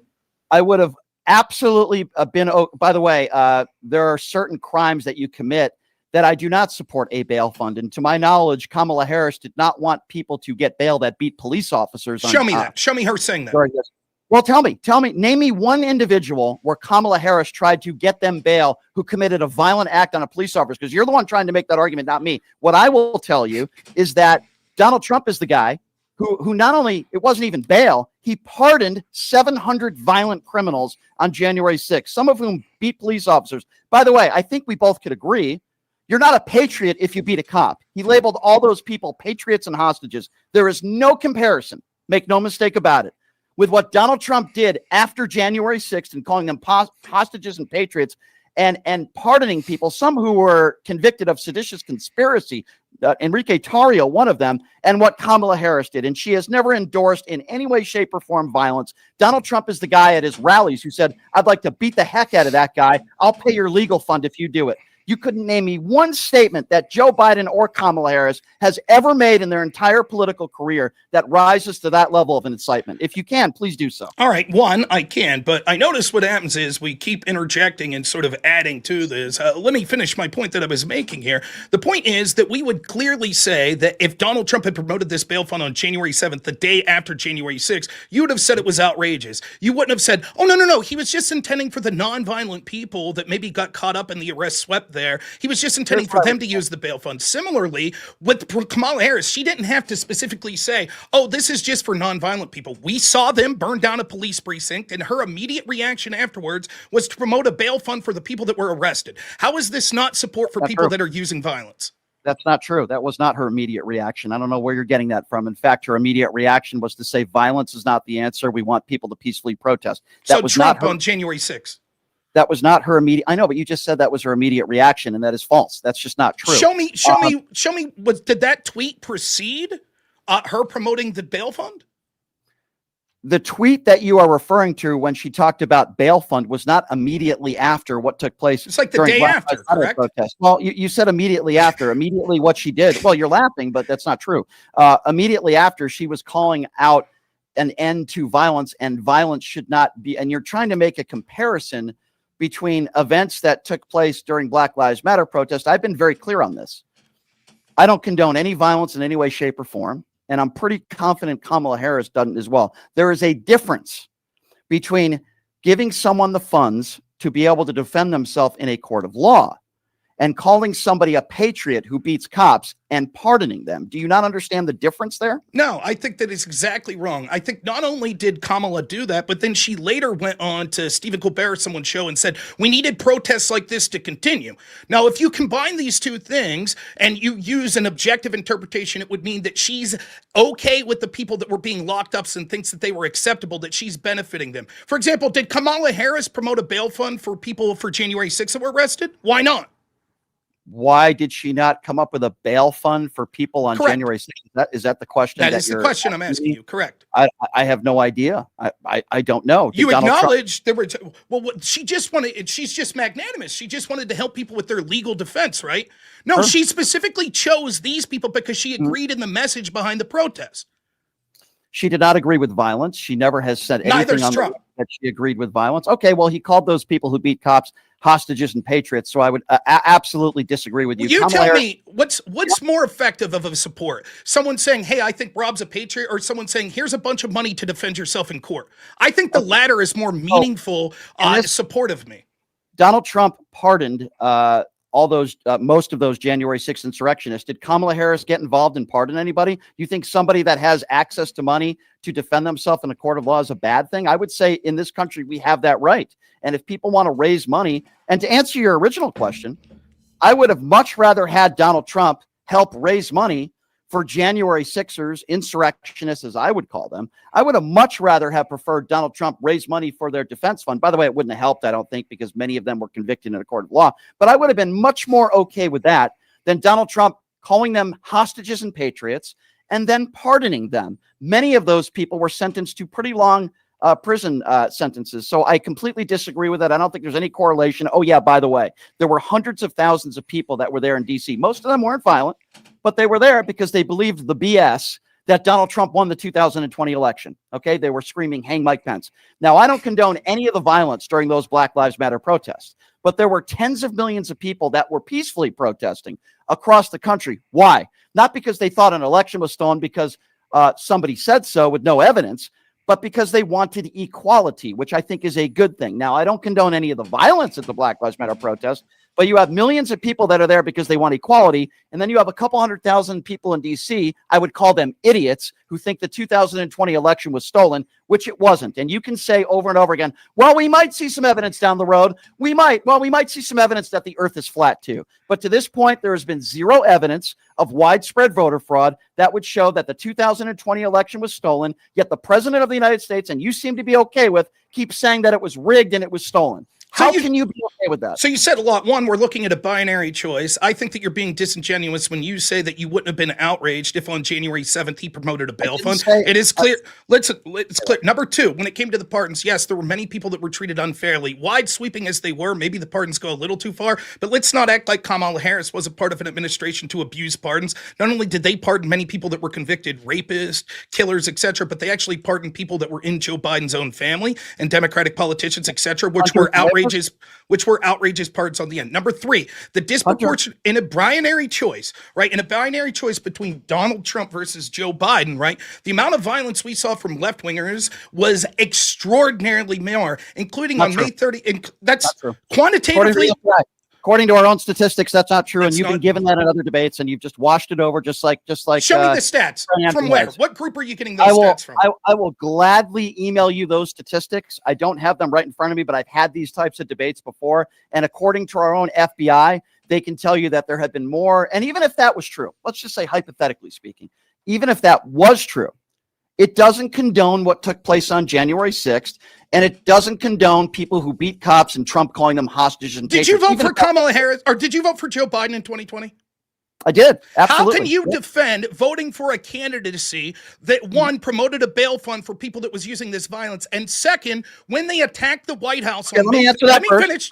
Let me finish. Okay, well, let me answer one at a time. Let me just answer. Okay, I know Andrew likes to do this, so I mean, I'll take. You've definitely talked in great chunks more than me here, but go ahead. Well, yeah, true, because almost everything you've said isn't true. So that's why I'm trying to correct you. Okay, well, again, there's fact and then there's fiction. First of all, I don't see anything wrong with people having the funds, no matter who they are, to be able to defend themselves in a court of law. Then let a jury decide. It's people like you, when you don't like the outcome of a jury's decision, you say it's fake and it's rigged. Like the 34 count felonies, for example, or like a liable sexual abuser, for example. When they actually have their day in court and they have the funds to defend themselves, you guys don't like the outcome, so you call it rigged. I don't see anything wrong with people being able to have the funds to be able to legally defend themselves in a court of law, no matter who they are, because that's how. I just want to be clear. If Trump comes out tomorrow and starts putting bail money out for people that are in the KKK, you'll say, I don't see anything wrong with that whatsoever. Well, what did they do? What law did Let's they break? say they lynch someone. They lynch someone and Trump says, here's here's bail money for them. You'd say no problem. Sure. Here's the way I would respond to that. Well, I would root for those people if there's overwhelming evidence that they were guilty. I hope they get the electric chair, and I hope they're found guilty. They still have the right, just like anybody else in this country, to have their day in court to defend themselves. That's not the question. Okay, no, that was the question. No, the question was, would you say you're perfectly fine with Trump sending money himself for their bail fund, for their legal defense? You would be okay with that and say, hey, that's cool because I support everyone's right to a free trial, so I wouldn't impugn Trump for that? I wouldn't say it's cool. What I would say is what I just said. Everybody has the right in the United States of America, unless you're a Trump supporter and you don't think people have the right to due process, which I would assume you're okay with that. Everybody in this country has the right to due process. They have the right to see their day in court. Whether I say, well, I probably wouldn't do that, or maybe it's a bad look, I'm saying they have the right. The president should not have the right, I don't like pardons in general, by the way, it doesn't matter whether you're a Democrat or Republican, to lie about an election, to incite, and to call people, as you're the president of the United States, patriots, some of whom, Rob, beat police officers on January 6th. If Joe Biden or Kamala Harris She did. She saw the violence that was occurring in a nightly day that was against lockdown orders and went on to a late night comedy show and said these protests need to continue throughout and beyond the election. That's what she said.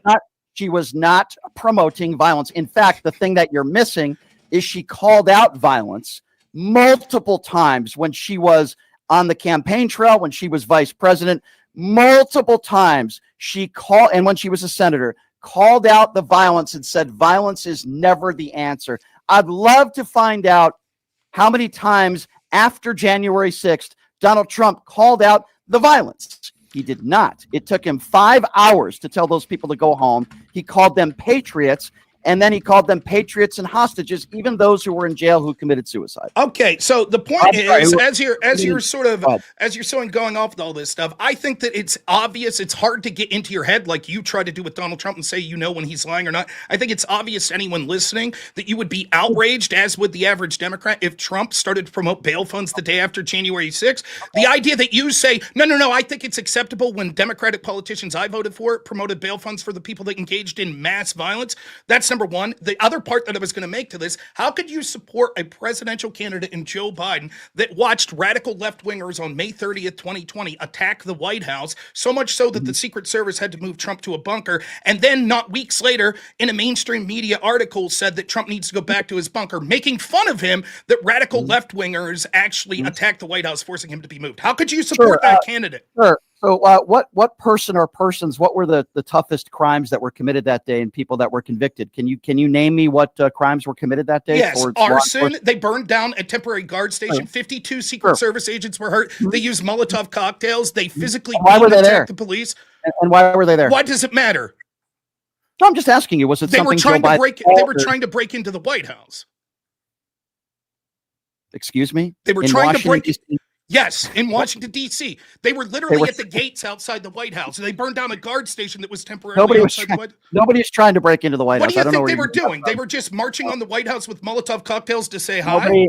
Nobody was, as far as I know, nobody was charged or convicted with trying to break into the White House. It doesn't matter if they were charged or convicted. Well, it kind of does, because you're making a claim, Rob, and in order to make a claim like that, by the way, that'd be a crime. If you or I were trying to, quote, break into the White House, people would see their day in court and they would be charged. Nobody was charged. What if they weren't, Brian? What if they weren't? Because that's what happened. We can see it with our own eyes. Rob, the problem I have with this is you're making a claim, right, that Democrats were trying to, quote, break into the White House. To my knowledge, there is not one person that was charged with that crime or convicted, which means there's no evidence to back up with what you were saying. Because if there was, Donald Trump, Donald Trump's DOJ didn't charge anybody for trying to break into the White House, but Rob claims that they were trying to break. Okay, let's move on, because that's ridiculous. So again, my question is, even if they subjectively don't feel they were trying to break into the White House, the Secret Service clearly thought they were, because they moved Trump to a bunker, correct? Just because you move somebody to a bunker doesn't mean they were trying to break into the White House. There's a lot of reasons why. Give me a reason why they would do that. Because they may have felt, and I would assume maybe they did, that Donald Trump, his safety was in jeopardy. Now, I will remind you something that you're trying to maybe leave out of this thing. That was the day, correct me if I'm wrong, where Donald Trump made a public appearance in front of a church, right? That was the following day. Okay, so the following day, after he was put in a bunker, Donald Trump decided to go in front of a church, hold the Bible upside down. And by the way, he was in front of a church where the people who owned the church said they didn't even want him there. And then that was the day where Donald Trump told members of his staff that testified about this under oath that Donald Trump told them to shoot these people in the leg. Okay, so we can go on and on about hearsay of people that actually said things that were unable to prove any of it's irrelevant to the point. You're deflecting from a red herring. You're supporting a presidential candidate that saw the Secret Service move Trump because radical lefties injured 52 officers and were using Molotov cocktails, marching on the White House. Secret Service moved him, in your words, for his safety. And Joe Biden comes out 2 weeks later and makes fun of Trump for having to be moved as radical lefties were attacking. How could you support that? Okay, so first of all, your characterization is wrong. Number two, was Joe Biden president when all this was taking place? What's the matter? You voted for a guy who cheered for violence. Okay, so hold on. First of all, Joe Biden has never cheered for violence. That's a lie, and you're not going to lie. He mocked Donald Trump for having to be moved to a bunker when radical lefties. I mock Donald Trump every single day because great, and Trump mocks lefties, so he's not calling for violence either. Donald Trump is a 3-time draft dodging coward, okay, and I mock him every day. That doesn't mean I condone violence. Joe Biden wasn't even the president of the United States. It doesn't have to do with anything. I'll tell you, because when Donald Trump was president of the United States, when we had something called the January 6th insurrection, I know you called it a riot, they begged Donald Trump to put out a video. We know this. We know this from the January 6th Commission, people who testified under oath. It took him over 4 hours after he was sitting on his ass, not as a former president, as a current president, to even put out a video to tell people to go home. Joe Biden, what you're referring to, was not president of the United States while this is going on. I know you have your computer. I hear you typing. You can Google this stuff. This is stuff I talk about every day. Look up how long it took Donald Trump to do anything and put out a video. It was around 4 hours, and you could look that up. When was his first tweet suggesting that law enforcement was on our side and to be peaceful? When was it? What time? Yes. I'm talking about the video that he put out, okay? He was asked for hours. Now, I'm not talking about a 2-sentence tweet. He was asked for hours. I think most reasonable people would say when you have an insurrection and people are storming the Capitol and people are getting killed and there's a lot of violence. Who got killed? One or two sentence. Who got killed? Hold on a second. Let me just finish my sentence and I'll answer. A 1 or 2 sentence tweet is probably not enough in 4 hours. I'm talking about the video, Rob. The video. It took him 4 hours to put out a video. Now you're asking me who was killed. My understanding is that there were a few people that died that day. Ashley Babbitt was one of them, who I've said time and time again deserved what happened to her. It's very sad, but she deserved it. I also talked about a woman who was trampled, who also had a heart attack on the steps that day. Very sad, very tragic. Brian Sitnick died the next day, and the person who actually did the autopsy said in an interview a few weeks later that he believed that the events that took place that day helped lead to the state that he was in the following day. There are several officers that have sadly committed suicide. Their family members have said they were never. You think it's funny? Yes, I think it's funny that you lump this in as people died. How many officers committed suicide after the Black Lives Matter rallies and the riots? How many officers committed suicide after the Black Lives Matter riots? I know you want to pivot to Black Lives Matter. No, it's a binary choice if you admit it. No. Is there something funny about officers that commit suicide, Rob? No, there's something funny about people that are. There's something funny. Allow me to finish. You're impugning me. There's something funny about people that want to use suicides that occurred month later as deaths that occurred that day, but they would never do so in any of the litany of interactions we see with left-wing riots. Rob, I just said there were a few people that died that day. I gave you the facts on that. I'm also talking about the family members, which I tend to believe more than somebody like you, with all due respect, and some family members that were with family members that were interviewed, Rob. And those family members said they changed after that day. And then all of a sudden, it's very sad. And by the way, going back to what you said, because you always want to pivot back to Black Lives Matter, which I find pathetic, but I'll still answer your question. Any officer that has committed suicide because of a tragic event or violence, it's horrible, whether it's Black Lives Matter or whether it's January 6th. But every single time I bring up something January 6th, and the reason why I'm bringing it up is because we're talking about Donald Trump, not Kamala Harris. I'm happy to talk about Kamala Harris. I'm happy to talk about Joe Biden, but we're talking about Donald Trump right now, okay? Took him 4 hours to put a video out. There was a lot of violence. I said some people died that day, and there were some people that died a day after and months after. It's all horrible, Rob. And every single time I bring something up about January 6th, you want to bring up Black Lives Matter. Just like with Andrew Wilson, every single time I bring up something that Donald Trump says or does that's despicable, he wants to bring up abortion. That's not a debate. Now let's move on to something else. No, wait. I would like to respond. First off, Andrew Wilson seemed to really get in your head. It seems like it really affected you. Keep bringing him up to me, and I'm not quite sure why. Secondly, Secondly, like the idea of what you're doing is it's clear that I'm making the point that the reason I supported Trump even after January 6th is, one, I think it was blown out of proportion, and second, because we have a binary choice, and I thought he was the better candidate of the two. But if you're going to impugn me as saying I supported someone that somehow engaged in this violence in some way, my question is, seeing the disproportionate amount of violence we saw with Black Lives Matter that was tacitly supported by not just a bail fund from Kamala Harris, but also Joe Biden when they approached the White House and Trump had to be moved, mocking Trump for it, how could you justify doing that? You could have voted third party. You could have not voted, yet you chose to vote for a party that was supporting the groups that we saw that were rioting over and over. I'll give you a bigger answer, okay? Maybe one that you'll understand, I hope. So Joe Biden versus Donald Trump. I decided to vote for somebody who hasn't cheated on every woman he's ever been with, who has never been found liable in a court of law of sexual abuse.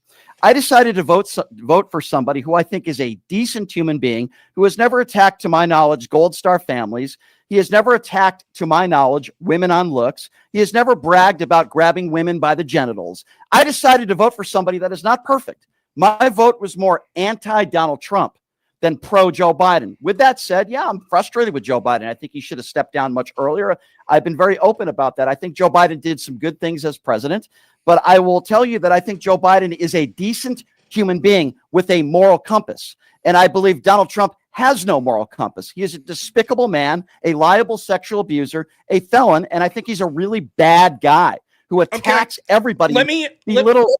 Let me retort, right? So what you just said was, well, because in a binary system, even though Joe Biden's not perfect, I thought that even given the violence that we saw, it was appropriate to support him over Donald Trump. And the reasons you started giving, we already went through, he actually mocked Trump for having to be moved for his safety. That would okay, right. So yeah. What did he say? What did he say? He said Trump needs to go back to his bunker, which he was moved to because radical lefties were attacking the White House. And so why did Joe Biden? Hold on. I think I'll explain this to maybe your listeners that might understand this. I hope you do as well. Every single time Donald Trump mocked Joe Biden, he said, Joe Biden is in the bunker. They were mocking his health. They were mocking Joe Biden's in the bunker. Hold on. Okay. They also said the word bunker. Okay. We don't show me one post where they did. Okay. The reason why Joe Biden said that, he was mocking Donald Trump because Trump was always the guy who mocked Joe Biden. Okay.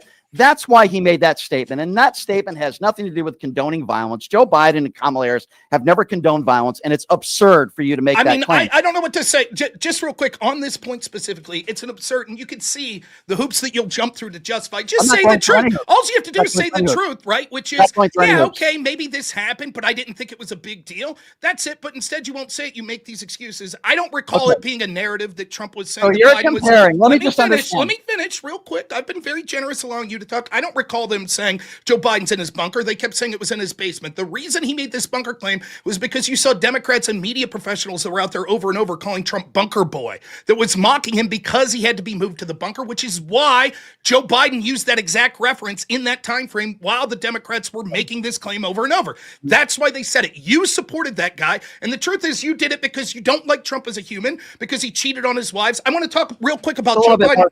A little bit more than Joe that. Biden Rob, being a moral person. Let's go through this real quick. Let's go through this. You say because he hasn't been found liable of sexual assault. His own VP candidate said she believed the women that said at the very least he acted inappropriate sexually, sniffing their hair, feeling them up, which would be tantamount to sexual harassment. Wait, who said that? Who said it was inappropriate?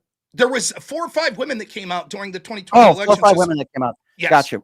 Okay, got you. And then you had, what was the name of the woman that came out and said that Joe Biden sexually penetrated her? Hold on. So you're comparing somebody who is found liable for sexual abuse. By the way, the judge characterizes rape to Joe Biden sniffing hair and a couple of random women saying it was inappropriate. You're trying to compare those two? No. That is a joke, Rob. That makes you look bad. That's a joke. I'm trying to compare them in this sense. One, I don't. And it's not comparable. It's not comparable. Let me finish.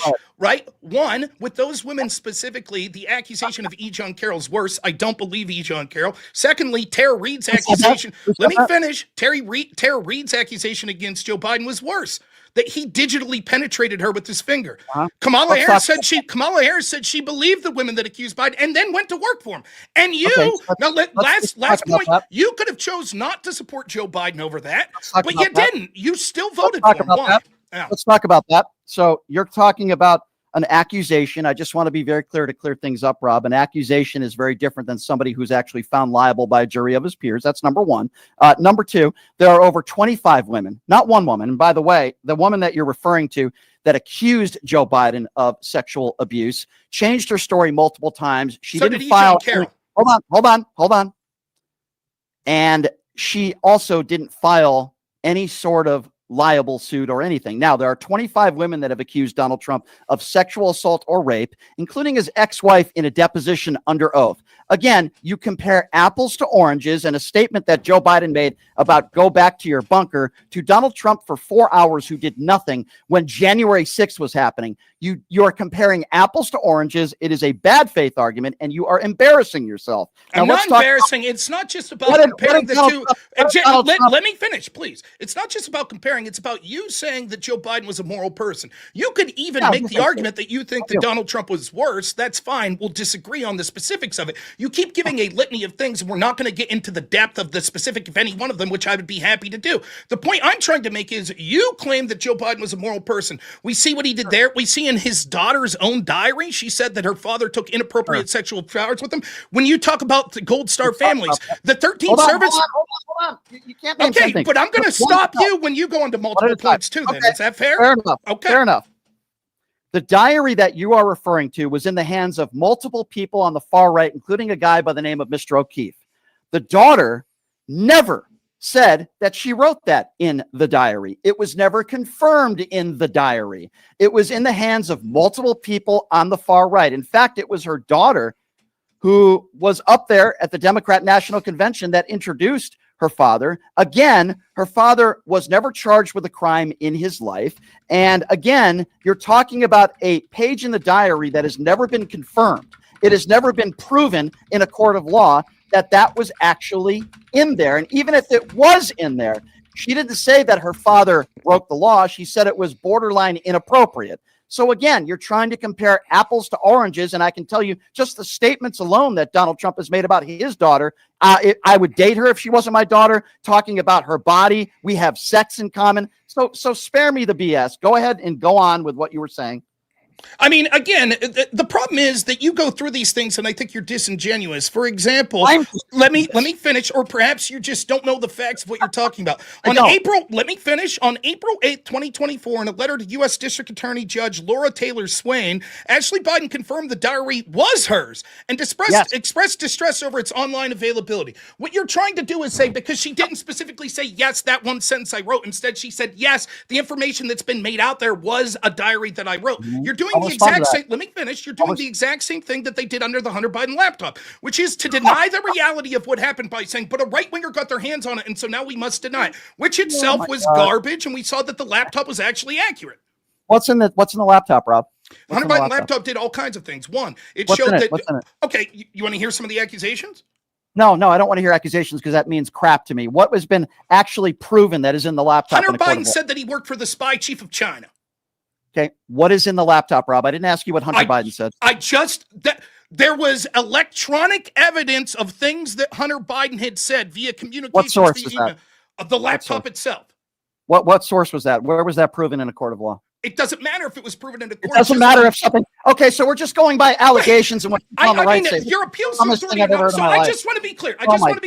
Let's assume that we go back to the Jim Crow South real quick, and there was law enforcement that don't arrest someone who was a racist that lynched a black man. You'd say, hey, there's nothing that happened here. It wasn't proven in a court of law.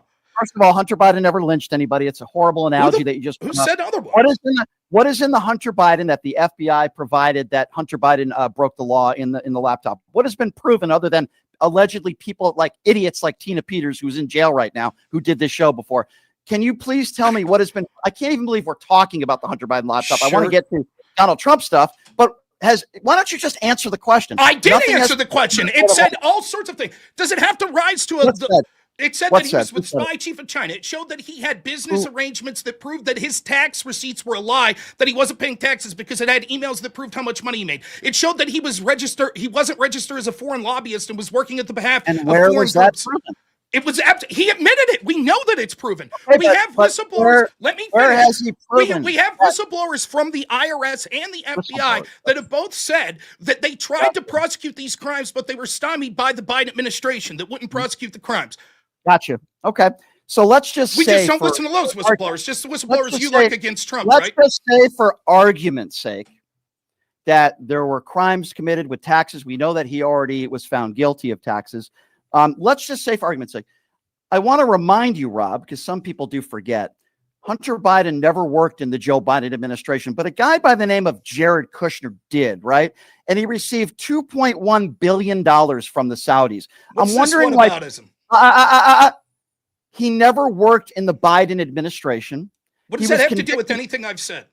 It has to do with everything, because we're talking about Donald Trump and actually people that are working in Washington, D.C. No, what we're talking about is a bunch of what we're talking about, as you've done this whole debate, is a bunch of non sequiturs. If you remember how we got here, I talked about the morality of Joe Biden, talking about Ashley Biden's diary. You said she never confirmed it. I showed that she did. You then tried to make the argument. No. That's not what I said, Rob. You're mischaracterizing me. I never said she never confirmed that the diary existed. You are referring to a specific page in the book where she said allegedly that Joe Biden. Did she ever deny writing that? She was never asked about it directly. So I just want to be clear. Your argument is she comes out in 2024 and says, yes, this is my diary, and I'm ashamed that my private thoughts were made out there publicly. The number one thing that people were talking about was this passage, but instead of saying, I didn't write that, you're like, I choose to believe she didn't write it until she affirmatively says I wrote that specific sentence. Okay, so let's just talk about that for a moment. I guess this is the hill that you want to die on. So let's talk about that. It's one non sequitur you're making. No, hold on. Let's just say that she wrote that in the diary. Sure. Let's just say that she said did. Let's say the truth. Hold on, Rob. Let's just say that she said it was borderline inappropriate, which is what she put on that page. Okay. It's not borderline inappropriate to sexually abuse somebody. The guy who you support is liable for sexual abuse. So now we can move on to something else. Here's the point. Here's the point, right? You want to, the way you set this up when you talk to conservatives, you're like, how could you possibly support this person? The truth is there are many reasons that I could support Donald Trump, even if you think that he's this monstrous person. For example, I could think that he's better with real wage growth, which he's been precipitously better in his first and second term than during the Biden administration. Right? We'll get there, I promise. The point is, you who is making these sort of moral impugning arguments to people have yourself chosen to vote for a guy that you know is not moral. He denied the existence of his granddaughter. He refused to talk to her. The 13 families that died or that suffered because their family members died during Biden's disastrous Afghan pullout said that he was callous and cold to them, and they were ashamed and enraged at him based on the treatment that they got when they got their chance. So explain to me again how he's moral. Let's talk about that. Can you please tell me what Donald Trump's policy and how it differed from the policy of Joe Biden? What does this whataboutism have to do with him being cold to Gold Star families? Joe, excuse me. First of all, if you want to talk about Gold Star families, you brought it up, not me. Okay, I'm happy to have that conversation with you. First of all, you brought up the Afghan pullout. According to Bolton and others that were in Trump's administration, his pullout was the same. He also negotiated a deal to release 5,000 Taliban terrorists. I will also say that Donald Trump, according to General Kelly, I believe, Donald Trump called those that served in our military suckers and losers. No proof of this. It's hearsay. Okay, General Kelly's. Okay, so I assume General Kelly's lying. Did they show it in a court of law? No, they didn't. But that was a okay. Then according to your standard, excuse me. No. So Rob, there's a little difference between a statement that I never said was against the law and a crime. I just wanted to be very clear on that. Like Hunter Biden saying I work for the spy chief of China. Hold on. There is a difference between a statement and an actual crime. Now, who was it that said they didn't respect John McCain because he was captured? That was Donald Trump. That was Donald Trump. What do you think about that statement? What do you think about that? It's not the best statement, but McCain did suck for other reasons. I respect his military. You asked a question, right? No, let me answer. Yeah, I'm not the biggest fan of that. And certainly there's a claim to be made of Donald Trump that he's a little too hyperbolic with his language. That's fine. You just admitted that you like to joke about Donald Trump, even when he's being moved. Joe Biden was. He joked and you accepted that joke about Trump being moved to a bunker. The point I'm trying to make, though, is this was all about Gold Star families. Let me tell you where. Let me finish. Rob, they're trying to compare. They're trying to compare. It has nothing to do. Let me explain this. Give me a second to explain. Hold on, Rob. I'll give you the time. They're trying to compare a joke of somebody saying "go back in the bunker" to somebody crapping on somebody's military service who was a POW for 5 years. Yes, that's insane, Rob. It was a joke. It was a joke. He was saying because the joke was, I like people that didn't get captured more because he doesn't like John McCain. It's a joke. By the way, John McCain. Listen, I'm going to get to the point that I was trying to talk about, right? When it comes to the Gold Star families, we actually have, unlike with Trump, other than John McCain, we have 13 service members' families that died tragically because of the actions of Joe Biden, who said that they were treated like garbage by Joe Biden. Care to respond? Or are you just going to have whataboutism? Because the framing, the framing for this debate is you're saying it's immoral for me to even consider voting for Donald Trump. You could have chose to not vote for Trump and not vote for Biden, and yet you still supported Biden and would continue to have supported him even after he insulted these Gold Star families. How did he insult the Gold Star families? So all kinds of things. They weren't paying attention to him. He was watching it, looking at their watch. Was it? Excuse me. Hold on. So you don't believe the families? You don't believe them? Tell us why you're right and they're not. Hold on. You just said looking at his watch. Are you effing kidding me, Rob? No. Are you effing kidding me? No. The guy looks at his watch, and you want to say because of that, he was crapping on 13 families? By the way, he was at the funeral. Can you name me? Let's talk about this. Over 150 Afghan, or I'm sorry, 150 soldiers died Donald Trump's first go around when he was president of the United States. Can you name me one of those funerals he went to? No, I don't know. And now I would like you to. You know you don't know because he didn't, Rob. Okay, now I want you. If those Gold Star family members came on, you would tell them to their face they're lying, that Joe Biden didn't disrespect them? Which family are you referring to? There were and give me 13 of them. Quote. And give me a quote. I'm telling you that they said all kinds of things. That he was purposely all kinds of things. You don't even know what they said. You're just making I do know what up. they said, right? They said give me a quote. I'm trying to give you a quote, but you're spurging out. I'm telling you, some of the things they said were that he was not paying attention and seemed in a hurry to get out of there. He wasn't looking them at the eyes, right? It was clear that he didn't care about them. He didn't know their names. He didn't directly talk to them at the funeral. And what's it matter what my interpretation of this is? These 13 let me finish. These 13 family members are insulted by Joe Biden. And I want you to tell me, let me finish. I want you to tell me. I want you to tell me why you, who weren't there, knows more than these families that they weren't insulted. So how many you said 13 families. So all 13 family members were upset because apparently Joe Biden wasn't looking at them in the eye. No, they had other things to say. He was looking at his watch. I find it great that you're belittling. You claim to be this moral high horse, but you're belittling these families who lost service members, and you're laughing. You think it's funny? You're laughing. No. You think it's funny. You're laughing. You're laughing at you. I want you to explain them. I want you to let me finish. Let me finish. No. I want you to explain why you're laughing at these family members that felt insulted. Explain it. I'm going to tell you. Tell me what's so funny about it. Rob, you got to be quiet and let me respond. Okay. So here's why I'm laughing. Let me be very clear on this. Let me start by saying this. It's insulting what you're saying. I don't like Ron DeSantis. I don't like JD Vance. I hate a lot about them, but I would never crap on their military service. Let me be very clear. I'm laughing at you. And the reason why I'm laughing at you, Rob, with all due respect, is because I just talked about not only Donald Trump, who is the draft dodging coward, and Donald Trump, who I believe he did say suckers and losers based on a general. Okay. You can disagree. You can not believe that. That's okay. The reason why I'm laughing at you, Rob, is because you're making the case that somebody in a family claimed that the reason why Joe Biden was disrespecting them is because, quote, he looked at his watch and he wasn't looking at them in the eye. Now, what I am doing, Rob, hold on. What I am doing, Rob, is I'm giving you actual quotes and things that Donald Trump has said. Forget about the suckers and losers comment for a moment.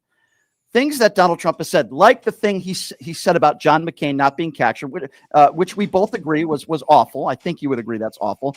Can you name me something that Joe Biden has said in his political career about our brave men and women in uniform, or in this case, a POW, somebody that was tortured, that rises to the level of Donald Trump saying, I tend to respect people who were not captured? And I'm not talking about looking at his watch for a half a second, which is absurd and embarrassing, or quote, a family member who I feel horrible for that has lost a loved one. I'm sure they were very upset and very angry, and my heart goes out to all 13 family members, but an alleged family member, you don't know the name, you don't know who it is, who said, quote, he didn't look us in the eye and he looked at his watch. So can you name me something else that rises to the level, Rob, of telling somebody you don't respect them because they were captured? Yes. The pearl clutching over Trump's joke and you not liking his language is irrelevant to how these actual individuals felt by Joe Biden. Christy Shamblin, mother-in-law of Marine Sergeant Nicole Gee, stated Joe Biden's refused to acknowledge her sacrifice. Darren Hoover, father of Staff Sergeant. Let me finish. I give you plenty of time to talk. You're not giving me anything. I want to go one statement at a time. Go ahead. Okay, so read that first statement again, and then let's discuss. She refused to recognize the sacrifice of their daughter. How? How did he refuse? What does it matter? Is her feelings incorrect? I want to know what she thinks Joe Biden did to disrespect her family. So it's just a statement. What does it matter? It kind of matters a little bit. I can say, well, he gave me a Diet Coke. He didn't give me a regular Coke, so he's disrespecting me. I want to know exactly what Joe Biden did that would lead her to feel that way. I think that's a very fair question. I think the fact that you want to belittle how these Gold Star families...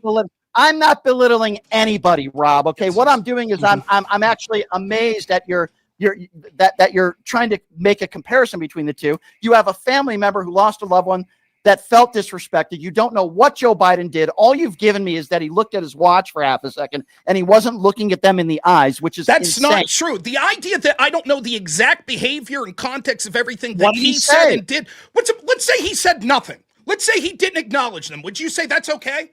That's okay. He didn't say anything negative. These people, do you agree that these 13 families felt disrespected? Yes or no? I don't know that. Okay, you want to keep reading then? We keep reading about Darren Hoover, father of Staff Sergeant Taylor Hoover, said Biden's actions were, quote, the most disrespectful thing I've ever seen, and accused Biden of having blood on his hands. Ask Darren Hoover, bring him on your show. Okay. So the blood on his hands statement is he didn't like the withdrawal, as I've mentioned earlier, which apparently you did not listen to what I said, and I asked you what was Donald Trump's withdrawal that was any different than Joe Biden. So the blood on your hands comment is a policy thing that obviously he disagrees with, and he lost a family member, which is horrible. I can understand why he would be upset at that. That is not behavior and statements like what Donald Trump has made. Policy is very, very different. So please give me another example. Yes, talking directly about a politician that's going after you and telling a joke is not as bad as disrespecting service people that are grieving the loss of their family because of a disastrous decision that you made. You saying that you need to know exactly what Joe Biden said to make these people feel disrespectful is belittling them. And what it is it's showing that the moral standard that you set, and this is the problem, because with this whole discussion, we're not talking about the actual policies.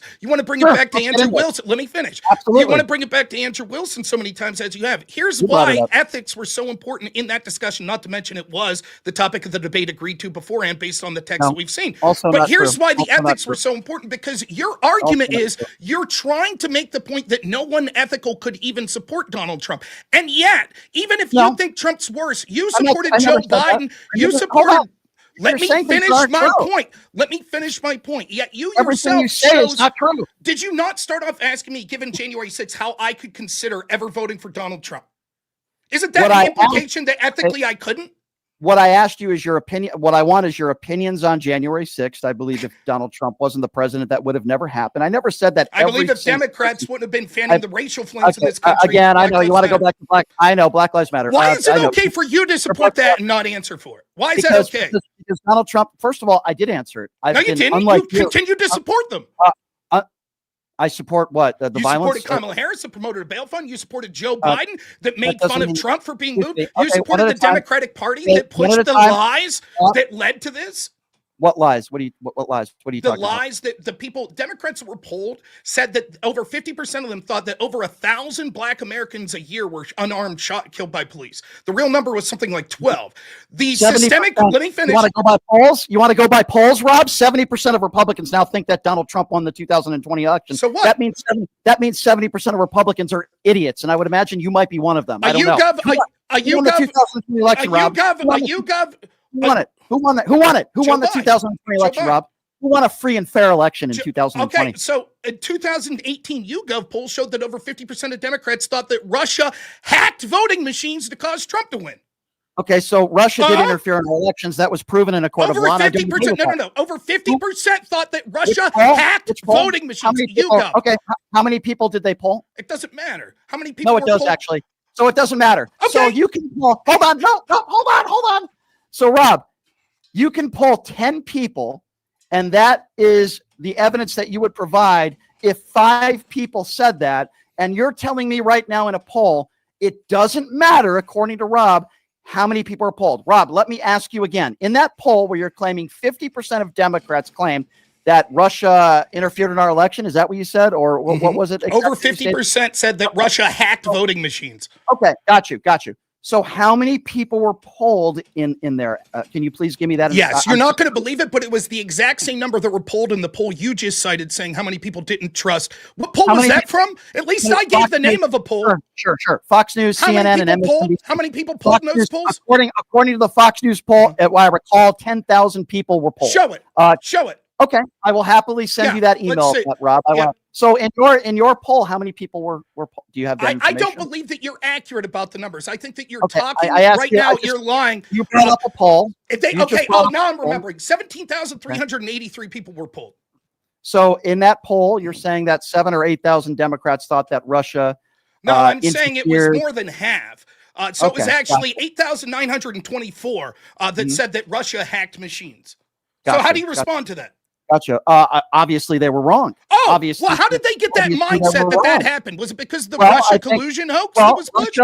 So first of all, as far as Russia and as far as the report, the Mueller report, a lot of people would say a lot of the stuff that was in that report wasn't a hoax. Okay, there were Go a lot ahead, of give stuff. me examples. Well, I would tell you that there were at least 10 examples of Donald Trump interfering with the investigation, and actually, what's that Mueller have to do with the original accusation that I'm Russia?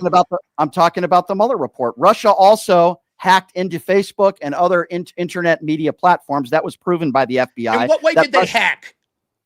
Well, you could look at the report. I can tell you it's in the report. You know about it. I have the Mueller report right here. Sure. Tell me how they hacked it. They were putting forth propaganda. That's not hacking, is it?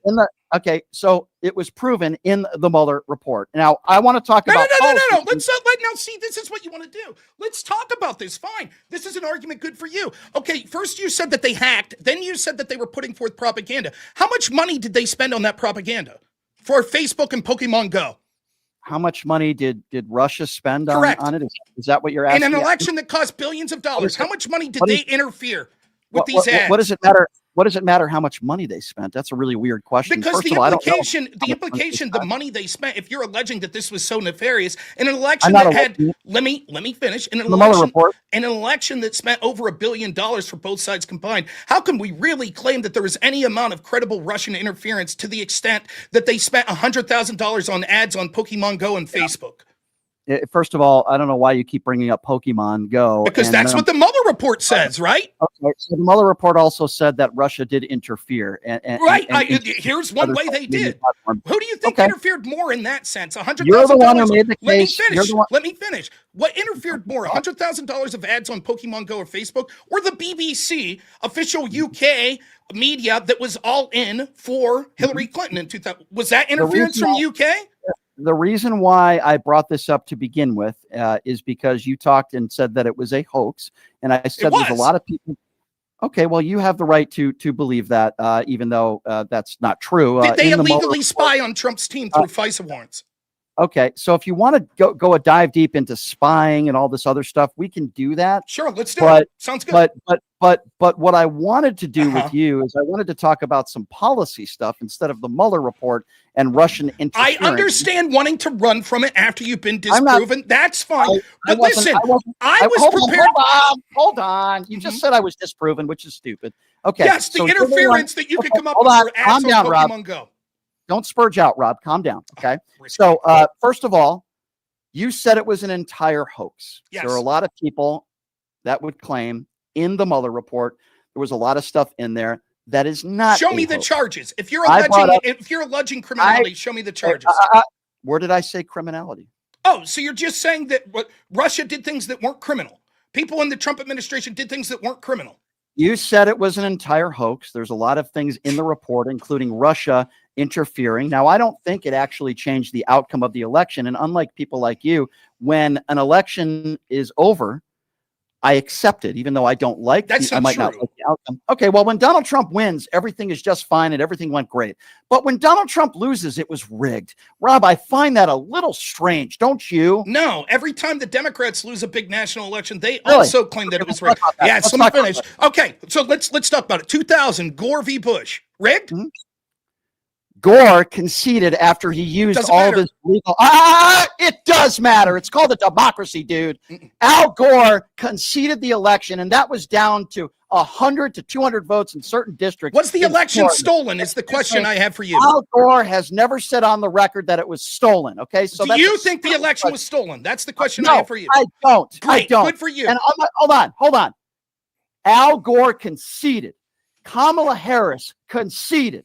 Hillary Clinton that day conceded. And the orange orangutan 34-count felon, liable sexual abuser who bragged about going into teenage locker rooms that you support is the guy to this day and the only president in American history that says it's rigged, it was stolen, with no widespread voter fraud evidence. So don't you dare bring up Al Gore. There is zero comparison. The man conceded after he used all of his legal options available. It was down to a couple hundred votes, and there's nothing comparable to that than what happened. And by the way, there wasn't an insurrection either, dude. So stop it with your BS, trying to compare apples to oranges, which is what you've done in this entire debate. Now let's get to actual... I'm going to respond to this first. I was making the point that Democrats routinely, when they lose national elections, claim that it was cheated. Al Gore's, the Democrats surrounding Al Gore. Hillary Clinton still... Let me finish. finish. wrong. Let me You're finish. wrong. Al Gore or Hillary Clinton still says the election was stolen from her. No, right? she And here's didn't. the point.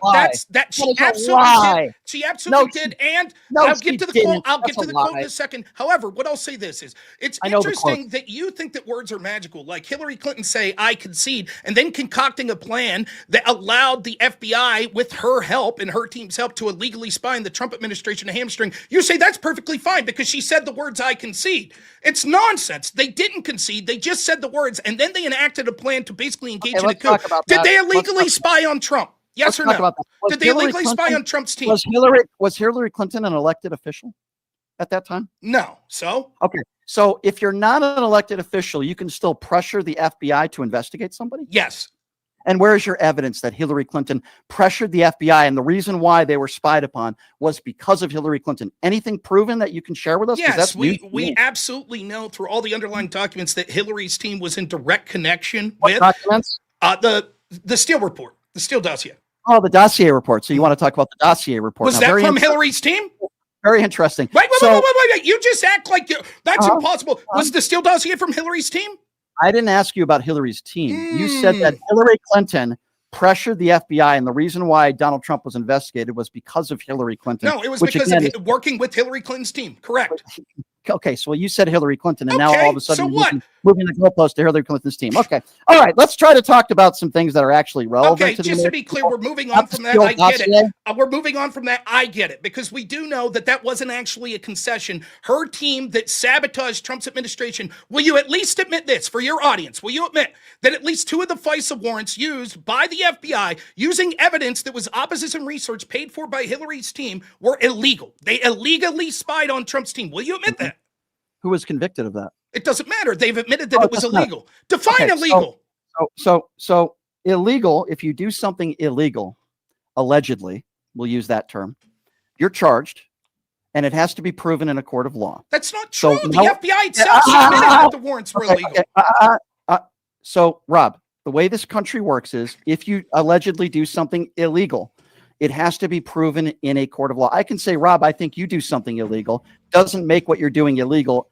There has to be a charge and then a conviction, Al. I'm sorry, I pronounced your name wrong, Rob. Okay, so now we can move on to something else. That's not true. You're fundamentally misunderstood. First off, not everything that's illegal would be a criminal charge. Secondly, there are tons of things that are illegal that never make it to court. Third, the FBI itself, including James Comey, admitted this, that these were illegal FISA warrants. Why can't you admit it? So I'll repeat it once again, just because you think, in your opinion, something is illegal. In this conversation, you've talked about the Steele dossier. You've talked about the Hunter Biden laptop. You've talked about things that are irrelevant to this conversation. We're talking about Donald Trump. I know you want to pivot to Joe Biden and the Steele dossier and the Hunter Biden laptop, and Hillary Clinton said the election was stolen. But I'd like to move on now to some more prevalent and more important things. Not the Steele dossier and the Hunter Biden laptop. You're not very good at getting into details, in the specific details on anything. Are you? You got to just keep it broad, don't you? Okay. Shallow and broad is the name of the game for you. I got it. All right. So let's take it where you want. It's your show. Yes, it is. But if you want to go down that route of things that I'm not good at, I could certainly say a lot of things that you're not good at. Name one. I'm great at everything. Okay. I refuse to believe there's something I'm not good at. Do you really want to go down that road, Rob? Let's do it. Go ahead. Talk about what you want. Take it to the issues you want. I only remind you that we got here through a chain of you implying sort of ethics of voting for Donald Trump. You could have brought up policies, but instead you're talking about he said mean things to John McCain. Okay. He cheated on his wife. Let's do policies if you want. Let's go. Now? Yes. Okay. You made the claim of things that I'm not good at. Pretty, I don't really care too much what people think about me, but for argument's sake. By the way, when did I say you're not good at? I just said you're very broad. I didn't. Yeah, you kind of did, but you're Andrew. You're not getting into depth. You're Andrew Wilson's lapdog. Okay, so let's not talk about what things are people. Well, you can laugh. I know that's kind of a nervous. How am I his lapdog? In what way? Okay. So first of all, you just said you've been working for him for 6 months, sure. And I don't want to get personal, but do you work for a radio station? Are you their lapdog? No, I don't. Actually, okay, so have you ever worked? Stop! You're such a moron, Rob. You don't even know how my business works here.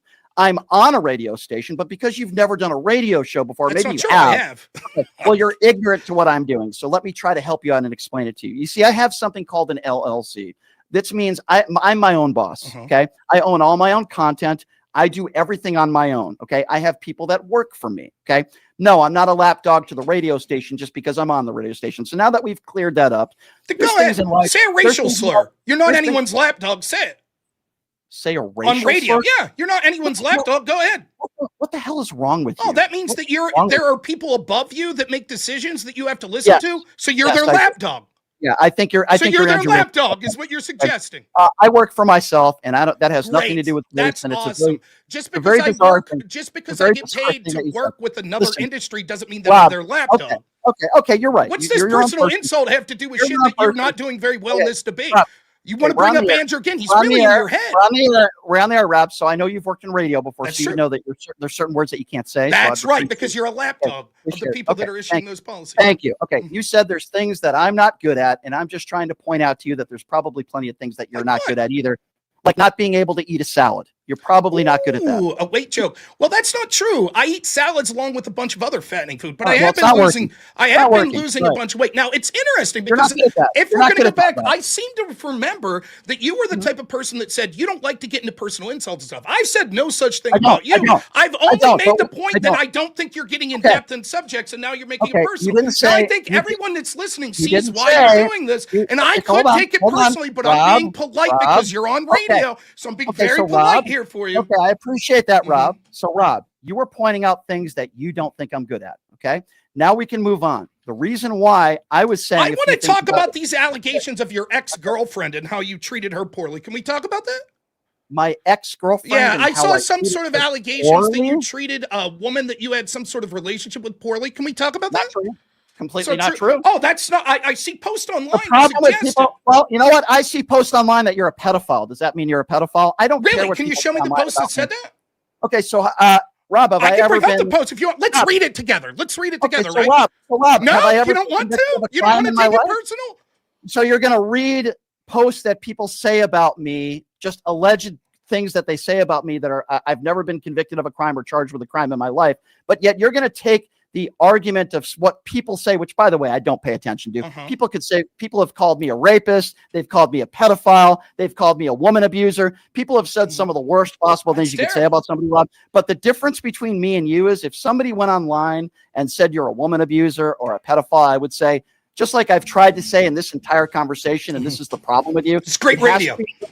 No, it's not great radio. Yeah, I think you're an idiot. You brought it up. See, here's what's happening. You're scrambling because you wanted to make it personal. You wanted to make it personal. This is going to go the way I want it to go, or you can leave. Oh, this is the fundamental difference between me and you.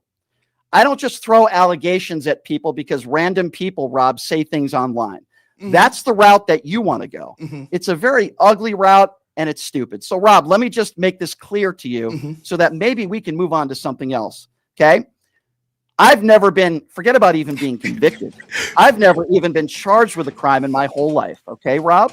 So if you'd like to get back to a debate, which it doesn't sound like you really want to, I'm happy to do that. The reason why I went personal with you is because you went personal with me and said, there's things that you do that you're not very good at. We can go back and we can rewind the tape. I agree. There are things in my life that I'm not very good at. I am far from a perfect person. But when it comes to this, I think I'm doing a little bit better than you. So let's stick to the actual topics. And next time you're invited on Piers Morgan, or next time you're invited on a national, show, maybe, you know what, you're probably good enough to be on OAN. So I take that back.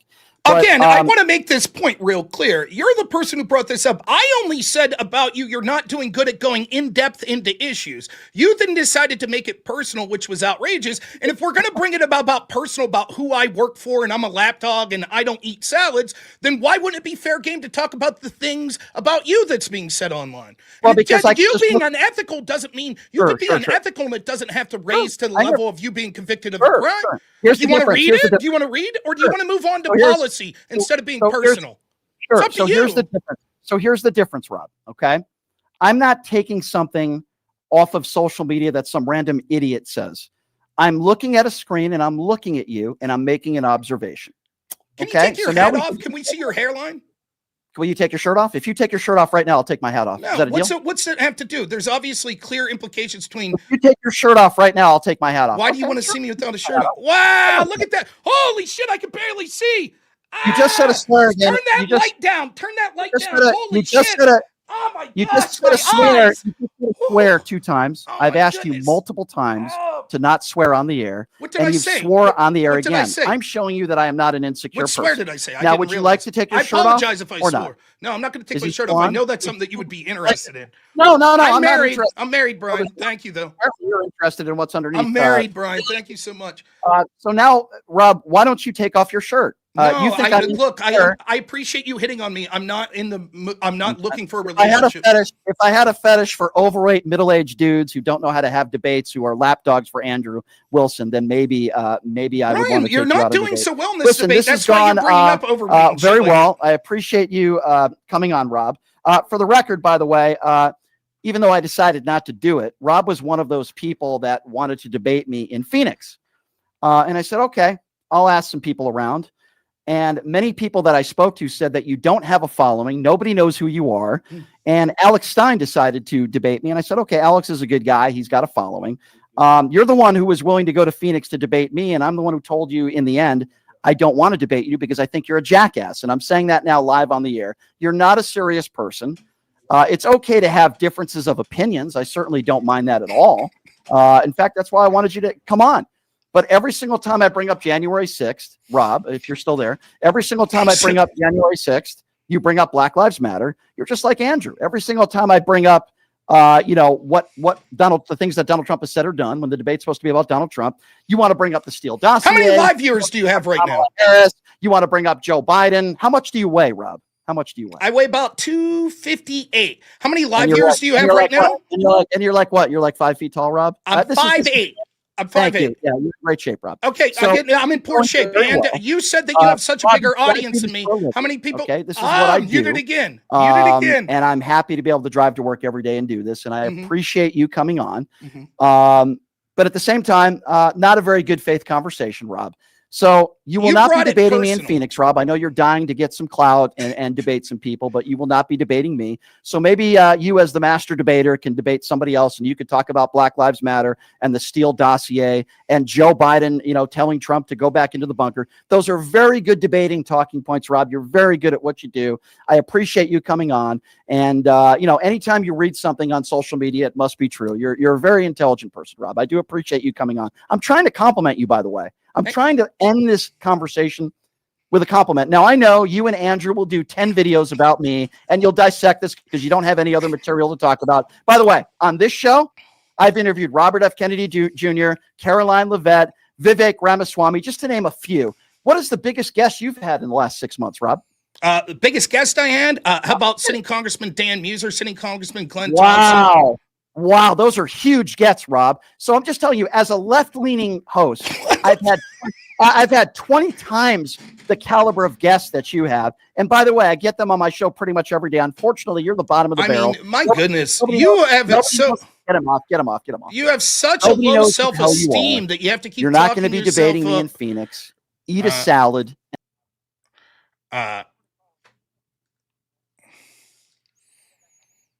There you have it, ladies and gentlemen. Wow.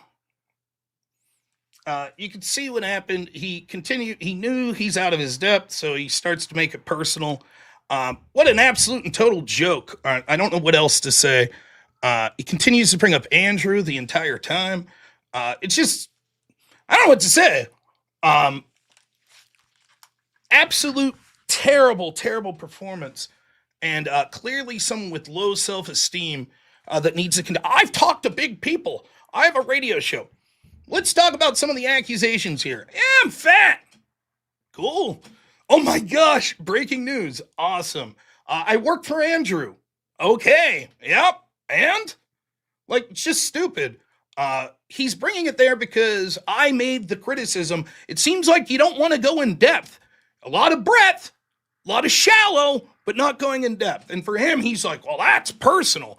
If that's personal, then he made it personal the entire time when he was saying that I was bad, or I was being bad faith, or that I was a moron, or any of those sorts of things for the positions that I was saying.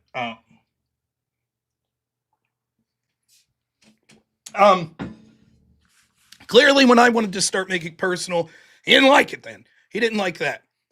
Now, the entire point was, I thought that he wanted to talk about policy like the Venezuela boat bombings and stuff, but he starts off the debate like, basically saying, how could I morally justify voting for Donald Trump? And this is very interesting because he's basically bringing it back to ethics, which is his entire argument that he didn't want to have again. He was so frustrated with the debate with Andrew Wilson.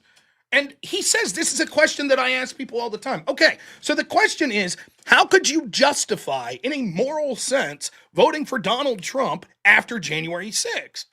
And the point that I'm trying to make by explaining, like, well, you morally justify, we're in a binary system, and you vote for Democrats like Joe Biden, Kamala Harris, etc., and they've done morally questionable things. I could get into it listening, and you supported probably Hillary Clinton, who's done morally objectionable things. Like, so how could you support voting for them? And the truth is, your answer to that's going to be, well, because I thought they were better than the alternative. Right, that's my answer as well. So, for example, if we're talking about violence that occurred on January 6th, how could you support the party that had their members out there engaged in violence all summer in the George Floyd protest? When a bail fund was promoted by Kamala Harris, and right out of the gate, you could see that he's being disingenuous.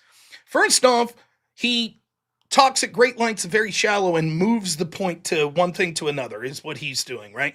So it's like, fine, I can keep up with that, no problem, but I keep trying to get him back to the point. We're trying to make this moral argument. I say I can vote for Donald Trump because I think he was better on a litany of issues. But if you're saying that, no, I still shouldn't be able to do that because of the riot on January 6th, okay, then I turn the question to you. You could have chose to vote third party. You could have chose not to vote, yet you made a decision. And basically he was like, well, I did it because Donald Trump cheats on his wife and the E. John Carroll, and he made fun of John McCain. That's what he ends up going with. And like so many things that were said there that are just clearly disingenuous. Like, for example, he said, had Donald Trump promoted a bail fund for the January 6ers on January 7th, he would have said, that's perfectly reasonable. You know, that's fine. Everybody's entitled to a fair defense. So I don't impugn if someone promotes a bail fund for a specific issue or cause, because that's just them saying we want them to have a fair defense. That's nonsense. I even said, what if it was a KKK member? Trump puts a bail fund for them? You wouldn't say, what is this guy doing? He's supporting racists? Of course he would. And the fact that he can't admit it is nonsense. Everybody watching knows the truth. You know, he would have been outraged. It looks like support for the group. If you're putting money behind or promoting a bail fund for a group that just did a heinous action, unless you're doing that with every group and you're like, I so much believe in bail that I'm willing to do this with every group, fine. But you're not. You're just doing it for one specific group that just burned down, you know, a police precinct.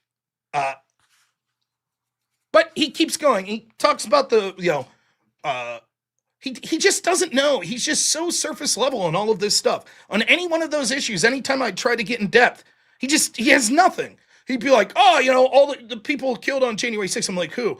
Well, you know, there were a couple people trampled, and Ashley Babbitt, and she deserved it, and people committed suicide afterwards. And I'm like, wait, what? Oh, you're laughing at that? And anyways, we're moving on to what he said about John McCain. And it's like, right.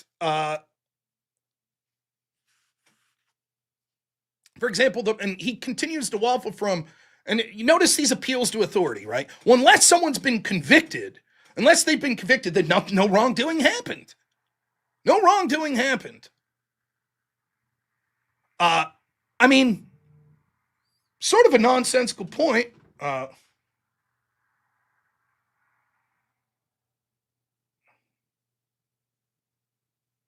One second. There were so many things that I didn't get into. Like, I wanted to get into the fact that, like,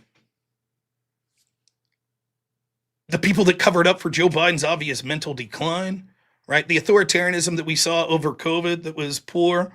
But it's hard to get a thought in when he's just, by the way, this is why he was so adamant when he talked to Andrew on my channel that he doesn't want a moderator. You can see why. You can see why that would be the case, right? But he's just all over the place. Like, even when we get to the specifics of the Mueller stuff, he just makes claims and then it's like, well, Ashley Biden never said that Biden was hers. Yes, she did. Well, she didn't say that specific sentence. Okay. Well, they hacked Facebook. Russia hacked Facebook. How? Well, they put propaganda out there. Well, okay, that's not hacking. And can we talk about the specifics of that propaganda? Look, we don't need to talk about that. Let's talk about real issues. I mean, it's, again, I fully expected him to be like, okay, first off, you know, let's talk about healthcare. Let's talk about the policy of healthcare. Here's why Trump's bad. Let's talk about the policies of The Venezuelan boat strikes. Let's talk about tariffs. That's honestly what I expected. But he starts off with this, how could you justify voting for Trump after January 6th? Okay, that's sort of an ethics question. After he just got done making this big song and dance, I don't want to debate ethics. That was outrageous. That's not what I wanted to debate about in the first time. And then when you listen to him, he keeps going on. He said mean things about John McCain. 25 women have accused him of this, that, and the other. He was mean to Gold Star families. None of that's policies. None of it. Okay, if you want to talk about our ethical justification for voting for someone that we think's an immoral man, fine, I'm happy to do so. First off, we start with, how do you support that you voted for someone who I find to be immoral? Oh, that's what are you talking about? How could you bring that up? No, it's directly germane to the point. All of the answers that you're giving, right? It's like, well, because of X, Y, and Z. Right, that's why I voted for Trump. Real wage growth, I voted for that. Securing the border, I voted for that. Exposing the corruption, I voted for that. Those are the reasons I voted to support Trump. When Trump does things I don't like, I happily criticize him. I do it all the time on the show. But the idea of like making some sort of, how could you ever consider voting for Donald Trump after January 6th? I don't know. How could you ever consider voting for Joe Biden after he mocked Trump for having to be moved to a bunker? You did it though. And your answer is going to be, well, because I liked his policies more and I thought he was better. Right. And that's why I voted for Trump over Kamala. Yes.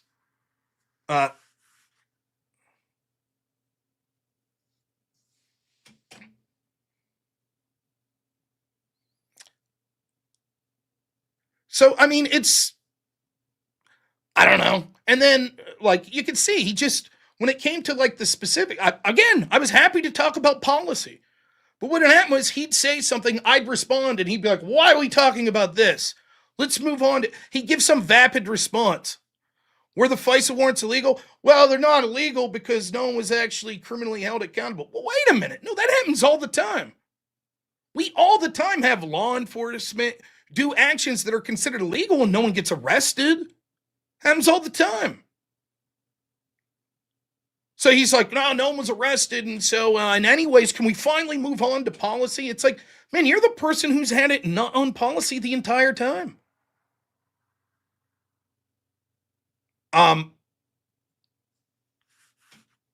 Again, I told you I'll admit, most of the time I have a good feeling for how these debates will go. I thought that it would be like a lot of sort of broad discussion of a lot of things he thought were negative about Trump, about his policies. Well, look, inflation's up. Look what he did with the tariffs. Look what he did with bombing the boats.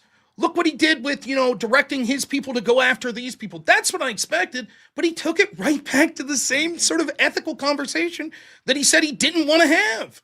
And then he was upset when I was like, okay, if that's what we're going to do, talk about our justifications for how we should, it's nonsense. Even the point he was making about, well, Trump he didn't say anything for hours. Okay, at 2:30 he tweeted, yeah, but that's not a video. What? Why does it have to be a video?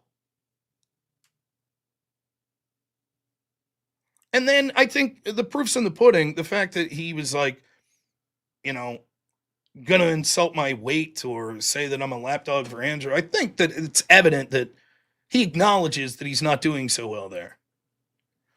That's what I think. To me, that's a clear sign that, like, well, this guy ain't doing so hot. So that's how I saw that. His insults didn't even make sense. You're a lapdog for Andrew Wilson because I work for him? I mean, okay. Anyone who works for anyone is a lapdog for them? I mean, that seems a bit much. And then I look like I can't eat salads that well. Well, no, being a fat guy wouldn't mean that I can't eat salads. It's that I eat other things in lieu of or on top of salads. The insult doesn't even make sense. And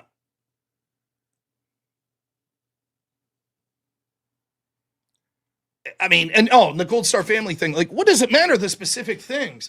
Like, basically, the family said that he addressed them almost nothing. He was like, basically could tell he didn't want to be there, and he basically said nothing to them, and then went out. And they thought that he was, incredibly disrespectful. And he's just like, it doesn't matter, right?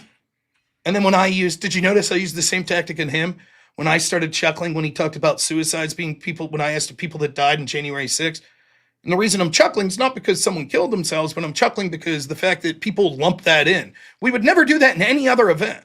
No one's keeping track of how many people killed themselves after the George Floyd riots.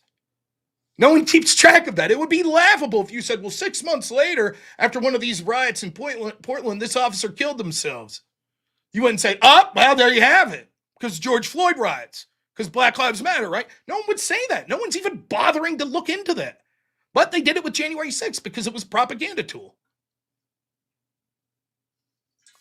But he's like, oh, you're laughing about suicide. Okay, then you're laughing about Gold Star families being upset. No, that's not what I'm doing. Then the other thing I guess I'll address before I get to the super chats and I'll get out of here is that I wanted to debate him at America Fest. No, that's true. I did ask him if he'd like to debate at America Fest because he mentioned he was looking for someone to debate. I said, that's fine. I'll happily debate you. No problem. Now, the reason I wanted to go to America Fest, debating Brian Shapiro was just a tool to get there. Be something to do. To go down, to hang out with Jake, to hang out with Andrew. No problem. Perfectly reasonable. Would have done it.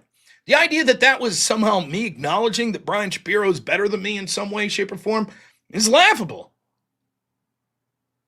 Now, here's the fun part. There is a possibility that we're going to need left-wingers for word war, and Brian Shapiro might have been someone that's on the radar. I'll do my best to ensure that an invitation's not proffered to him. In fact, I suggested him as someone potentially for going on word war. Don't worry, I'll make sure to suggest that not occur now.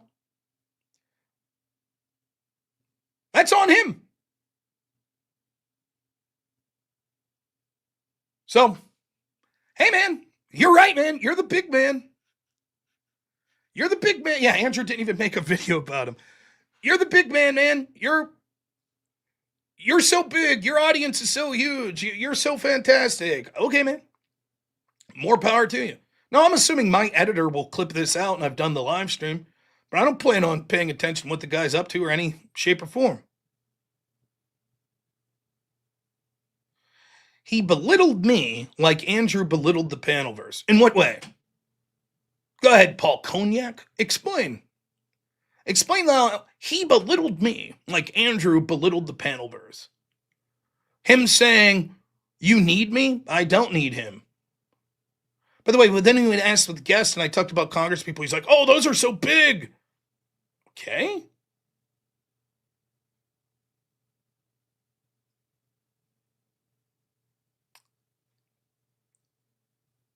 So, there you go.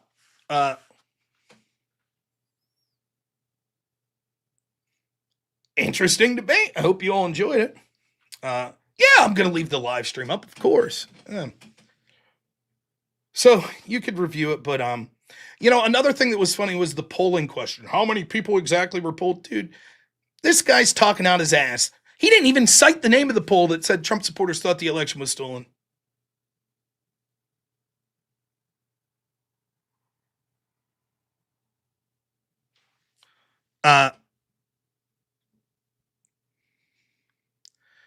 But yeah, I enjoyed doing the debate. How did someone... Oh, yeah, I'm not taking calls. I forgot I got the link still pinned. I'm going to read super chats and then wrap up, so I appreciate the people that wanted to call in. But I will be taking call-ins Thursday, and then I'm doing a 24-hour stream Friday. So let's read those super chats. Did I say shit twice? I do apologize for that. It wasn't intentional. And I'm legitimately sorry to Brian for that. I was not trying to swear. I guess once it got personal, maybe I just wasn't thinking, but I don't think I lost my, Brian called me a jackhead. Yeah, there you go. So, alrighty. Let's see where we left off super chats. We're trying to get to that goal of $1,000. I think we can get there. We could do it.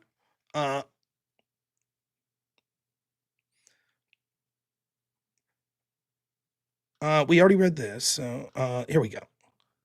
Read that one. Daniel Goldstein, $5 says, Heck with that. Waiting to dono until after the debate implies you aren't going to run a train on Shapiro. I have more confidence in that. Thank you. Gooberang, $10 says, get him, Rob. Thank you. Los Avarice, $10. Thanks, man. Says, I think he means pushing the lies, not limits. Gooberang, $5 says, Rob's radio voice is way better than Brian's. Thank you so much. I try. Nazir, $2 says, why do we need mods? Lying Brian. Yeah, I mean, I think it's clear to see that to debate him, you'd need a moderator. He also resorted to the mute button for reasons that I don't think were particularly warranted. It wasn't that I wasn't allowing him to talk great lengths of time, but Rachel, what's happening? Member for 7 months says, let's go, Rob. Thank you. Kokomo, $10 says, as expected, Orange Man bad. Keith, $5 says, Brian Shapiro and First Amendment are mentally challenged superheroes, the obfuscators. For all that is holy, how can anyone take Brian seriously? I don't know. He did a very poor job. If I was a Trump hater, I would not be happy with him being a voice that gets attention. I don't think he's doing so hot. MK Makes, $5 says, no one was charged or convicted of insurrection on January 6th, so he has no evidence it was an insurrection according to his own stupid standard. Yeah, I know. He plays fast and loose with how he switches in and out with that, though, right? AJC, $5 says he voted for Biden because he likes double chocolate chip ice cream, obviously. Oh, yeah. Keith, $5. Appreciate it, man. Says, did Brian just destroy Believe All Women and Me Too because it didn't file charges and the men didn't get convicted? It didn't happen. Yes, it was a point that I was prepared to make, right? So anytime if there's not charges, any accusation that a woman makes about a man clearly is bullshit because, as long as he wasn't convicted. Keith, $5 says, so now abortion's okay for incest and sexual assault by their standards. We need convictions. This dude's dumb. The fedora, the dumb look. Wills, thanks so much. $20. I'm the original vintage. $5 says, how about we go into allegations made against Lion Brian if he's going to make accusations without not making it to a court of law? Well, we sort of did a little, didn't we? Vasker, 10 gifted subs. Thank you so much. MK Mix again, $10. Says, same old story. Lefties not knowing the source material they spurg out over as if it supports their position and then are incredulous when hearing the actual facts. Take this man's vote away. I don't care how.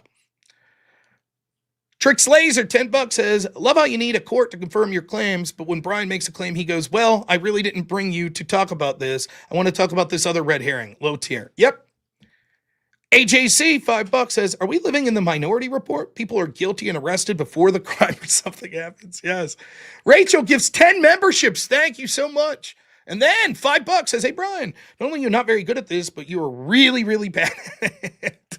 Vasker, thanks so much for the 10 gifted subs. Appreciate it, man. Clayton, Claytone Gel, thanks so much. $20. Or is it Clayton Edge? I don't know. Thanks anyways. $20 says, Brian, how many gallons of baby blood would it take for you to not vote Democrat? MK Mix, $2 says, Rob, drop a hard R on your way out. Nah, I would never do that. American Dad, thank you so much. Member for 13 months. Wow. Thank you, man. Mickey Blue Eyes, thanks again. $5 says, I love how when you hold liberals to the standard they wish to impose on everyone, they freak out. It's amazing. Yes. I would never say, well, how can you justify voting for Biden? Because I'd be like, okay, you think his policies are better. Let's talk about the policies. He wanted to talk about those things. Kokomo, 5 memberships. Thank you so much. John Pesh, $5 says, can you bring Sarah Tomato back? To where? No. Ticky Tack, $5 says, Andrew needs to stop feeding you so much kibble. Is that the problem? Maybe I am eating too much kibble. Thanks for the $5. I'll use it to buy some real food. Bail Factor, $2 says, they conceded. Ignore this illegal FISA warrant. Gooberang, $2. Brian shows the view. But he's 5 women in 1. Lord of the Nerds, $5 says, we need a super editor of Shapiro say he doesn't get personal, cut with all the insane spurging of personal insults. I Stand America. $5 says, you're overweight, eat a salad. You're Andrew's lapdog. You're a jackass. I'm trying to compliment you, Rob. Same as First Amendment. What a joke. Yeah. Whatever. Just stand behind it. I don't care. The insults don't bother me in the least bit. Mad Adam, member for a month, says, awesome, Rob. You made him rage quit. Let him cope. Yes, of course. Scott Hotbed, $2 says, you smoked Lion Brian from the start. Rob W. Thank you. Angel of Elevation, $4.44. No evidence you're fat, not proven in a court of law. Shit, I'm going to have to use that line. That's great. Bandit, $5 says, this is the first rage quit on radio I've ever heard. Even Rush Limbaugh couldn't claim that. Level 4 Lobster, $5 says, you earned it, Rob. Thanks for the content. My pleasure. I enjoyed it. Gravios, unbelievable, $50 says, I'm sorry for the pain you had put us through with that debate and what you had to suffer. Hope you're ready to live rent-free in his head like Andrew does. Brian's intelligence, that of chickens, and it's insulting to the birds. Yeah, man, like, he has really low self-esteem. He needs to continue to say, I've talked to big people. Wait, Andrew, he just keeps bringing up the Andrew thing. It's like, dude, this is radio. What the hell does this have to do with some debate you had with someone else? I thought you wanted to talk about policies and whatever. But whatever.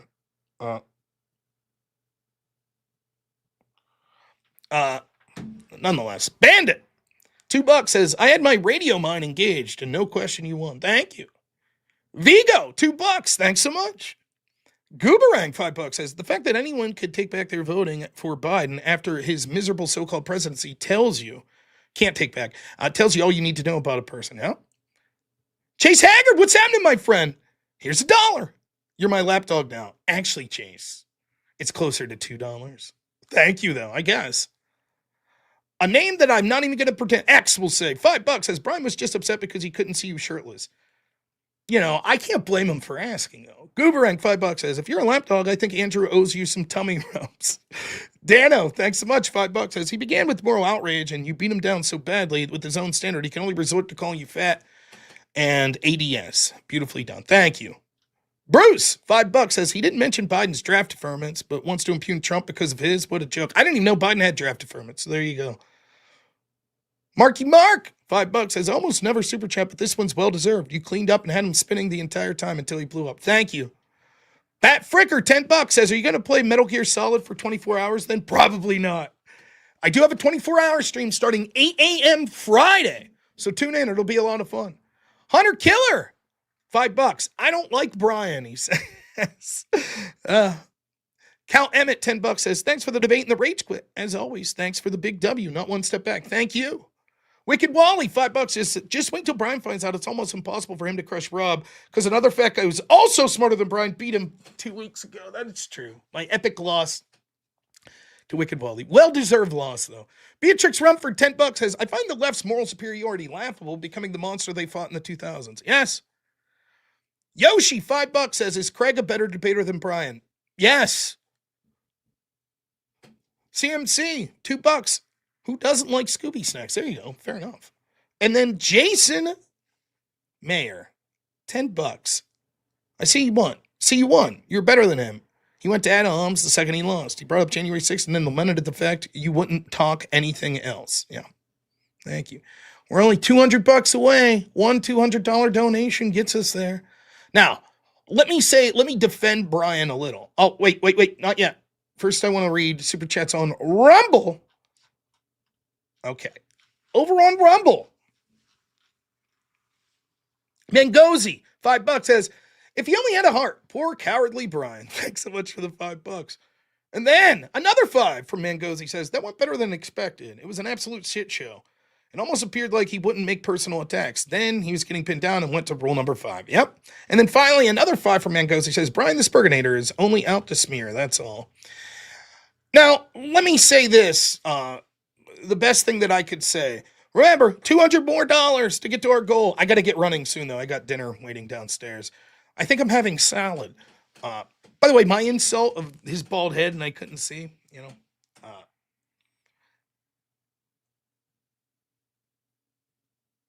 let me say this. I don't think Brian had a good performance. I thought that he resorted to petty personal insults, but by no shape or form is anything he said beyond the pale or anything to me. I'm not upset. Feelings aren't hurt or anything like that.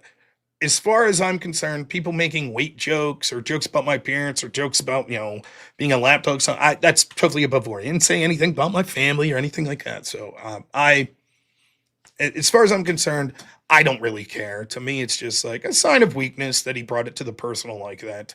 That's all. But I'm not like horribly upset or think that he's the worst person in the world or any of that sort of stuff. I don't feel that way at all, right? I just think he's a poor debater. He did poor. He tried to big time by talking about sort of the guest he's had on and stuff. And I don't think he particularly did that well. And I think deep down he knows that. It's interesting that he made a choice. I think, I told people in the debate beforehand, I criticize Donald Trump for an awful lot of things, and there's certainly policies of his. Like, here's something, right? If Donald Trump's a fiscal conservative, if I'm a fiscal conservative, how could you justify him in his first term spending at a higher clip per year than Obama? Yeah. And so when you give someone the control to talk about whatever topic that they want and the policies they want, oftentimes what happens is that could put you on the back foot.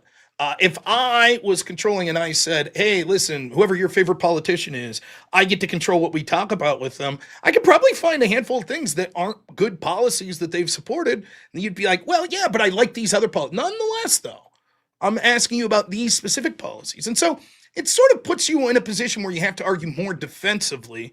And usually in debate, you want an offensive position. This is a reason to support my position, not this is a reason to not neglect my position or reject my position. That's normally what you want. But ironically, I think Brian makes an absolute terrible mistake of basically making it an ethical question at the very beginning of the debate, which I don't understand given the conversations I had with him on the phone when he was on my channel and his sort of complaints about how the debate with Andrew went. It seemed to me he didn't want to talk about anything resembling an ethical nature. I thought he wanted to talk about specific policies. And so, okay, man, what do you want to talk about? First off, given January 6th, how could you justify supporting him? That's an ethical question. Give me your ethical justification for how you could support this man, given this. Okay, now we're back to ethics. And it leads me to believe that this was exactly what he intended to do in his debate with Andrew Wilson. And he got upset when it turns out when you're like, well, here's how I could justify it. Here's my ethical system. Now, what's your ethical system? I don't want to talk about it. I don't want to talk about my ethical system. And that's in effect what happened here, except it wasn't talking about ethical systems. We basically conceded that we have a similar ethical framework. So we didn't delve into like Christianity or ethical roots. We were just like, okay, well, here's some things that under that framework would be ethically objectionable by Kamala Harris or Joe Biden. I don't want to talk about that. I don't want to talk about. Well, no, the point is you justified voting for them and it's a binary system, which he admitted. I asked that question first. And so I'm just setting up for the point that like, look, given that I was two sides that did unethical things, I picked the one of the policies that I thought would be better. I think January 6th was blown way out of proportion. And I think proportionally, when you see the amount of violence that we saw from the left, particularly during the Black Lives Matter riots, and I think it's clear.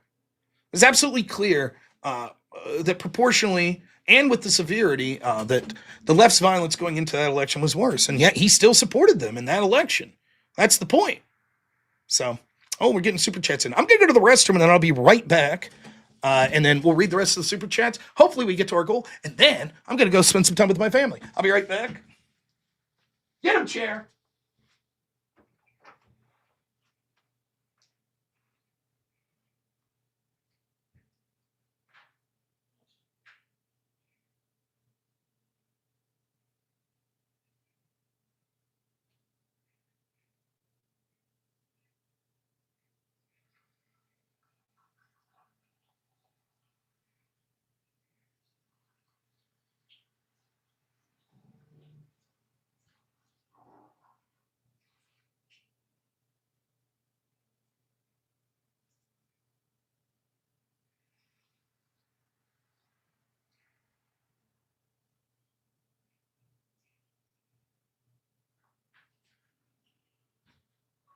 All right. Wait, put me down in a second. All right. She's making a salad for me right now. Should be good. All right, let's read some super chats. Flair Riot, thanks so much. $5 says, thank you for that dragging. My pleasure. I enjoyed it. Miss D, $5 says, it's wild how willing he was to not only insult, but lean into the insults as the extent that he was just low IQ. Yeah, I don't know. I don't get it. Well, whatever. Oops, sorry. Bumped the wrong button. Cryptic, $5 says, here you go, Larry. I mean, Earl. I mean, Jim. Thank you. How long, Nate? $10. Great to hear from you, man. Says, great job. Thank you.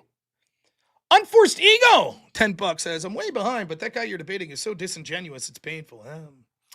Envy Ego, $10 says, W Grift, co-parter, FCC Ham Radio Circus Ape. I I did a radio show. Oh, wow. The guy's in the chat. Okay. The link's pinned to the top, Brian. But here, I'll post it again for you if you want to call in. I don't know why you'd want round 2 of a beatdown here. Unforced Ego, $21 says, oh my God, he just denied the siege on the White House. It's on video. You can see people scaling the outer fence. No one was convicted. There were 17 arrests. I bet if we track those charges, they got convicted. Yeah. So, no, if he wants to call in, that's fine. Jabroni big time. $2 says, Brian wouldn't like Chair. Chair swears too much. I do significantly. I didn't even realize I swore. Apparently I said shit twice. I do apologize for that. I don't think the biggest swear. I intentionally several times had to think about pausing what I was about to say because I was going to be like, fuck that. And then I was like, oh yeah, radio. Can't say that. So, not good. Should take out the curse words from the vernacular anyways. But, yeah, hopefully not the worst. Now, don't waste my time, Brian. If you want to call in, fine. Otherwise, I have dinner to get to. I know. Make a weight joke. I don't care. We each have things to do. Me, a fat guy, got to eat. You got to go to the hair club for men or whatever it is you do. Ticky Tack, $5 says, more blood. Sure. Why not?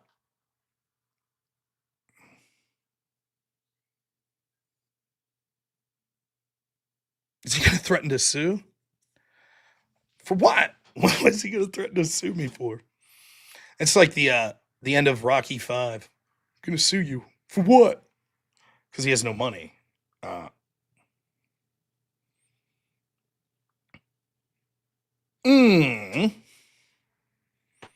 Hello, Brian. How you doing? I'm doing good. I'm just doing my work. I wanted you to get to that $200 goal. The final goal, yeah. Well, I wanted you to get to your goal. I only have 2 criticisms. Are you ready? I'm ready. Criticism number 1. I took my hat off gladly. Mm-hmm. Why wouldn't you take your shirt off? Because I didn't feel like it. Because I'm not someone that allows someone to dictate those sorts of things about me. Okay. It's almost like you were my lapdog. Why did you want me to take my hat off? Why was that important? Because you're bald. You were insulting my appearance. Okay. So why do you think I would care if a middle-aged Trump dude doesn't like my appearance or wants to mock my, do you think I wake up in the morning and I say to myself, boy, I hope I look good for that podcaster, robnoerr? Why do you think I would care what a soy-injecting bald loser like you? I don't think you do. So then I made that joke the same reason that you made the fat joke about me first. But I wouldn't ask you to take off your shirt and show your stomach. I only did it as a joke because you were telling me to take off my hat, which I did. I obliged. Right. And the reason I told you to take off your hat is because you made a weight joke to me and I was implying that you're not all that either. You're bald. Hold on. And no, my family's not making me dinner. I just had to close the door because I'm actually in an office. Nonetheless, the point was you made an insult, and if I'd have just said you're bald, you would have probably denied it. Yeah. So I asked you to take your hat off, and then unfortunately, though, your lighting, the bald head was deflecting in my eyes. Okay. I don't mind that back and forth. That's funny. That doesn't bother me. The only thing that actually, in all seriousness, this is not radio Brian talking now. The only thing that did piss me off, Rob, was that you swore on the air 5 times because I asked you not to do that. I don't recall it at all. If I did swear, I do apologize. You said shit 5 times. Now, listen, if we're on a podcast, I don't care. I do apologize if I did. I even asked you when you said you swear. I was like, when? So if I said it wasn't intentional. Okay. Nonetheless. Yeah. Now, if we're going to do criticisms, though, then I'll do I don't think you're a very good debater. How's that for criticism? Well, I really don't care what your opinions are or what your sickos care about. I've debated some people that are a little bit smarter and more prominent than you, and it's been very fun, and I've enjoyed it. So no doubt, prominent. Smarter is what I noticed that. Who have you debated that's had more debate success than me? What I noticed is that, I think success in general in this business, I've had a little bit more than you. But if we're going to talk about debating, I asked. We're talking about debate specific. That's subject. Isn't that an opinion based question? I mean, everyone. I qualified for the national debate tournament. Okay, well, I was one of the top debaters in the country, so that's not subjective. Congratulations with your master debating trophy. But let me just say this. I had a conversation with Tim Pool off the air about this, actually. And Tim Pool, I think we both could agree, has a large following than both of us times 10. And I was having a private conversation with Tim after we debated. And Tim said something that I think is very prevalent to what we are talking about now, which is if you're a fan of Tim Pool's show, you're going to say, I got destroyed in a debate. If you're a fan of my show, you're going to say I destroyed Tim in a debate. So it doesn't really mean anything what you say or what your listeners say. It means zero to me. I will tell you this. While I did make a joke about you eating a salad, which you made a joke about which doesn't bother me. It doesn't bother you. It doesn't bother me. We're having fun. Okay. We're making jokes. That doesn't bother me at all. Okay. People say stuff about people on social media that is pretty awful. And I'm not talking about my bald head, which I'm proud to have, or whether you eat a salad or not. By the way, I wasn't looking at a screen during the entire debate. That's another thing that I was going to say. I wasn't typing. I wasn't Googling. Why were you reading from your screen during the debate? Reading what? You weren't reading anything from a computer during the debate or typing or looking stuff so up? the two things I typed was here I could look. I could look the quotes right. specifically. You asked me for specific quotes from, so I read that I pulled up, and then the only other thing was, did Ashley Biden admit to writing the diary, which you affirmatively claim she had said that she didn't, which was untrue. That's not true. That's the problem with the entire debate is you make claims of things that I say that are not true. I never said she never said it wasn't her diary. The thing that was in question and what I mentioned to you without getting into another debate, because I have work I have to do now, but the reason why I brought that up is because that was in the hands of multiple people that were on the far right for a long period of time. She admitted that that was her diary. She never had stated that she had wrote that page in the diary. And as I was mentioning, don't you think she would have denied it? Even if she did write that in the diary, that's not the point. Okay, no, the point is you're trying to make the case that because his daughter many years ago said allegedly borderline inappropriate behavior with her dad, that somehow aligns with being a liable sexual abuser. What you do is you're conflating things. We're talking about this one level of the argument right now. Your argument was what you do is you make a claim. That's not hers. We don't have. Do you mind if hers. Is it okay if I do work while I talk to you? Yeah, I don't care. Sure. Do you mind? Right? Okay. You make the claim. We don't have proof that it's hers. It's like, well, actually, she admitted that it was her. And then you're like, well, with this one specific line, we don't have proof that that was hers. And anyways, even if it was true, I'm not interested in the even if it was true until we get to the point we're admitting that 99.999% chance that after she admitted this diary was hers, that yes, that line was hers. Else, seeing as how this was the big thing, can you name me one other thing from that diary that got released publicly? And if she's going to comment on how embarrassing it was this got released, don't you think she would have said, but the big thing that was talked about wasn't true. Again, I didn't write that. But again, for argument's sake, I'm even saying, even if granted that was true, and that it was. But then the point is that then you need to concede and say, yeah, you're right. It's most likely true, but still, I don't think it's a big deal. Okay, so it hasn't been proven that it was true. The point I was trying to make to you, and this is what was frustrating, is the debate is supposed to be about Donald Trump. Every single time I brought up something about Donald Trump, you would bring up Democrats. The second I bring up January 6th, you bring up Black Lives Matter. The second I bring up any improprieties of Donald Trump, you bring up the Steele dossier. Now, if you wanted to have a debate about Joe Biden, I would do 2 hours about Joe Biden. Joe Biden wasn't my first pick. He wasn't my second pick. He wasn't my third pick. There's a lot of things about Joe Biden that I disagreed with. The reason why I voted for Joe Biden is not because I'm a huge Joe Biden supporter. It's because it was an anti-Donald Trump vote. That's why I voted for Trump, right? And that's what you don't understand. See, you said to me behind the scenes, I don't think you'll mind me saying this, you didn't really want to have a debate about ethics, right? You wanted to have a debate about policy. I did. What you wanted. You wanted to have a debate about policy, right? I would have liked. I would have liked to have talked about. You specifically said things like the Venezuela boat bombing and things like Trump's sort of recent attacks. I would have loved to have done that. Absolutely, I would have loved to have done that. Yeah. Before we go forward, that's basically the two specific issues that you said to me over the phone, right? Yeah, I think that's what we talked about. Yeah, sure. Okay, I just want to clear that up before I go forward and you say, no, that wasn't the expectation. So when we start off, you didn't want to have an ethical conversation. When we start off and right out of the gate, you make an ethical point.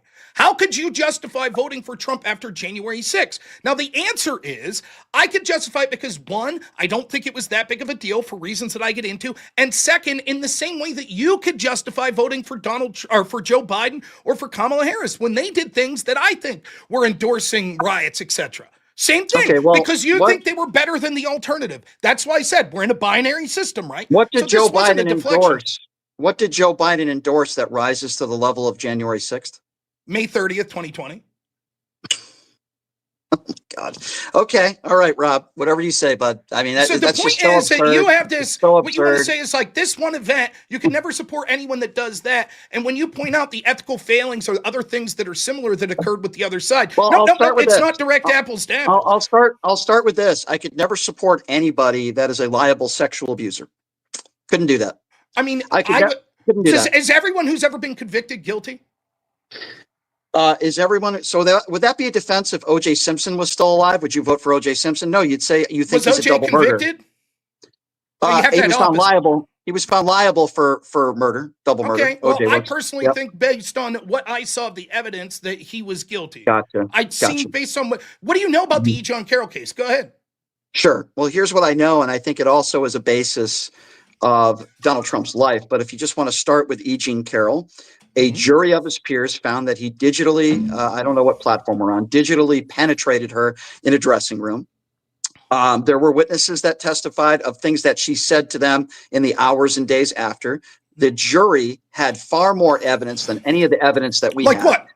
And I just said a jury had far more evidence than the evidence that we have. What do you mean, like what? I'm making the point. That So wait, how do you has know? more evidence. You already just said things that were like. How do you know that all the stuff you said prior were true if everything's beyond seal and we don't have evidence? So there is nobody 100% sure that knows exactly what happens in that room other than Donald Trump and E. Jean Carroll. But here's what we do know.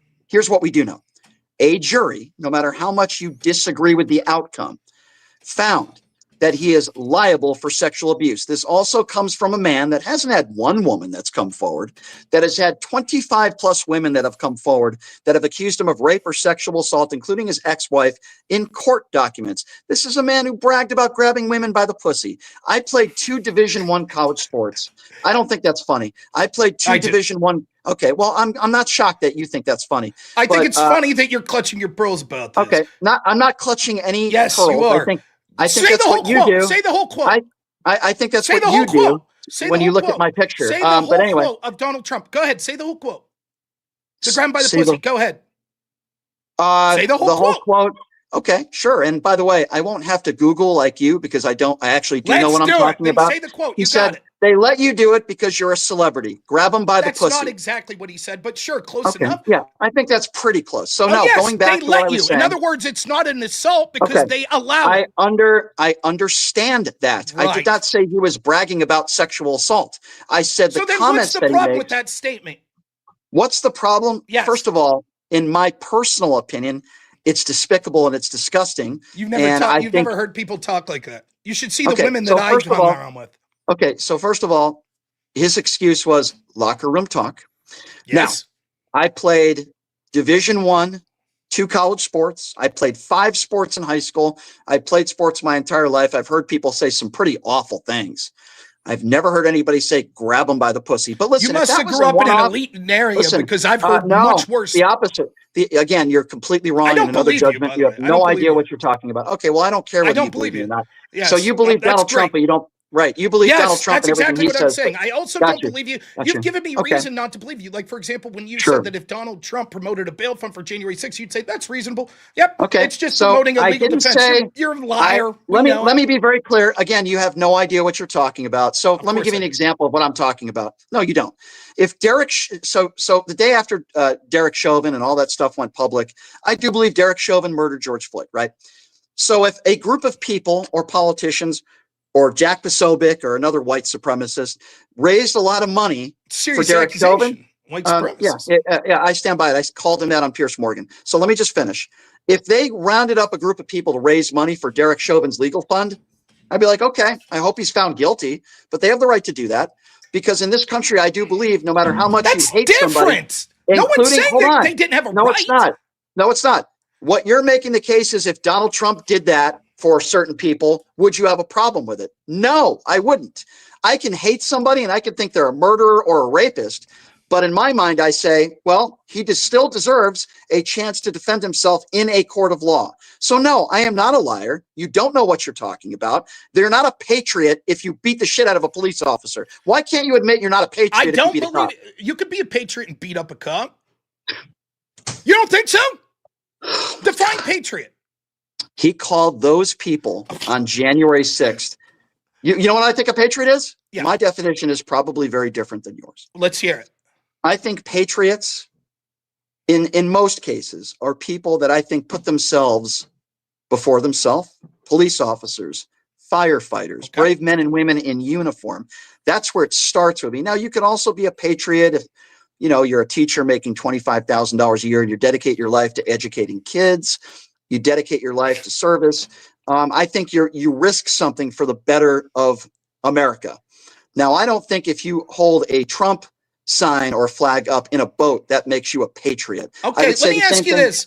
Again, there's a bunch of extemporaneous stuff here. So you're saying you can't be a patriot and punch a law enforcement officer. Would that mean that anyone who claims to be a patriot, and you would have looked at and said, yes, let me finish, and you would say, sure, they look like a patriot to me. And then ICE, a law enforcement officer, comes to arrest someone who's your neighbor, and you end up in an altercation with them and punch them. Is that person no longer a patriot? I'll make it even, I'll answer that. I'll make it even easier for you. You could serve this country honorably, and you could work at a soup kitchen for 30 years. After that, if you decide to beat a cop, I will never call you a patriot. Even under no circumstance. Hold on. I would respect your service, but if you decide to beat the shit out of a cop with their own baton, I reserve to not calling you a patriot, because that is a despicable act. And while in some cases criminals don't, criminal activity might not define you in your entire life, Donald Trump didn't know anything about these individuals. What he did know about them You just keep going on and on. We're trying to make these declarative statements. You make these declarative statements, and we're trying to get to it, and you're adding all this stuff. Okay, so real quick, a yes or no. Under no circumstance can someone that you would consider an honorable patriot, if they ever get into a fist fight with a cop, can you continue to call them a patriot? Correct? That's your claim? If I'm the president of the United States, after that act has done, no. That's not the question. No. Okay. No, I wouldn't. So the civil rights movement, we had cops that were using fire hoses against black Americans, and some noble black Americans. Totally different circumstance. Wait a minute. You just said under no circumstance, not totally different circumstance. You said under no circumstances. So yes, that's what you said. What we are referring to, you are trying to compare the civil rights movement. Again, you keep doing this. If cops break, hold on a second. Hold on a second. No, again. There you go again. Okay, be quiet and calm down for a minute. So first of all, now it's my show. You did to me. How's that? Okay. Well, if you want to, then it's over with. I'm having a conversation. I'm not getting paid to do this. If you want the interview to end or you want me to leave, that's totally fine. Was I getting paid to do your show? Okay. Well, yeah, you're asking for donations after the debate right now. So yeah, the answer would be yes. No, I wasn't getting paid. I was doing the show before and after you, and was also getting donations. Okay. Well, they watched the debate, right? And they're commenting on it, and they're donating money. So is some of your audience possibly watching this right now? And they might comment, so that could be you getting paid. Yes, it's possible. Nobody in my audience would watch 2 seconds of your show. So I'm sorry. That's just not true. Maybe they would learn something. It would be. I'm not surprised that your audience that likes you wouldn't watch someone else. I understand. Well, I have a pretty broad audience of Republicans and Democrats, and I think you would ask that question of how many people watch my show. I have about 300,000 listens a day, and I'm happy. That's excellent. And I'm happy. Well, you had asked me that because you had mentioned something about. How many are listening right now? Listeners. That's what I asked. Well, live listeners. Usually, I average on all social media platforms around a couple thousand. But I don't make my money. Let's be careful. That's fast and loose. You know how they count differently. Like for example. Okay. Well, you're asking me, and you're asking me, and I'm pretty happy. 700 watching on YouTube alone. I'm pretty happy with. I have more than that on average, but I'm pretty happy with. I'm pretty happy with, I'm able to get up in the morning and do a job and enjoy, and I enjoy it. And what does this non sequitur have to do with anything? Well, because these are things that you brought up in the debate, the frustration with the debate. And by the way, I don't care whether you think you won the debate or not. I think you have to be an insecure person to do that. But, Brian, insecure, you're on there. Oh, you're overweight, and I have more famous people to call in. And so you made a statement again. You made a statement towards the end there, where you said things I don't think you're good at. Now, first of all, the audience doesn't care. What does this have to do with the specific topic we were just on? I'm happy to get there. I'm happy. That's a completely different thing. There's a reason why I went that route, and then we can get back to it. My audience doesn't care. And I don't care what you think I'm good at or not. When you start giving your opinions on Brian, you're not good at something. That's when I fire back. Okay. Now I'm glad you have your show and we had a respectful conversation on the phone. And I'm glad you're able to, you're willing to go on other shows and have debates and so on. That's fine. And we can disagree on. Get back to the point about punching cops. Get back to that. What does this have to do with that? You must have ADD worse than me. What are you talking about? You would have to give me a specific example. But here's the bottom line. Donald Trump did not know. I'm talking about the cops. Here's what happens. This is I'm talking about that the whole time. You'll say something. I prove that that's not accurate, and you're like, well, nonetheless. So you're like, under no circumstance could a patriot ever punch a cop and be a patriot. Yeah, none. If it's the civil rights movement, you're very clear. Under none. I was like, here's a circumstance that both of us would agree that someone could be a patriot. You're like, that doesn't count. But you just said under no circumstance. I didn't say that. Okay. I didn't say that. Is that person a patriot? If you're breaking the law, and the police officers did not break the law on you, right? Unless you're defending yourself. Who defines obviously. what the law is? The police officer and the people in the Jim Crow South. They said it wasn't illegal to do that. So during the civil rights movement, if somebody just beat a police officer, I would not call that patriotic. Absolutely not. They did it in defense of sort of their community. If they're being assaulted by cops for no reason and they have to defend their lives, that's a different circumstance. That didn't happen on the people right now that are fighting back against ICE, that have shoved them and things like that, are they non-patriotic? I don't support that. No, I don't think that's patriotic at all. I don't think taking even if matters later it turns out that the court rules that Trump's deportations are illegal. Yeah, you still can't assault law enforcement. That's grand. I disagree. Hold on. I answered your question. This is where you and I disagree. Okay, let me be very clear. Anybody who assaults law enforcement, that could be ICE, even though I don't agree with the way ICE is doing things, that doesn't give you the right to take matters into your own hands. Okay, I don't agree with that. Only bad things can happen from that. But here's the point that we were talking about earlier. Okay, Donald Trump called those specific people on January 6th, some of whom beat cops. We agree on that. And I know you don't justify that behavior, but he called those people hostages and patriots. He didn't just say some of them were patriots. Okay. Why was he calling those people patriots? Well, I'll tell you why. Because they support Donald Trump. That's why. No, that's wrong. The reason was because they felt that their country had been stolen from them, and in many ways they're correct. Which it wasn't. And not only that, but many of them were treated incredibly unfairly and in a double standard. In fact, at one point, one of the laws that were used to arrest them actually got reversed. Right? Many of them were put in solitary confinement, were treated very poorly, exculpatory evidence withheld from them, etc. Now, was the overarching pardon maybe a little too far? Maybe, but the problem was then you would have to look at the details of each specific case. When we see the juxtaposition of how this was treated versus the overwhelming more violence we saw for things like Black Lives Matter in that very summer, then it's clear for the interest of justice, if you're going to allow some people to basically with impunity go out and use violence like that over and over again, then you have to have some sort of equal tier of justices. And that's what Trump was doing. These people suffered enough. It was 4 years. And meanwhile, based on the same definitions that people used as insurrection, we see left-wingers out there on a daily basis supported by the Democratic Party that's fighting with ICE. And I don't hear you saying, how could it be justified to vote for Democrats at this point? Okay, so can you name me one prominent Democrat in office right now that has supported violence against ICE? Define prominent.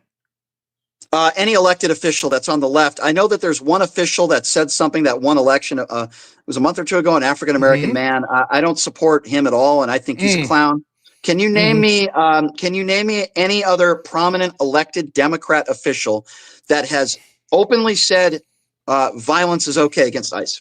I could show you them supporting a Democratic official that did use violence against ICE. I didn't ask that. I said you are making the case. You are, hold on, Rob, you are making the case right now that there are, just like when people made the case that Democrats are celebrating, elected officials are celebrating the death of Charlie Kirk, which, by the way, I think is awful.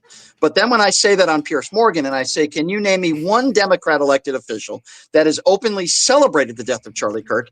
They can't find me any. And I know you're Googling right now because you don't know, and this is what you did in our debate. Fine, hands off. There was How about hands off and just use your brain? How about that? All right, because I couldn't think of the woman's name. There was a I believe a black woman, Democrat elected official who broke into an ICE facility and shoved officers there, which is assault. She was supported by every single Democrat that said that it was outrageous that she was arrested. Was she charged with battery? Let me finish. Yes, she was initially charged. We could see the and then they dropped the charges, correct? We could see the assault and battery on film. We saw it, and Democrats supported her. You're conflating the fact Trump never said, yes, I glorify, go punch police officers. He never said that. You're saying the fact that he has endorsed.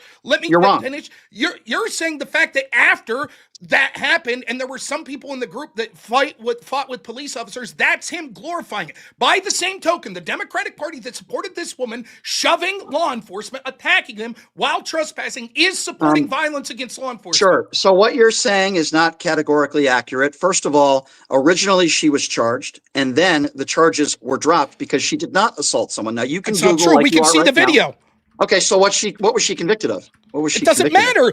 I don't know. Like, yes. It doesn't matter. What I'm trying to tell you is, you don't even know her name, bro. You don't even know her name. That's right. You don't even know what you're talking about. What is her about. name? You tell me. What's her name? Yeah, you're the one who's making the case, not me. I know exactly what you're talking about. How do you know? You're the one who brought it up. I know exactly what you're talking about. Okay, so we have it on video. I just want to be clear. If we have her on video stabbing someone, you would say until the conviction, it's okay to support her. What Democrats supported violence? What Democrats have made statements? They supported her and said it was outrageous that she was arrested when we see on tape that she used violence. No, she did not use violence. That's not true. Yes, and the charges were dropped. Not true. The charges were dropped. She did not use violence. Okay, so Trump didn't incite an insurrection. No one was ever charged with it. It wasn't an insurrection. No one was charged with insurrection. Okay. Yeah, I never. So Jack Smith decided not to charge Donald Trump with incitement. There was no insurrection. No one was charged. There wasn't you said an it was a violent. You said it was a violent. What did you call it? Mob. You kept saying insurrection. Okay. Admit that you're wrong. No, I said. Hold on. I said that it doesn't matter whether you call it an insurrection or a violent mob. I don't care what language people use. What I focus on is the fact that people died, as I mentioned earlier, and 140 officers were injured. It was a very embarrassing day for the country. I don't focus on, people like to focus on, was it an insurrection? Was it a violent mob? I don't care what people characterize it. The bottom line is it doesn't change the fact that people were hurt. It was a horrible day. People died. I don't know why people are so fixated on the wording that is used. Now, going back to this woman that you brought up. We're fixated because it's the worst that you used. Okay, but if someone doesn't think it's an insurrection, it doesn't bother me. I don't care. There were people there that did some. There were people Trump there incite it? Did Trump incite the violence? Well, I asked you this very question, which you didn't answer. I'm asking you. Did Trump incite the violence? If Donald Trump didn't lie and say the election was stolen, January 6th does not happen. Did now, Trump if you want to say the violence, yes or no? I don't know. I don't know. So then you have nothing against him. Gotcha. I certainly do. I just said that if he didn't lie about. Was Trump convicted of lying? Was Trump convicted? You can't be convicted of lying. Lying isn't a charge. So he wasn't convicted of inciting violence. He wasn't convicted of inciting an insurrection. He wasn't convicted of lying to cause violence. When did I say lying was bullshit? When did I say? Okay, so Rob, it doesn't matter if you said it. There was no charge. So there was no insurrection. There was no lying. Rob, I never said lying was against the law. You're conflating the two. I didn't say that you said it. What I do believe is it is against, and it's beneath the presidency, to lie about an election being stolen, which it wasn't. And anybody with an IQ over 20 would admit that. Even you admitted that on my show today. No, that's not what I admitted at all. Okay. He's the only president. You said that Joe Biden won a free and fair election. You said that on my show. I said Joe Biden won the election. I didn't say and then I said, was it a free and fair election? And you said, yes, we could roll back. I did not say that. Okay. So it's a stupid conversation because there's no widespread voter fraud evidence that could have changed the outcome of the election that anybody has presented in a court of law. Okay. Donald Trump knows that. He has anytime anybody disagrees with him on anything, he calls them names. He did that with a black reporter yesterday. Okay. That's what you do. I'm not. Okay. But here's the difference, Rob. And this is a very important point. The president of the United States should be held to a little higher of a standard than a podcaster, Rob. Okay. Agreed. Now, I think that as an electorate, we should care more about actual policies as opposed to your hurt feelings because he said mean words to someone. So it's not about hurt feelings and mean words. It's about people, as we agree, who died that day. There are several officers who I've interviewed who have traumatic brain injury. So it's not about mean things. How many of you interviewed that were victims of assaults on the Black Lives Matter assaults? What? What's the question? How many officers that were harmed during Black Lives Matter have you interviewed? Yeah, I'll answer your question, but I'll start by saying this. And this was my frustration with having a conversation with you. And I'll answer your question, though. Everything that I bring up is whataboutism with you. If you notice, and I know your listeners, maybe they're not paying attention. I was specifically just talking about January 6th. And what do? Instead of admitting to me that there were officers that had traumatic brain injury, and I talked about some people that I have interviewed, you immediately go back to Black Lives Matter.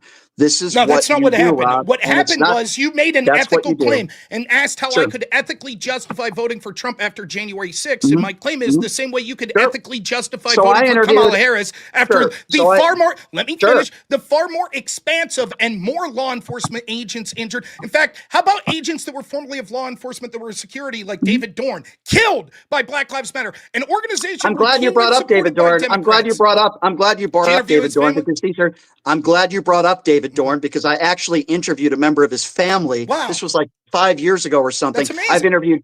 No, it's not amazing. I do my job unlike you and I do both sides. What job do you don't do both sides? Have you interviewed any Capitol police officers? No. I interviewed. Okay. No, of course not. Hold on a second. I interviewed one of David Dorn's family members, and what happened to him was awful. No, it's not great. And you supported it. You supported the party that did that. That's you. You supported the woman that so pushed first the of all, bail you're fund. so You supported, again. did you tell them that? Again, did you tell them that? I support the politician. This is how I'm just going to prove. I'm going to prove right now how stupid you are. I don't support a party, dumbass. I'm a registered independent. That's bullshit. Okay. You can look up my voting record. Harris? Are you going to be quiet? Are you going to be quiet and listen? I'm going to educate you because you don't know anything about me, I do know about you. I know you voted for Biden and Kamala. Did I vote for Barack Obama? You voted for Biden and Kamala. Did I vote for Barack? Okay, so let me just educate you for a moment. While Barack Obama was in office? Are you going to be quiet for 10 seconds No, and let me I'll give you my talk when voting I feel record? like it. Okay, well, that's not how you have a conversation. I didn't vote for Barack Obama. I didn't vote. I mean, if you want the conversation, it's fine. I'm just explaining to you my voting record and my feeling. I'm for capital punishment. I'm for border security. I voted for 8 Republicans in the last midterms. I didn't vote for Barack Obama. I did not vote for Hillary Clinton. In fact, I despise Hillary Clinton. And if Bill Clinton ran right now, I would not vote for him either because I think he's a rapist as well. So you know nothing about my voting record. I'll tell you what I am. I know you voted for Joe Biden and Kamala Harris. I did. Those were the two candidates post and Black Lives Matter riots. And as I say in every interview that I do, my vote is anti-Donald Trump because I'm anti-Donald Trump. I don't believe transgender women should be competing with women on the playing field. And if you actually knew anything about my actual real opinions, instead of making a stupid assumption that I speak for the Democrats, which is a joke. I think Ilhan Omar is a disgrace. I think Rashida Tlaib is a disgrace. What is this filibuster? What does this have to do with it? This is the longest way I've ever heard you say. Because I'm trying to educate. Yes, you're right. I'm trying to educate you. Kamala Harris and Joe Biden. Yes. Because I'm trying to educate you because you claim that I speak for the Democrats, which is the dumbest fucking. You speak for the Democrats. What did you just say then? What did you just say? I said you supported the group that led to the death of David Dorn. You said Democrats. Do you have Alzheimer's? Okay, you supported the Democrats. Did you vote for the Democrats? I supported the candidate that was running against Donald Trump because it was an anti-Donald Trump vote. Yeah. That doesn't mean I support the Democrats, as you stated, which is factually inaccurate. You said Democrats. You supported the leadership of the party that promoted a bail fund for the very type of people that killed David Dorn. Absolutely, and I would support. Yes. I would support. Did you tell them that? And I would support any fund that would help anybody, even a Derek Chauvin, who I think is a murderer, by the way. Anybody that would have the right. You're a liar. Okay, well, you can call me a liar because you don't like my answer. Have you ever donated to a bail fund? No. Would you consider doing it? Why don't you do it? No, I wouldn't personally do it. No. That's. Everybody watching, and this is what's so bad. It's so disingenuous. Everyone here knows. What's disingenuous? I'll tell you what's disingenuous. Trump saying like these are patriotic people, and you clutching your pearls like, oh my God, that's so bad. I can't believe he said it. And if instead of saying that, he would have just said, I'm promoting a bail fund for these very same people, you would have said, perfectly reasonable. I don't have every one of us know that's bullshit. You would have pointed to that and said, even like when you said about Derek Chauvin, and you were like, if someone like Jack Posobiec or another white supremacist promoted a bail fund, what you would have said was, sure, he legally has the right, but let's be clear, he's doing this because he supports Derek Chauvin. That's why he's doing it. And that's what you would have said about Donald Trump on January 6th. Yes, it is. Yes, it is. Okay, you can make your assumptions, but I will respond to what you just said, which is also very stupid. The reason why I say that about Jack Posobiec is because people like him and Ben Shapiro, who happen to be white, are people that continually think that Derek Chauvin deserves a pardon, that he's innocent. Now, I can guarantee you that if George Floyd was white, and I'm going to make a judgment now. If George Floyd was white and Derek Chauvin was black, I guarantee you that Ben Shapiro and Jack Posobiec would not be opening up a fund to try to give him the legal defense. No, that's So, fair. so No, wait. I will say this. Before let you me move on, just can I finish. say 20 I agree with seconds. you, please? Okay, I appreciate that, but let me just finish by saying this again. Now, you can call me a liar, and you could think what I'm saying is not the truth. I'm going to be honest with you. 20 years of radio, I've never lied on the air. I've always been honest, and I'm going to be honest here once again. You can laugh if you'd like, or you can try to Google something. Get the heck out of here. But the bottom line here is that everybody deserves the right to defend themselves. And one of the worst things with our justice system is if you have more money, you have a better chance with better legal representation you to made your defend point. yourself. Now, I want to agree with you. You're right. Had the officer, in this case, Derek Chauvin, been black and had it been white, you wouldn't have known their name. So there wouldn't have been a bail fund. There wouldn't have been nationwide riots. You know who Tony Timpa is? Yes, I do. But I can also tell Where you were that the riots? That was worse than what happened to George Floyd. I don't agree with any riots that become violent. I don't agree with anybody committing crimes. And where was I think the national protest for Tony Timpa? There weren't national protests. I wonder why. Why do you think that is? Well, here's what I would say. Mm-hmm. Do you believe that white people and black people are treated the same by legal enforcement? The evidence suggests, the most comprehensive study done by a black professor at Harvard actually suggests that white people are more likely to have lethal force used against them per capita than black people. I would love to look at that study. So is Tim Scott wrong when he says he was pulled over 10 times this year because of the color of his skin? Is he lying? Yes, I would assume he's lying. Yes. So Tim Scott is lying. Okay. How does he know the thought process of the people that pulled him over? Right. Have you ever been followed? I just asked you a question. Will you answer? I'm sorry. How does he know the thought process of the people that pulled him over? Well, because he's claimed, and I tend to believe him, that he was never cited a ticket. He was pulled over. They didn't give him a reason for why he was pulled over. And you see a lot of these things happen in society. And I've never been pulled over, I felt, because of the color of my skin. I've never been followed in an electronic store because people thought I might steal because of the color of my skin. But here's the difference between me and you, I think. There's a lot of differences. Here's one. You keep saying that, yeah. Here's one. I listen to my black friends. I don't know what it's like to be black. I know you think that's very funny. Yeah, I do think it's funny. Yeah, I know. I'm sure you listen to plenty of your black friends. The virtue signaling immense here. Go ahead. They'll accept you. Go for it. Sure. I don't know what it's like to be black. I don't know what it's like to be followed in an electronic store because of the color of my skin. I don't know what it's like to be pulled over because of the color of my skin. So what do? I listen to them and I try to learn because I don't know what it's like to be in their shoes. You don't know shit. Rob, how do you know they're not wrong? How do you know they're not blatantly lying? Do you think hypothetically, do you think there could be an advantage to having a perceived victimhood about this? Well, let me ask you a question. I just asked you one. Can you answer it and then I'll answer yours? What's your question again? Do you think that there could be, if someone who is black gets pulled over for a legitimate crime, do you think saying, no, I wasn't doing a legitimate crime, I got pulled over for my skin color could be a benefit for them? Of course, there's going to be a percentage of people that are going to use that. Wait. That's not the question. Because what you'll do is weasel out of it. I said yes or no. I'm not weaseling out of anything. What the fuck are you talking about? Because I know what you've done. No. Stop. Rob. No. Don't tell me to stop. This is what you've done in the past. Right. I want to be clear. Are you acknowledging? Yes, it can be advantageous for a black person to claim that. That's the question. And then you could expound. In some situations, it can. Sure. Thank you. Sure. Yes. Okay. Okay. And by the way, I don't fucking weasel out of anything. You yes, say that before. Do. Okay, right. What have I weaseled out of, Rob? What question have you asked me that I haven't answered? When I asked you specifically, so you're saying, without any exception, that if you punch law enforcement, you can't be a patriot. Yes. I said, okay, civil rights. And immediately you're like, no, that's different. I answered that. That's why I need a definitive yes or no to the answers. Rob, you don't listen. That's the problem. I gave you a very, no, you didn't. Because if you did, you wouldn't say that.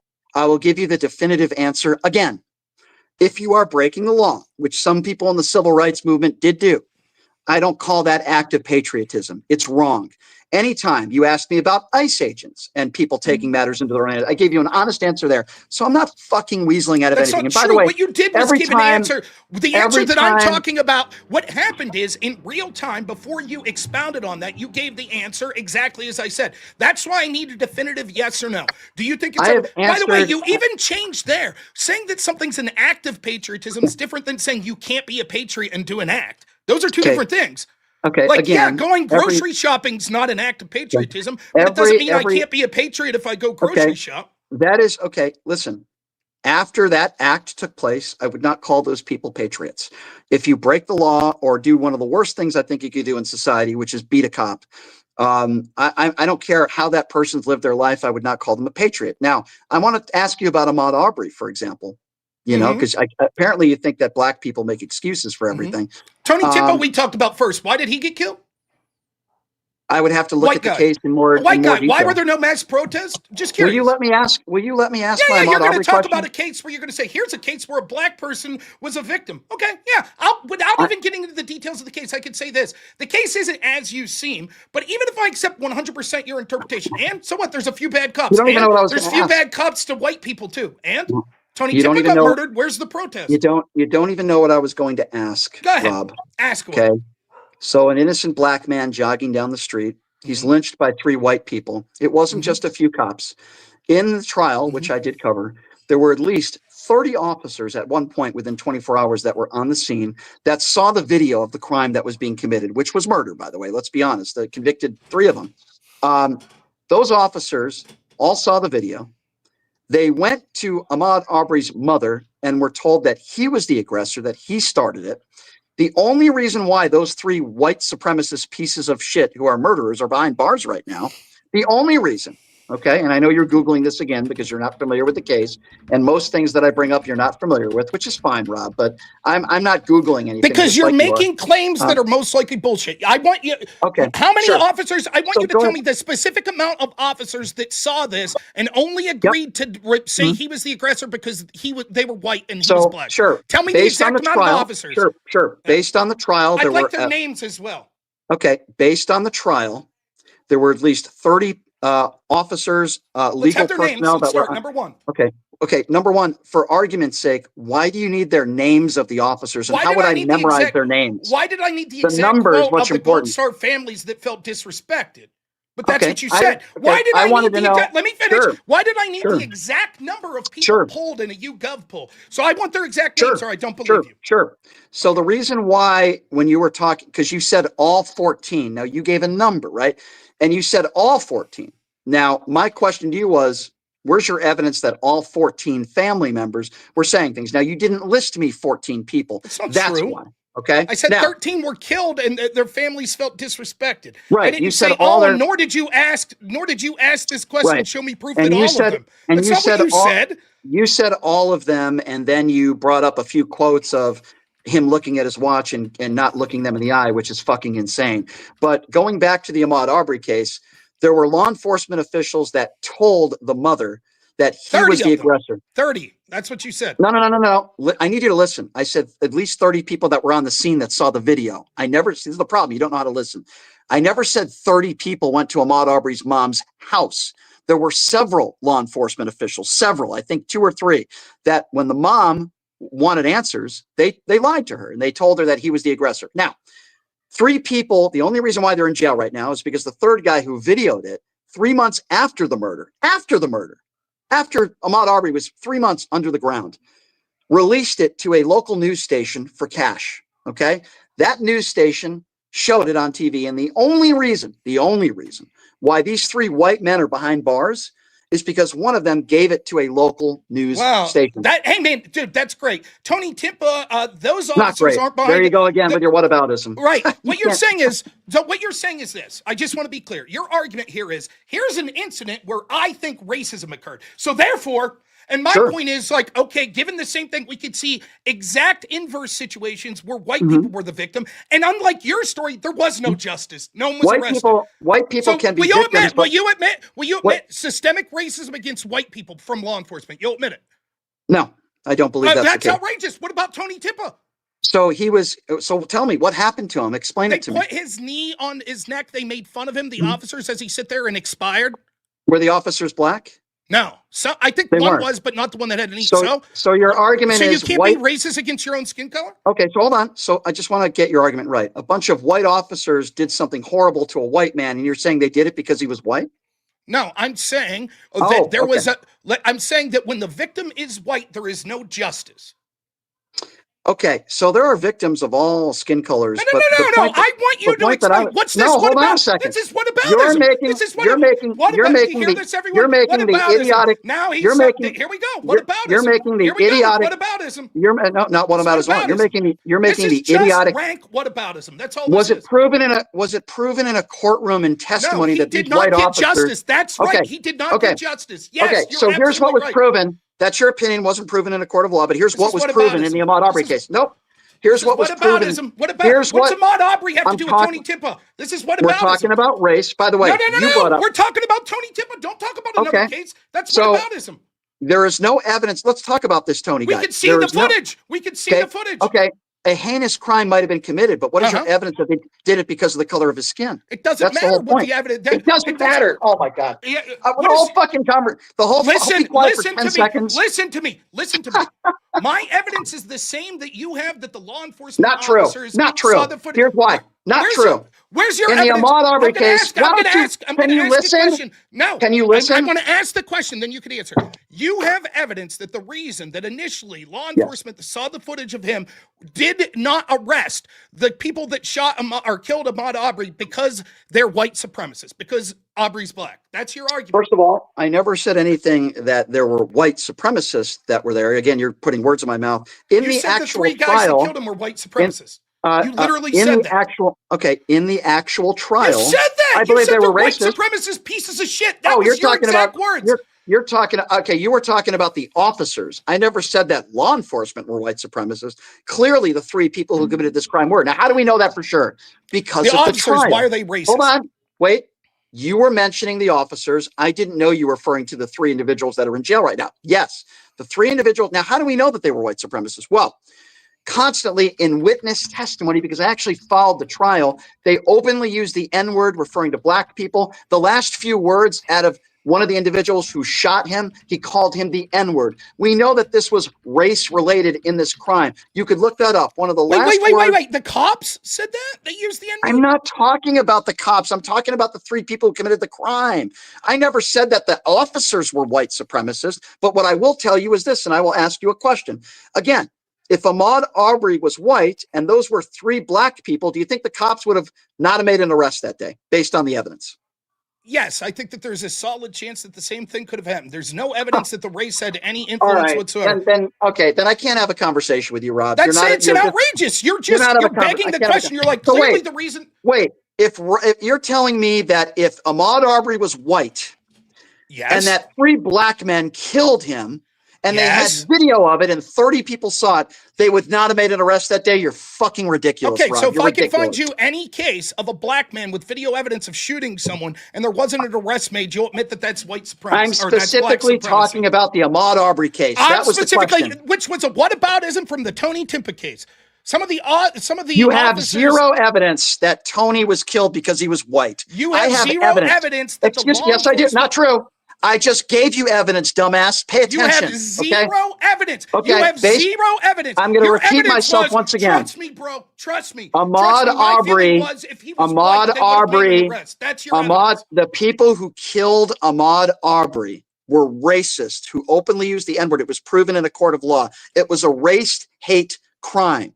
And that would not have happened if Ahmaud Arbery was white. It would not have happened if three black men killed an innocent white man. That's not evidence. Have been thrown under the rug. Just claim. Okay. That's your claim. Okay. That's well, not if evidence. You want to be complicit, go right ahead. Go right ahead and be complicit. Just the United States. Let's say this. Do you think that if white grooming gangs were attacking Muslim children and grooming them by the hundreds of thousands, that law enforcement would take that seriously in a place like the UK? I'd like to think that most law enforcement will take most cases seriously. Okay, but they didn't. We know that officially. They didn't. Yeah. Hundreds of thousands of girls that were groomed by Pakistani Muslim immigrants that were almost overwhelmingly white girls. And that's also terrible. Many of the inspections list said because they were worried about accusations of racism if they went. If you think, do you think if the races were reversed and these were roving gangs of white British people that were going after immigrant daughters, do you think there would have been arrest?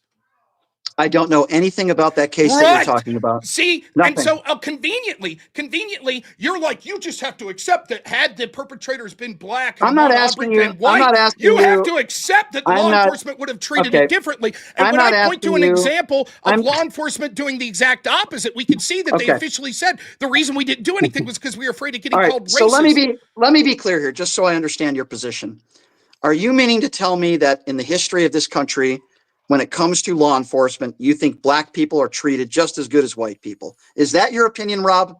My opinion is two things. One, when it depends on how far back we're going back into history, right? So clearly, if you go back to the days of slavery, things could be different. Secondly, the problem is massively exaggerated in the current time. So much so that it's a self-fulfilling prophecy that means that people that listen to people like you decide that they're not going to listen to law enforcement, attempt to flee and things like that, which escalates the situation. That's what happens. Yes, First of all, that's what happens. Okay, yes. Again, another stupid statement that you made that is not true. I have said constantly, okay, why don't you be quiet for just 20 seconds, man? I have said on the air. Why don't you be quiet for a couple seconds? How about that? You want to end the conversation? Oh, you talk way more than me and then demand that I be quiet. Shut the fuck up. I have said on the air. Persona. I have said on the air to black people and white people that have called into my show that you should always, not sometimes, always listen to what law enforcement has to say and obey with what they say. And if you think the law is being broken, afterwards is when you file the lawsuits. I have told people that. So again, your stupid fucking assumption that I would say that you shouldn't abide by what law enforcement say, you're fucking wrong, I didn't Rob. say that. I didn't say that you say that. I said that you push a systemic. I said you push this systemic racism narrative that people then take to the logical conclusion that I'm not going to feel safe getting pulled over by a white cop, so I'm going to flee. You didn't answer my question directly. I'll ask it again. Okay. Do you think right now in 2025, as a whole, black people are treated just as good as white people? Probably better. Oh, you're fucking ridiculous. All right, Rob. You're just ridiculous. Yes, I think. Can you explain the evidence that shows white people are more likely to get shot by police unarmed? Can you explain the evidence? You are just. So what? We're just ignoring evidence. We're ignoring evidence. Yeah, we're ignoring evidence, but maybe the 2020 election was stolen, but we're ignoring evidence. Yeah. Do you think that to the extent that there could be, would you rather be a black person or a white person in society right now? Black, by far, easy. Okay, well, you're the biggest disingenuous liar on the planet. Let me ask you this. Let me ask you this question. Just so ridiculous. Do you think are there any special programs or universities that talk about the evils of whiteness?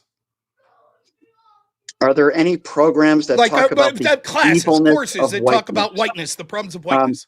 They don't talk about the evilness of whiteness. They talk about slavery and some things that have happened. Do they talk about the problems of whiteness? I'm answering, Rob. You got to let me answer your question, man. That's not. Are you going to let me answer, or are you just going to talk? What does that have to do with whiteness today?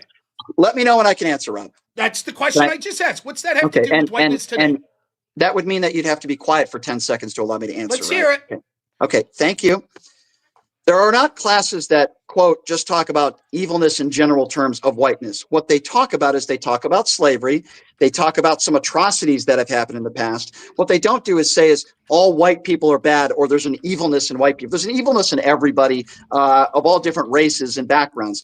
They talk about history. They talk about slavery. They talk about the civil rights movement. That is not characterized as this is a class talking about the evilness of whiteness. So no, you're fucking wrong, Rob, once again. That's not true. You have no idea what you're talking about. Give me the class. Give me the class. Arizona State University, U.S. Race Theory, the problem of whiteness.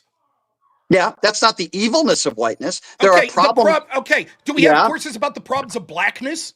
Okay, so first of all, we in this country. That's a yes or no. In that class, that's a yes or no. Are there courses about the problems of blackness? You can expound after you say yes or no. Because white people weren't slaves, and there's not a history of so there's not a history of black people being problematic? There's not a history of black people being problematic. There's a history of everybody being problematic, dumbass. That's exactly my point.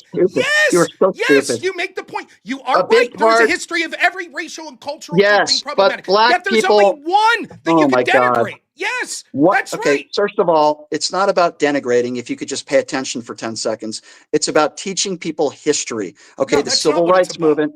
Okay, well, listen, if you don't want people... Why would the course be about the problems of whiteness? Why wouldn't it say the problem with slavery? In the history of this country, white people did own black people. It's a part of our history. So did black people. So did Indians. Black people owned white people?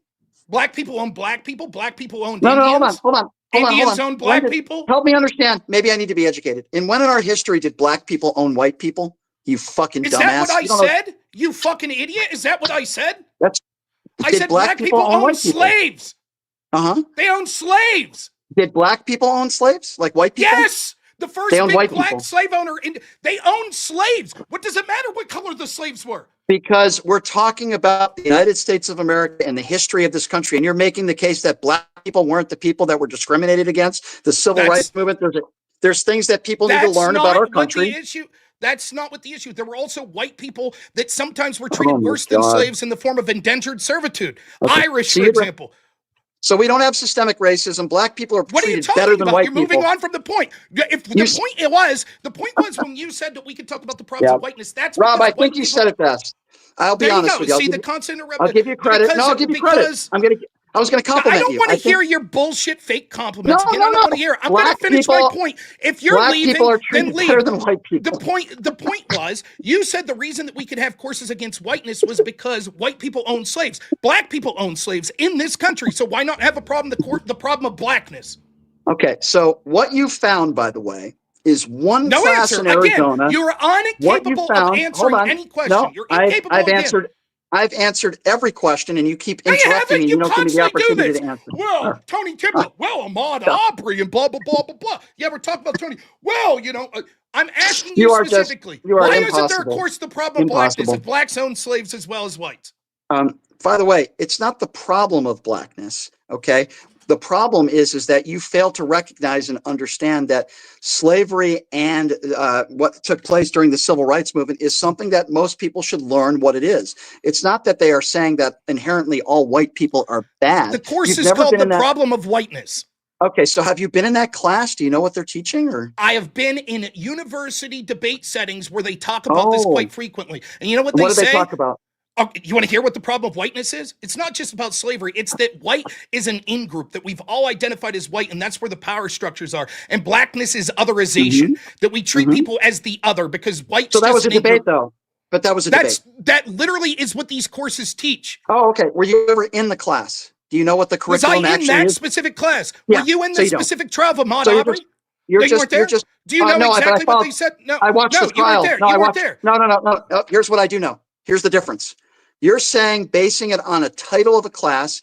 You haven't spoken to anybody that was in the class. You don't know what specifically is taught. When I talk about Ahmaud Arbery, I followed. You can laugh, but please give me their names. Give me the names of the officers. Okay.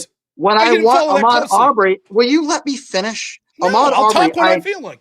Okay. All right. That's cool. That's cool. Yeah. No problem. Give me the names of those officers under Ahmaud Arbery. By the way, I did mean it when I said you were a lapdog to Andrew Wilson.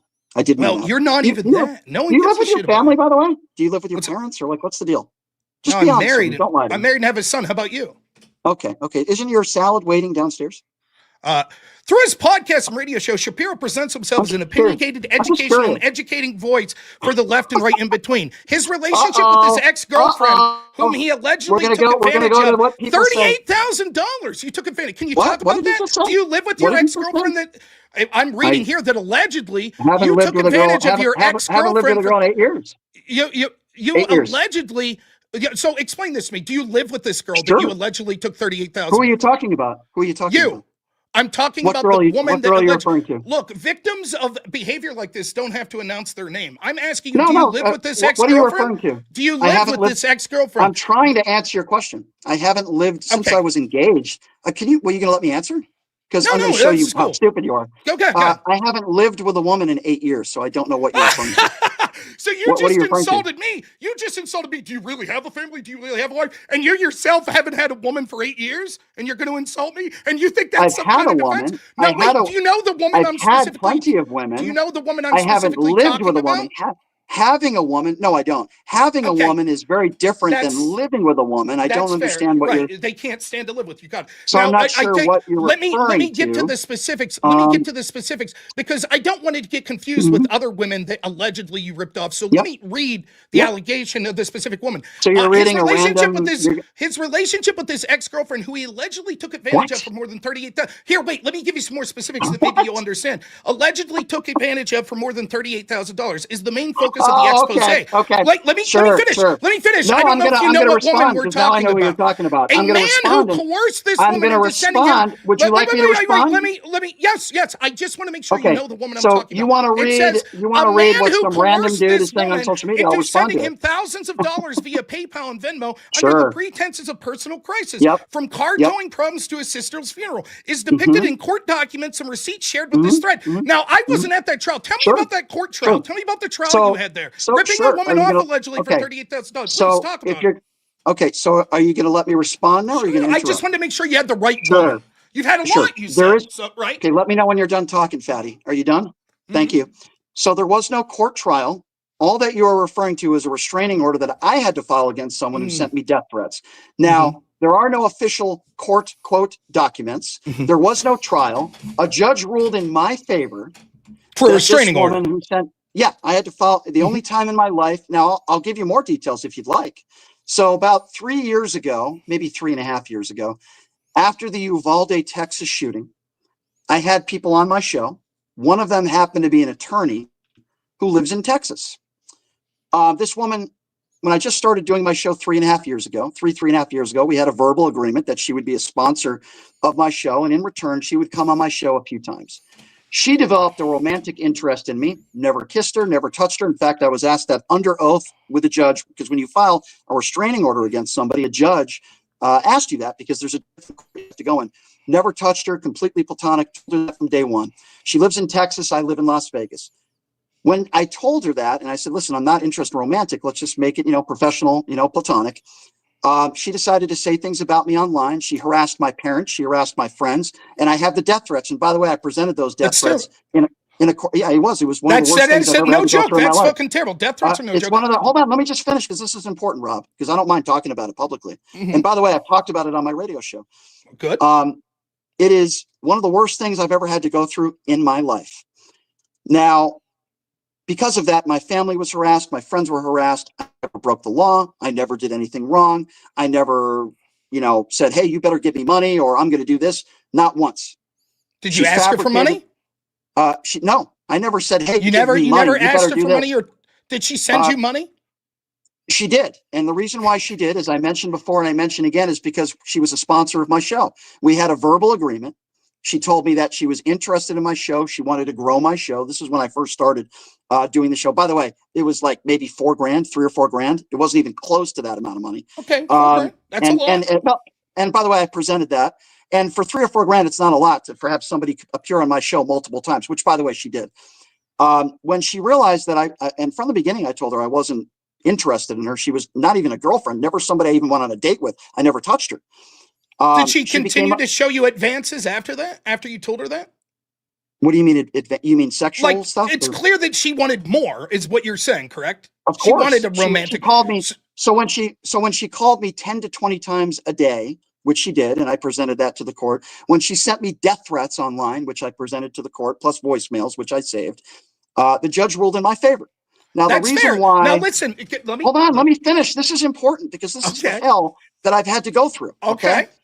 Sadly, this woman, and I don't mind talking about it publicly because I have absolutely nothing to hide. Because I have questions. So great. Okay.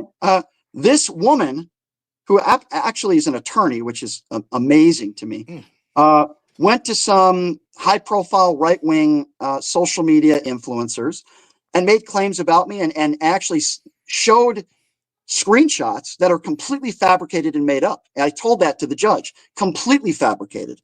There were some images that were actually true, and there were some that were fabricated. It's a mix of true stuff. But anyway, long story short, the judge ruled in my favor. She didn't even show up in court. And it was horrible for me and my family to have to deal with something like that. And this is probably the craziest human being that I've ever come across in my life. Now, I stopped caring a couple of years ago about what people say about me on social media. As your profile becomes larger, and I'm not Tim Pool, and I'm not Adam Mockler, but I have a pretty good following on social media. And when I go around the country, people do recognize me from time to time. And it's great. I love meeting the listeners and I love meeting people. But when you become a larger profile, people attack you. Now listen, both verbally I think and physically. Let me I was physically. Did you know that I was physically assaulted I was the top trending story on Twitter for the wrong reason. That sucks. I was assaulted at a Charlie Tim Pool Kirk event got last month. killed while lefties celebrated it. Nonetheless, Okay, the point so that prominent Democrat celebrated this? No, it Did does. thousands do that? No, it does. What did they make? Democrat? Prominent Democrats immediately, including the New York Times, which is the mouthpiece for prominent Democrats, came out the day after Charlie Kirk's assassination and basically implied he was a fascist. The very rhetoric that was used by the person that killed him, which is egregious. Hold on. So, first of all, you can say that somebody was a fascist. That doesn't mean you want them dead. Donald Trump called Kamala Harris. If he would have said she was a fascist the day after she was killed. Donald Trump called Kamala Harris fascist multiple times on the campaign trail. That doesn't mean you celebrate. And if someone murdered her and then Trump the next day said, well, she was a fascist, when the murderer said, catch this fascist, I'm sure you would have protested that. That is not celebrating a death, which is what you just said. Nonetheless, no, there were lots of lefties that celebrated deaths. You asked for a prominent Democrat that there's a lot of righties that say crazy things on social media. Let's go back to this story of you. So let me get this straight, right? First off, any death threat, and I'll take you at your word, it's fucking heinous. I mean that from the bottom of my heart. I showed it to the court. Okay, now listen, that's fine. Here's what I want to know. This woman, you eventually meet her like through your channel or whatever, right? She then makes advances towards you. You're clearly like, no, not interested. And then she can from the beginning that happened. Did she continue immediately to call you like 20 times a day? Yes, that's why. And yet you still took her money. No. That is absolutely 100% when did you take the money? Inaccurate. No. When did you take the money? Okay, so first of all, it wasn't taking money. Let's keep that in mind. We had a verbal agreement where she would appear on my show and she would make payments based on that. After she continued to harass me and make death threats against me and call me 20 times a day, when I realized that she was crazy, and I presented this in front of the court as well, I stopped contact with her. I blocked my number. Now, after that, after I blocked my number, she would call me from different numbers. No. This is it. Like, I get that you're like sort of going this. You just said that you qualified it as her calling you 20 times a day. That was happening immediately. No, that did not happen immediately. That's what you just said when I asked you. No, I said, see, again, you don't listen. Immediately, I had the sense. Are you going to listen? Immediately. I'm listening. I didn't say immediately she was calling me 20 times a day. I said immediately I got the sense that she had a love interest in me. And I told her from the beginning, let's be platonic friends. That's what happened immediately. Now, over the course of several months after that is when she started to get obsessive with me. And then she started calling me 20 times a day. I did not talk to her, let alone accept money from her after that took place. So that's a lie. So I watch a lot. By no means am I a lawyer or anything like that. But by the way, I'm on 11% here. I do watch a lot of Judge Judy type shows, these court shows, People's Court, right? One of the things that the judges say all the time, and I believe this would hold up in a regular case as well, these cases come up where someone will say like, a woman or a man, it doesn't matter either way, will say like, oh no, this person, they should, they gave me the money and this, that, and the other. And the judge will say something like this. So they expressed a love interest in you and you rebuked it? Yes. And yet you still took the money, knowing that their intent was a love interest. That's what you did. So again, you're completely mischaracterizing what happened. And if you're going to do that, it's going to be very frustrating to finish this conversation. I'm using your words, though. You said, can I say this? And you tell me where I'm getting wrong. Hold on, Rob. I fulfilled my end of the bargain. And the verbal agreement that we had is she would appear on my show multiple times. And it was around $3 or $4 grand. And by the way, I charge most sponsors on my show more than that to make appearances over a given time. This was one of the few verbal agreements that I had with her. And about 3 or 4 months into it, I realized that she was a lunatic. Now, when I told her I didn't want, anything, physical, she seemed cool with it for a little while. And several months after that is when she started the harassment. And that's soon after that is when I filed a restraining order after she, sent me a death threat. It's pretty simple stuff. It's pretty logical stuff. It's pretty normal. No, I don't think that's normal. Now, listen, obviously death threats are... What did I do? Let me explain. Like, obviously death threats, any objection anyone would make to you, if your story is accurate, it's absurd that this would lead to death threats. That's fucking crazy. It really is. So I just want to be clear on that, right? But it is not good or ethical if you know that someone has a romantic interest in you to say I'm not interested and continue to take money and allow them on your show and stuff like that. That's not good. That's not good at all. So you would characterize this as not good. I would characterize what you're saying as absurd. Here's why. Again, you don't know what you're talking about. We had conversations and I said, listen, Are you okay being platonic friends? Because I'm not interested in a romantic interest with you. Are you okay with being friends and just keep doing what we're doing? This person said yes. Now, if this person said no, and then that became an issue, I agree with you. That would not be a smart thing to do, to be taking money from somebody who's not comfortable being friends with you. What I did was the professional thing. And again, I don't know why this is so hard for you to understand. And I had a conversation with her about that. And then, a couple months go by, everything was fine. She did my show. It was actually good. She was a good guest. Everything was fine. And then all of a sudden, she came out here to Las Vegas about 3 or 4 months after that conversation. And she loves I don't know if she still does, but there was a PGA Tour event here. And I took her to a PGA Tour event. And I noticed she was acting a little strange. And after that event, I did not take any money from her because I thought something was weird. After that, she started harassing me. She harassed my family. I have multiple friends, my parents, and it was horrible. That's when the death threats came in. That's when the 20 times a day calling came in. Even after blocking her number, she called me from other numbers and left voicemails. So nothing I did was unethical. I tried to handle it best I could, and it was one of the most stressful situations I've ever had to go through in my life. It was terrible for my family, my friends. And I realized after this whole situation is I have to be a little bit more careful on who my inner circle is, especially as my show gets more popular.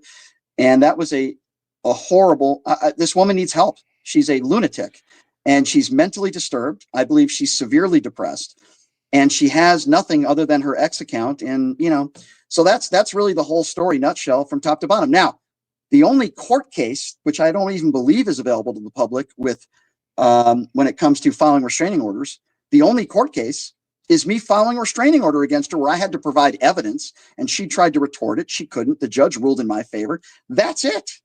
That's it. That's I just want to be clear. Even in the story you've told, I think when someone's making a romantic interest to you and you rebuke it, and then they're like, "Well, I'd still like to give you money and stuff," there seems to be some tension there that it's not a good thing. And this is assuming this is assuming that your timeline's correct. I mean, it sounded from what you originally said that she started to make you uncomfortable, and you still continue to work with her after that. No, I never said that. I never said she made me uncomfortable. Until the harassment happened. So again, you're mischaracterizing everything. I mean, we can go back and watch the clip. I don't know what I'm saying that is so out of the realm of you understanding, but I'm not surprised. Do you want to go back and watch the clip? I can do that. I can bring it up right now. As I said before, and I said again, 3 or 4 months after that is when things started to escalate and the harassment came in and all that other stuff. I had a conversation with her very early about being platonic friends. Is there anything else you want to talk about, Rob? Yeah, I'm an honest person and I've tried to answer your questions to the best of my ability. So I get maybe before you start bringing up personal shit and you again wanted to make it to the end, you're Andrew's lapdog, which is why I brought this up, right? Maybe this will help illustrate that just people making accusations aren't necessarily true, that we should just be accepted like you want to do to the people you disagree with. Like what? Like accusation? Trump. What, name me as an accusation that's 25 women said X. Yeah. So here's the deal. In a court of law, by the way, I haven't filed 25 restraining orders, so they're not comparable. But I've only filed one. Hold on a second. I've only filed one restraining order in my life against this lunatic, number one.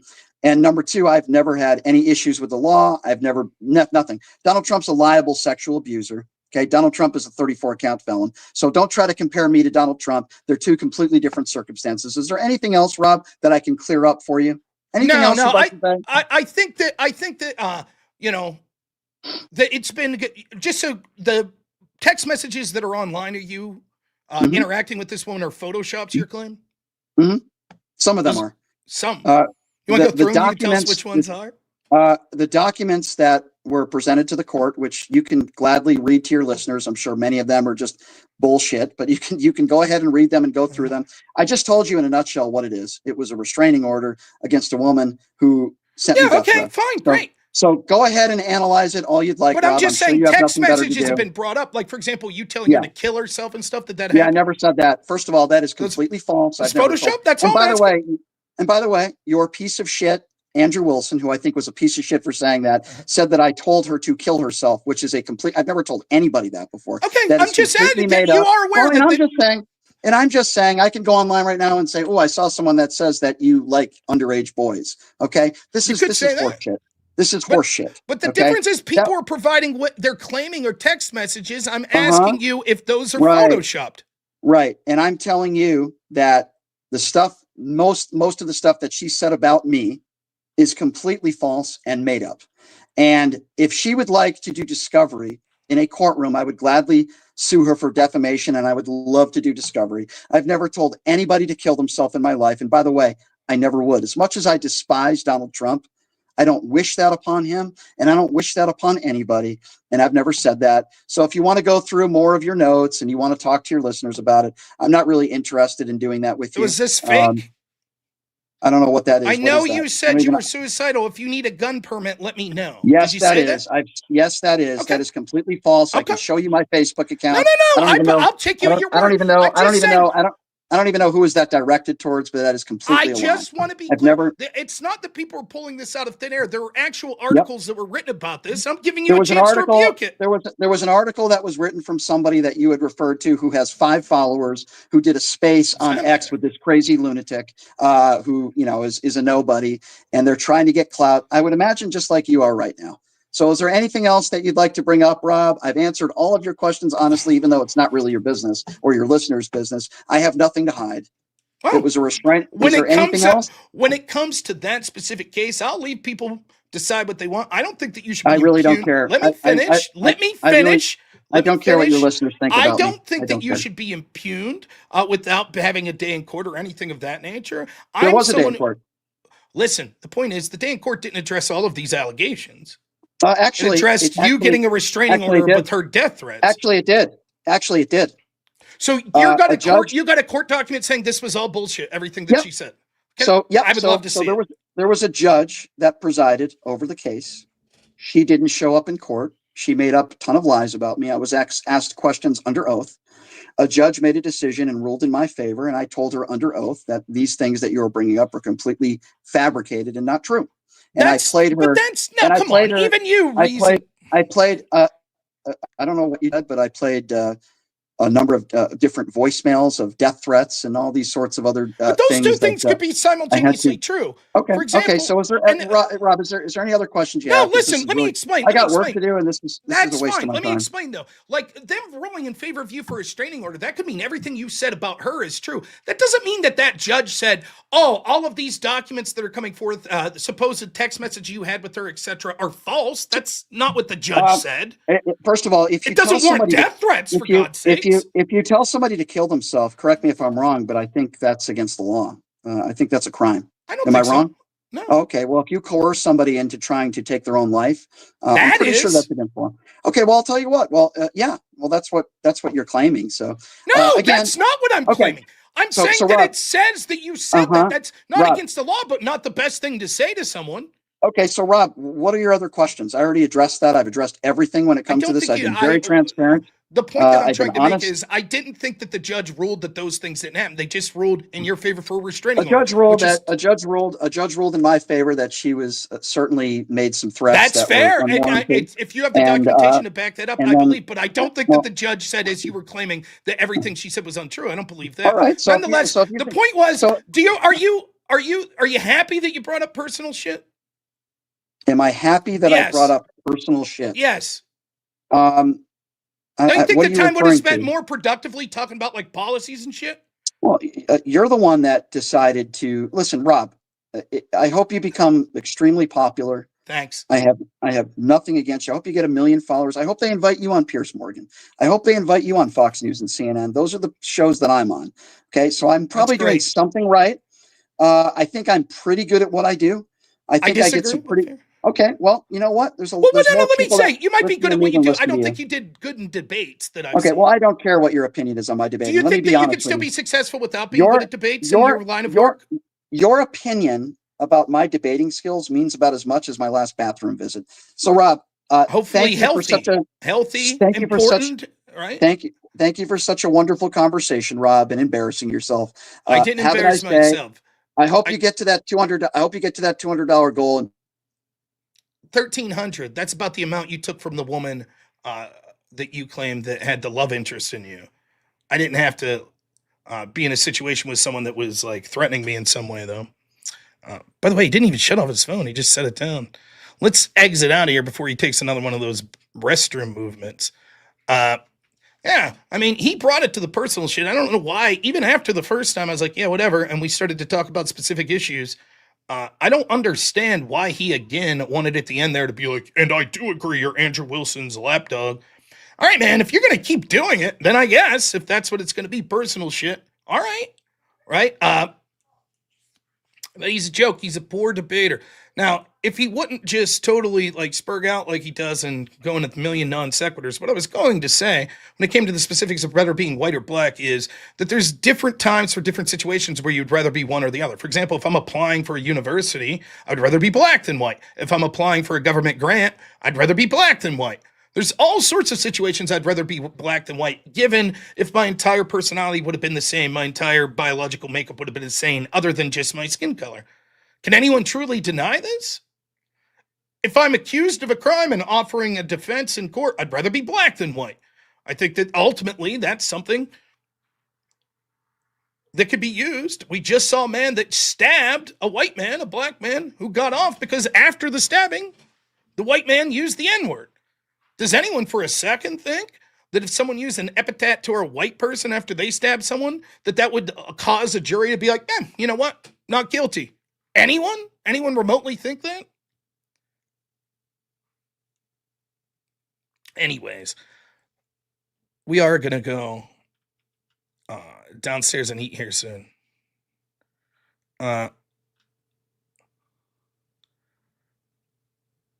Lord of the Nerds, $2 says, bro called in because bald, LOL. How long, Nate? $10 says, Brian, cry harder. I'm the original vintage, says, Brian can't handle a single counter or anything beyond service level because it smokes his whole ideology and brand. He's made it into a TDS echo chamber. Huh? Hunter Killer, $2 says, I still definitely don't like this dude. Vasker, $10 says, Brian's very obviously upset, doesn't belittle, continues to belittle, isn't secure, constantly brings up numbers, names, and wears a hat indoors. Fairness. Sniper, $2 says, bald! Nicholas Lewis again, $20 says, you make an ass of yourself publicly for your show. Insult someone unnecessarily because you lack argumentation, rationale, and facts. Don't now call back and attempting to misrepresent your childish and silly behavior. You saw how that went for him. AJC, $100. Thank you so much. Says, to help you meet the goal and go eat a homemade dinner by the wife and with your kid, which Brian doesn't know anything about. He's giving me a headache. Yeah, I don't understand. Again, that's why I brought up this thing again, where he made this claim of like, do you really have a wife? Do you really, like, what the fuck are you trying to say? And then his thing's like, I haven't lived with a woman in 8 years. Okay, dude. Again, he's the one bringing this shit up. That's him. Airborne Animal, $10 says, if the journal was claimed by Joe's daughter, he would have to prove that the passage wasn't written by her. President Trump has not been sentenced and thus has not actually been convicted. Yep. How long, Nate? $5 says, Brian, I will debate you. High school diploma and trucker. Gooperang, $2 says, bro, look at E. John. No dude wants any digits there. The E. John Carroll case is ridiculous. And again, all you see constantly for Brian's an appeal to authority. Well, if the court ruled it, that's it. Well, if they said it, that's it. Except when it's law enforcement he doesn't like, and then it's, oh, well, that's different. Beatrix Rumford, $10 says, jury gets evidence at courts want them to have as a former juror. Yeah. Unforced Eagle, $5 says, the jury found that Chauvin did not intentionally kill Floyd, by the way. It was felony murder, accidental killing from a battery. There you go. Gravios, $10 says, how much do I need to pay for you to mute him? Gooberang, $2 says, this guy's such a woman. I believe in Troons now. Gravios, $50 says, legit. I bet you can find a line of reasoning where you literally rabbit season, duck season this guy and get him to start arguing for your position over how much programming he relies on. Like there's no brain in Chrome that don't, or in that Chrome don't. Thank you so much for the 50. Airborne Animal, $5 says, this guy literally admits that he does not care about the facts. Zach Gelpy, $10 says, dude, big dozed you, Rob, and then came back after your show after kicking you off. Show comes on and now he's complaining that you aren't letting him talk. The chutzpah on this guy's crazy. Yeah. Airborne Animal, $5 says, honest people don't constantly tell you that they're telling the truth. Only liars do. Never lied in 20 years. I mean, come on. Gravius, $5 says, this guy would make one hell of a journalist. He'd fit right up there with the rest of the NPCs that are trying to drain our system. How long, Nate? $5 says, Nancy Pelosi never got a DUI, but documents say 87 times. Congress members get beneficial treatments. Yep. Elbows, $1. Thank you. Airborne Animal, $5 says, are automated traffic cameras racist? because they ticket African Americans more often than others. Yes, we could have gotten to the details of why these things happen, but Gooberang, $5 says, you don't know how to listen. What was your question? What a turd. Another new account, $10 says, Brian, what's your excuse for Michael Brown? Hands up, don't shoot. And how Darren Wilson still has to be in hiding with his family because he did everything right and still got painted as a racist. I wanted to bring up the Ferguson effect of Mike Brown, but was incapable. Unforced Ego, $10 says, this dude's lying, by the way. At trial, the issue wasn't whether Aubrey was the aggressor. He was. The issue was he died while the others were committing a felony, a bad citizen arrest. It was all felony murder. I did not know. Yoshi, $2 says, as a black dude, Rob is right. Thank you. Men Birdman, it's been a while. Nice to hear from you. $100 says, please, fall the way off. F all the way off, not fall. No wonder your claim to game is radio. It's a dying medium, and hopefully they'll take your supposed influence with it. And Birdman again, $10 says, you keep calling Rob fatty, but you never showed up without a hat. Rob could do something about his weight, but the only fix for your hair is your butt hair in turkey. And Birdman, another 5 says, did you put your finger in her butt, Brian? Trick Slazer, $5 says, can't believe he came back after rage quitting. He still needs to apologize to Rattlesnake. Zach Gelpy, $20 says, some quick research. I found that there were black slave owners and that had white slaves in the United States. They were rare, and I have citations in your DMs. Yeah, I'm assuming that was true. I didn't have proof of it at the moment, but Vortome, $10 says, hey, Brian, when you tell someone in general that you hope they get deported to Gaza, a reasonable person would assume you are telling them to go get unalived. Sends Forehead. Thanks for being here. What's up, man? Just joined. How did you do, and can you summarize? Great. Q-Tart, $2 says, what's for dinner? The people demand to know. I have no clue. Yesterday was pork roast. I've been trying to eat just meat and green vegetables. Though I had carrots yesterday, but I count that in. Korik, what's up, my friend? 100 says, hey, Rob, I have a question for you. Please provide me with a detailed answer as possible. Why do people insist on having debates with that person when he proves time and time again he's impossible to talk to and he's been so bad takes on everything? So why? It's a great question. So the reason I agreed to talk to him was I try, to judge people based on the interactions that I have with them uniquely. And so I know how it could feel for people to accuse you of being someone that's bad faith when you don't have a chance to put that foot forward yourself. So I try to give people that benefit of the doubt. Secondly, it appeared that I may be debating him at AmFest, and then that fell through, and so he reached out to me, and it seemed to me like he was suggesting to do another debate. Thirdly, because my audience wants me to debate people, and we're running out of good faith people to debate. Perry Incorporated, $5, says, I missed basically the whole thing. What a surprise that when I tune in, Brian's insulting every chance he gets while virtue signaling about himself. And King Vale, $2, says, I just got here. I assume a common Rob W today. I hope so. I thought I did very well. It's difficult, though. One of the things that's true is when your opponent's not very good, oftentimes it lowers the whole conversation for both sides. And so the fact that he just keeps sort of jumping from one thing to the other without being able to answer specific details or talk about it makes it difficult to actually go into these things. But I think he's very insecure, and that's why he called in afterwards. I think the fact that he keeps bringing up Andrew Wilson shows his insecurity. I think the fact that he needs to keep justifying, I've interviewed big people, and I'm on radio, and I do big things. I think he's clearly insecure. I sort of feel bad for the whole thing. And I think part of that's that he knows he does it too well. That's why he resorts to personal insults. Now, again, if you go back and you watch the debate we were having while we were on his radio show, the personal insult that I levied at him was, I don't think that you go too in-depth into things. I think you're not very good at this. You just are going broad and shallow. To which he was like, you're fat. You're a lapdog for Andrew Wilson. Andrew says, this guy's made 10 videos about me. After the debate, I made 0. Yeah, he said, I know you guys are going to go make a bunch of videos about me. Now, again, I'm not going to make a video, but I would assume my editor, Black Elk, will clip some of this. But Shaky Boy, $5, says, no one should ever debate Brian Shapiro again. He's terribly bad faith and can't debate at all. I mean, the reason that I probably won't debate him again is because he implied that me reaching out to do a debate with him at AmFest was me wanting him. I was using him because he's so big. I guess then him messaging me and asking me to do his radio show today was because I'm bigger than him and he needed me. But anyone who's going to take that approach to it, that's like, if you even ask me if I want to do a debate, oh, that's because you're acknowledging how big I am or how great. Okay, then I'm not interested in reaching out to you. And as far as I'm concerned with projects where I'm recommending potential booking for big debates, I'm going to say, don't reach out to that guy because he's going to make a big stink. Oh, these people reached out to me because I'm bigger than them. So, okay. No need. Yeah, day shift killed it today. I don't know if I'll be doing night shift since I did a lot today. I said before I debated him that the fact that he was debating Alex Stein made sense from the perspective of wanting to debate someone with a bigger audience. Alex Stein has a bigger audience than me. Great. So, all right, I got to go get dinner. You know, as a fat guy and all. Did you guys like, though, that after he really started to go on about, oh, is your family really down there? That I was like, okay, let's talk about family. What say you? Huh? Sounds good to me. Sort of worthless. Again, unfortunate we didn't get to talk about many policies or anything like that. Speakeasy says he hopes to get 200 while you're at 1,300. Yeah.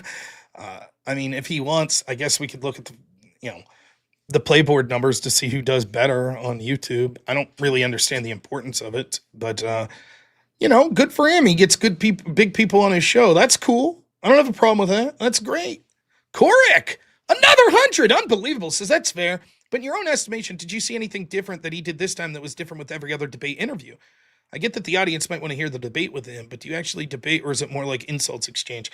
Well, up until the end there, it was a poor debate and that he was just jumping all over the place. But yeah, there's not a lot of utility in it. I didn't think that I got much different. Now, I'll be honest with you. Other than his debate with Andrew, I'd never seen that dude debate before. And that's not to say that he's not bigger. I just hadn't run into him debating someone at all. I didn't see him on Tim Pool or anything like that.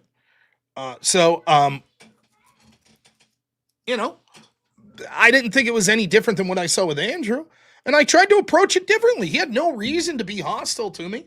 When he called in on my show and then Andrew called in, I didn't do anything to him, right? I didn't say anything personal about it. Then the phone call we had behind the scenes setting up the debate was fine. It's cordial. And so I was like, well, maybe the problem legitimately was this dude wasn't prepared for a philosophical debate on ethics. But I'll give him what he wants. I'll talk more about the policies. That's what he wants to talk to. And what's he do? He takes it right to ethics. How could you justify? Okay. Now, I'm capable of doing that. I'm debating that in a different style than Andrew. I could have said, define your ethical framework. But I didn't. I was like, okay, we'll make the starting assumption that we both have similar ethical frameworks on what matters with this point. So if you're asking me how do I justify, I could ask the same of you. And the truth is we both vote because we think that it's the better option given the two-party system we have. That's why. Macy Mays, $5 says, where can I find that text exchange screenshot? I'm a graphic designer and have a technique in Photoshop for telling me if an image has been altered. You know what? Honestly, I'm not going to show that. So if people want to search and find it on their own, but be quite honest with you, I'm not really interested in the dude's personal life. So you could look it up and see if you can find it yourself, but I'm not interested in sharing it. I just figured if he was going to bring up my family and stuff, fair enough. Then I'll bring up, what about his lady? All hail Plankton. Thanks so much. Member 4 months says, I never paid for a membership. Thanks, Norlands. Thank you. Lost Avarice. What's up, my friend? Baby Avarice approves. Your W, bro. The Imaginarium. Why'd you quit? Now, once you're called out, you realize priority is more effed up than mine. I have no idea what your argument with Imaginarium was. I would love to debate Parker and Dean, but they're not very interested in debating unless you call into their show and they could use the mute button, like you saw Brian do there, right? Like he was big on using that mute button while I was on there, particularly once he made it personal.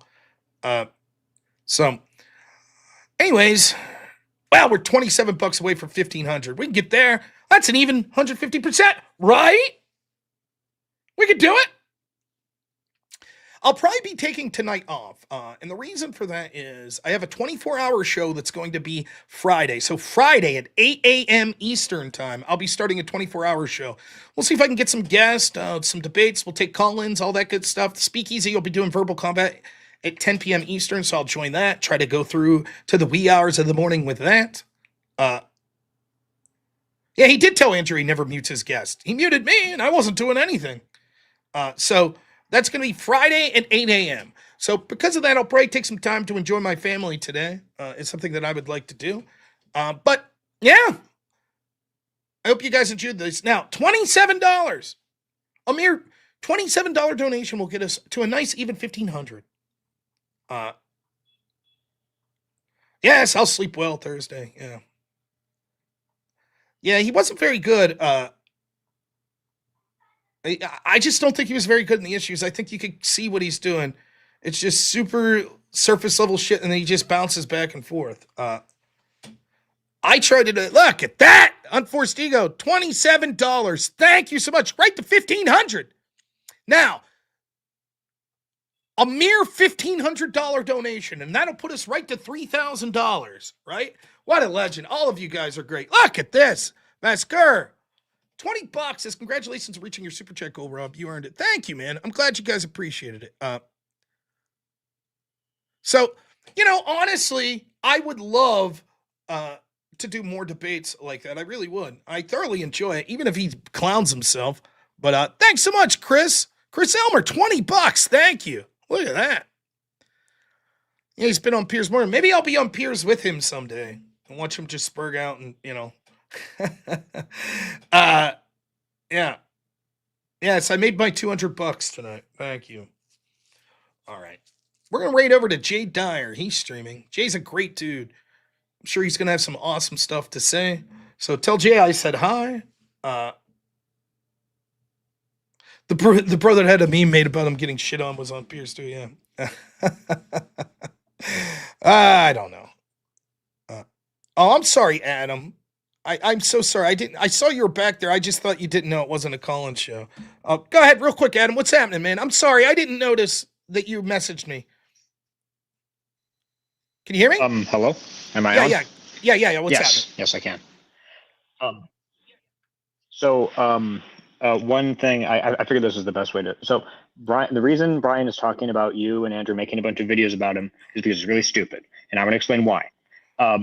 After Andrew's debate with Brian, Andrew's, I think it was his clip guy, uploaded a few videos of Andrew doing debate prep, where Andrew reacts to some of Brian's old debates. Brian is stupid. Brian thought that those were not, in fact, debate prep. Brian thought that Andrew was reacting to his debates after and is then uploading. So that's what and I know this because he says as much in his videos on Andrew reacting to Brian as a form of debate prep. That's basically what I wanted to get into, to explain why Brian. Yeah, see that makes sense. It's just he's so frustrating to talk to because it's like you can't pin down on anything. He's gonna filibuster for like 3 minutes and just go somewhere completely different. Like, for example, at one point in the second conversation I'm having with him, it's like, how do you know that the officers were racist, right? It was okay, how do you know? And he just starts going off about like, well, you work for Andrew and, and blah, blah, blah. What does this have? I'm getting to the point. And then he never does. And you're just like, what is this? What are you going on about? You're just on these tangents, and I don't know. Well, and one other thing, well, two things. If you want to talk about anti-whiteness in university, you can reference the scholar Noel Ignatieff, who writes specifically about this. He had a journal called Race Trader. I believe he was in Harvard. It was like Harvard or Yale. It was a very big university. A specific name for that, Noel Ignatieff. And as a second thing, I really wanted to ask him if the Zodiac killer murdered anybody. I really wanted to ask him that. Yeah, he wasn't charged, so no. Yeah, the Zodiac killer was never charged, so I guess he must have never. I mean, I wonder what he thinks about O.J. Simpson. Well, he brought up O.J. I was going to say, we could say, so A.J.'s innocent, right? He brought it up. I actually said, and again, it's difficult. One effective part of the strategy that he's doing is that, he looks like a total goof, but it does, there's each individual thing he says. It's like, oh, there's 10 things I could say about this, why he's incorrect here.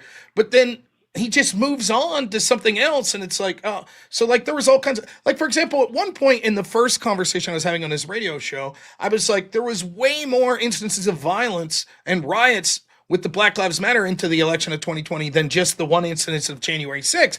And he, in saying 8 things at one point, says, no, look at the FBI data, but you don't trust it.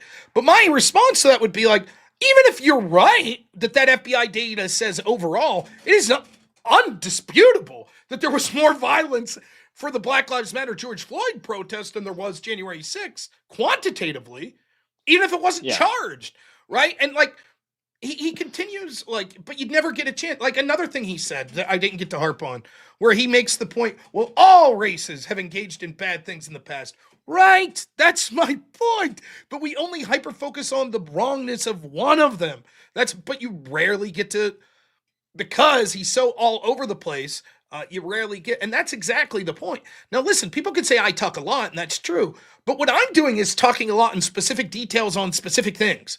Right, so I have debates that sometimes people find boring because it's like, holy shit, Rob just debated Pisco for 4 hours on this one FISA warrant, right? He's doing the opposite. It's like FISA warrant and hack the Facebook and Trump, E. John Carroll and grab him by the pussy and Gold Star families, and you're like, oh, and he cheated on his wife, okay, and and it's like, okay. I do agree. Well, go ahead. I'm sorry. Well, I don't know if this. Okay. I'm all over the place. So Peacecraft, don't like him, not my friend. He had a really good term for this though. It was a gish pivot, right? Where you like it's a which doesn't actually make sense if you think about the term gish gallop and work, because sure. a specific guy, but it's a good term and it gets across the point. And I'm going to give Peacecraft credit for it, even though he hates me and I really don't like him either. But a gish pivot is exactly what Brian was doing the entire time. Talk about one thing for 1 second and then immediately go to the next thing. It's actually, and this is a fun thing that you can compare him to. It's like a conspiracy theorist. It's like a QAnon guy, where they don't, any one piece of evidence falls apart instantly, but the second you start to question it, they move off to something else. This is what it's like talking to somebody who believes in QAnon. Which is also Trump related, funnily enough. And there's a bunch of other stuff that you can see are just like simple little tricks that, I guess, if you're not prepared to debate, you might fall for. For example, he'll just make claims, and you're like, okay, well, where's the proof of that? And he doesn't have it. He doesn't have it in front of him, right? But then if you say, well, according to a YouGov poll in 2018, what's the exact methodology? How many people exactly? Oh, you don't have that? Oh, you're typing, you got to Google it. And it's like, okay, then I'll do the same thing to you. And immediately in response, where I'm like, what's the names of those officers? Oh my gosh, that's outrageous. It's like, right, that's my point, but that's the game you play.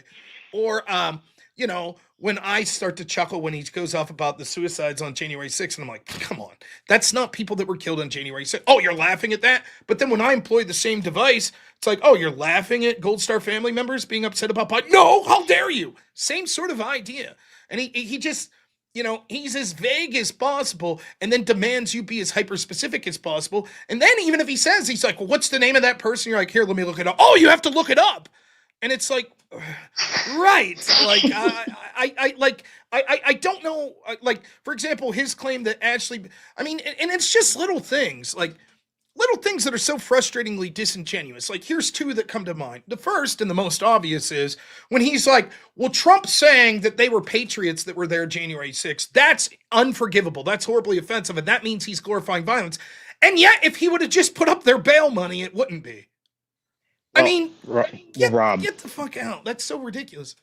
Just two things real quick. Often when this happens occasionally when I'm like moderating the Crucible Discord, because I do that sometimes. People will like stay in the voice chat and they say they really have to go, but then they just keep going and going and going. And it's like I sort of have to do something to boot them out. And obviously can't do that to you, but I can imply strongly that you should probably just go eat with your family. Yes. Now. All right, I got one more thing to say. The other example I have just real quick was when the Ashley Biden diary thing, where it's like it was never admitted that it was hers, and I'm like, here, she said it was hers, and she goes, but she didn't admit that exact passage, and you're like, you can't be this, like that has to be bad faith. There's no other explanation. You can't be that stupid to be like her saying, yes, the things that were made public, very embarrassing for me, I wrote those, but then be like, but she didn't say each individual sentence, and so therefore we can no longer accept those sentences of being proven true. It's that sort of stuff that you almost don't know how to deal with, like, as someone who's trying to act in good faith. You're like, this is ridiculous. Like, it's so reductive that I have to walk you through for 30 minutes why that's garbage. So, but you're right. I should get to dinner. So, a couple more super chats. Thank you, Adam. I always appreciate it, man. Unforced Ego, $10. Yep, have a good one. If he lets you spend any real time on a point or topic, it's too easy for you to show he's wrong. He has to keep it hyperbolic rhetoric and baseless accusations for him to not look like a clown. Yep. And then Henry Wingett, $5, says Andrew really hurt his ego. He definitely hoped he'd recover some of it today. So they have hair growth retreatment in Turkey. Yeah, well, I think he made a mistake if he was going to come on and debate me and reclaim some of his ego. I think that it was clear that he didn't do very well. And hey, if his audience thinks he did well, more power to him. He is right about that. Everyone's audience usually thinks they won, but I just don't think he did well at all. So I probably won't be streaming tonight. Okay. Check my Discord. Sure. Several.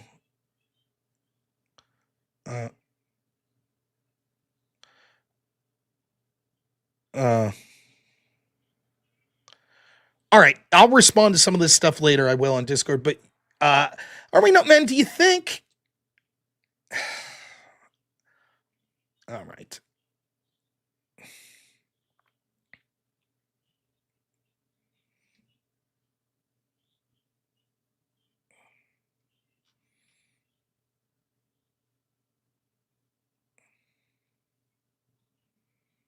All right.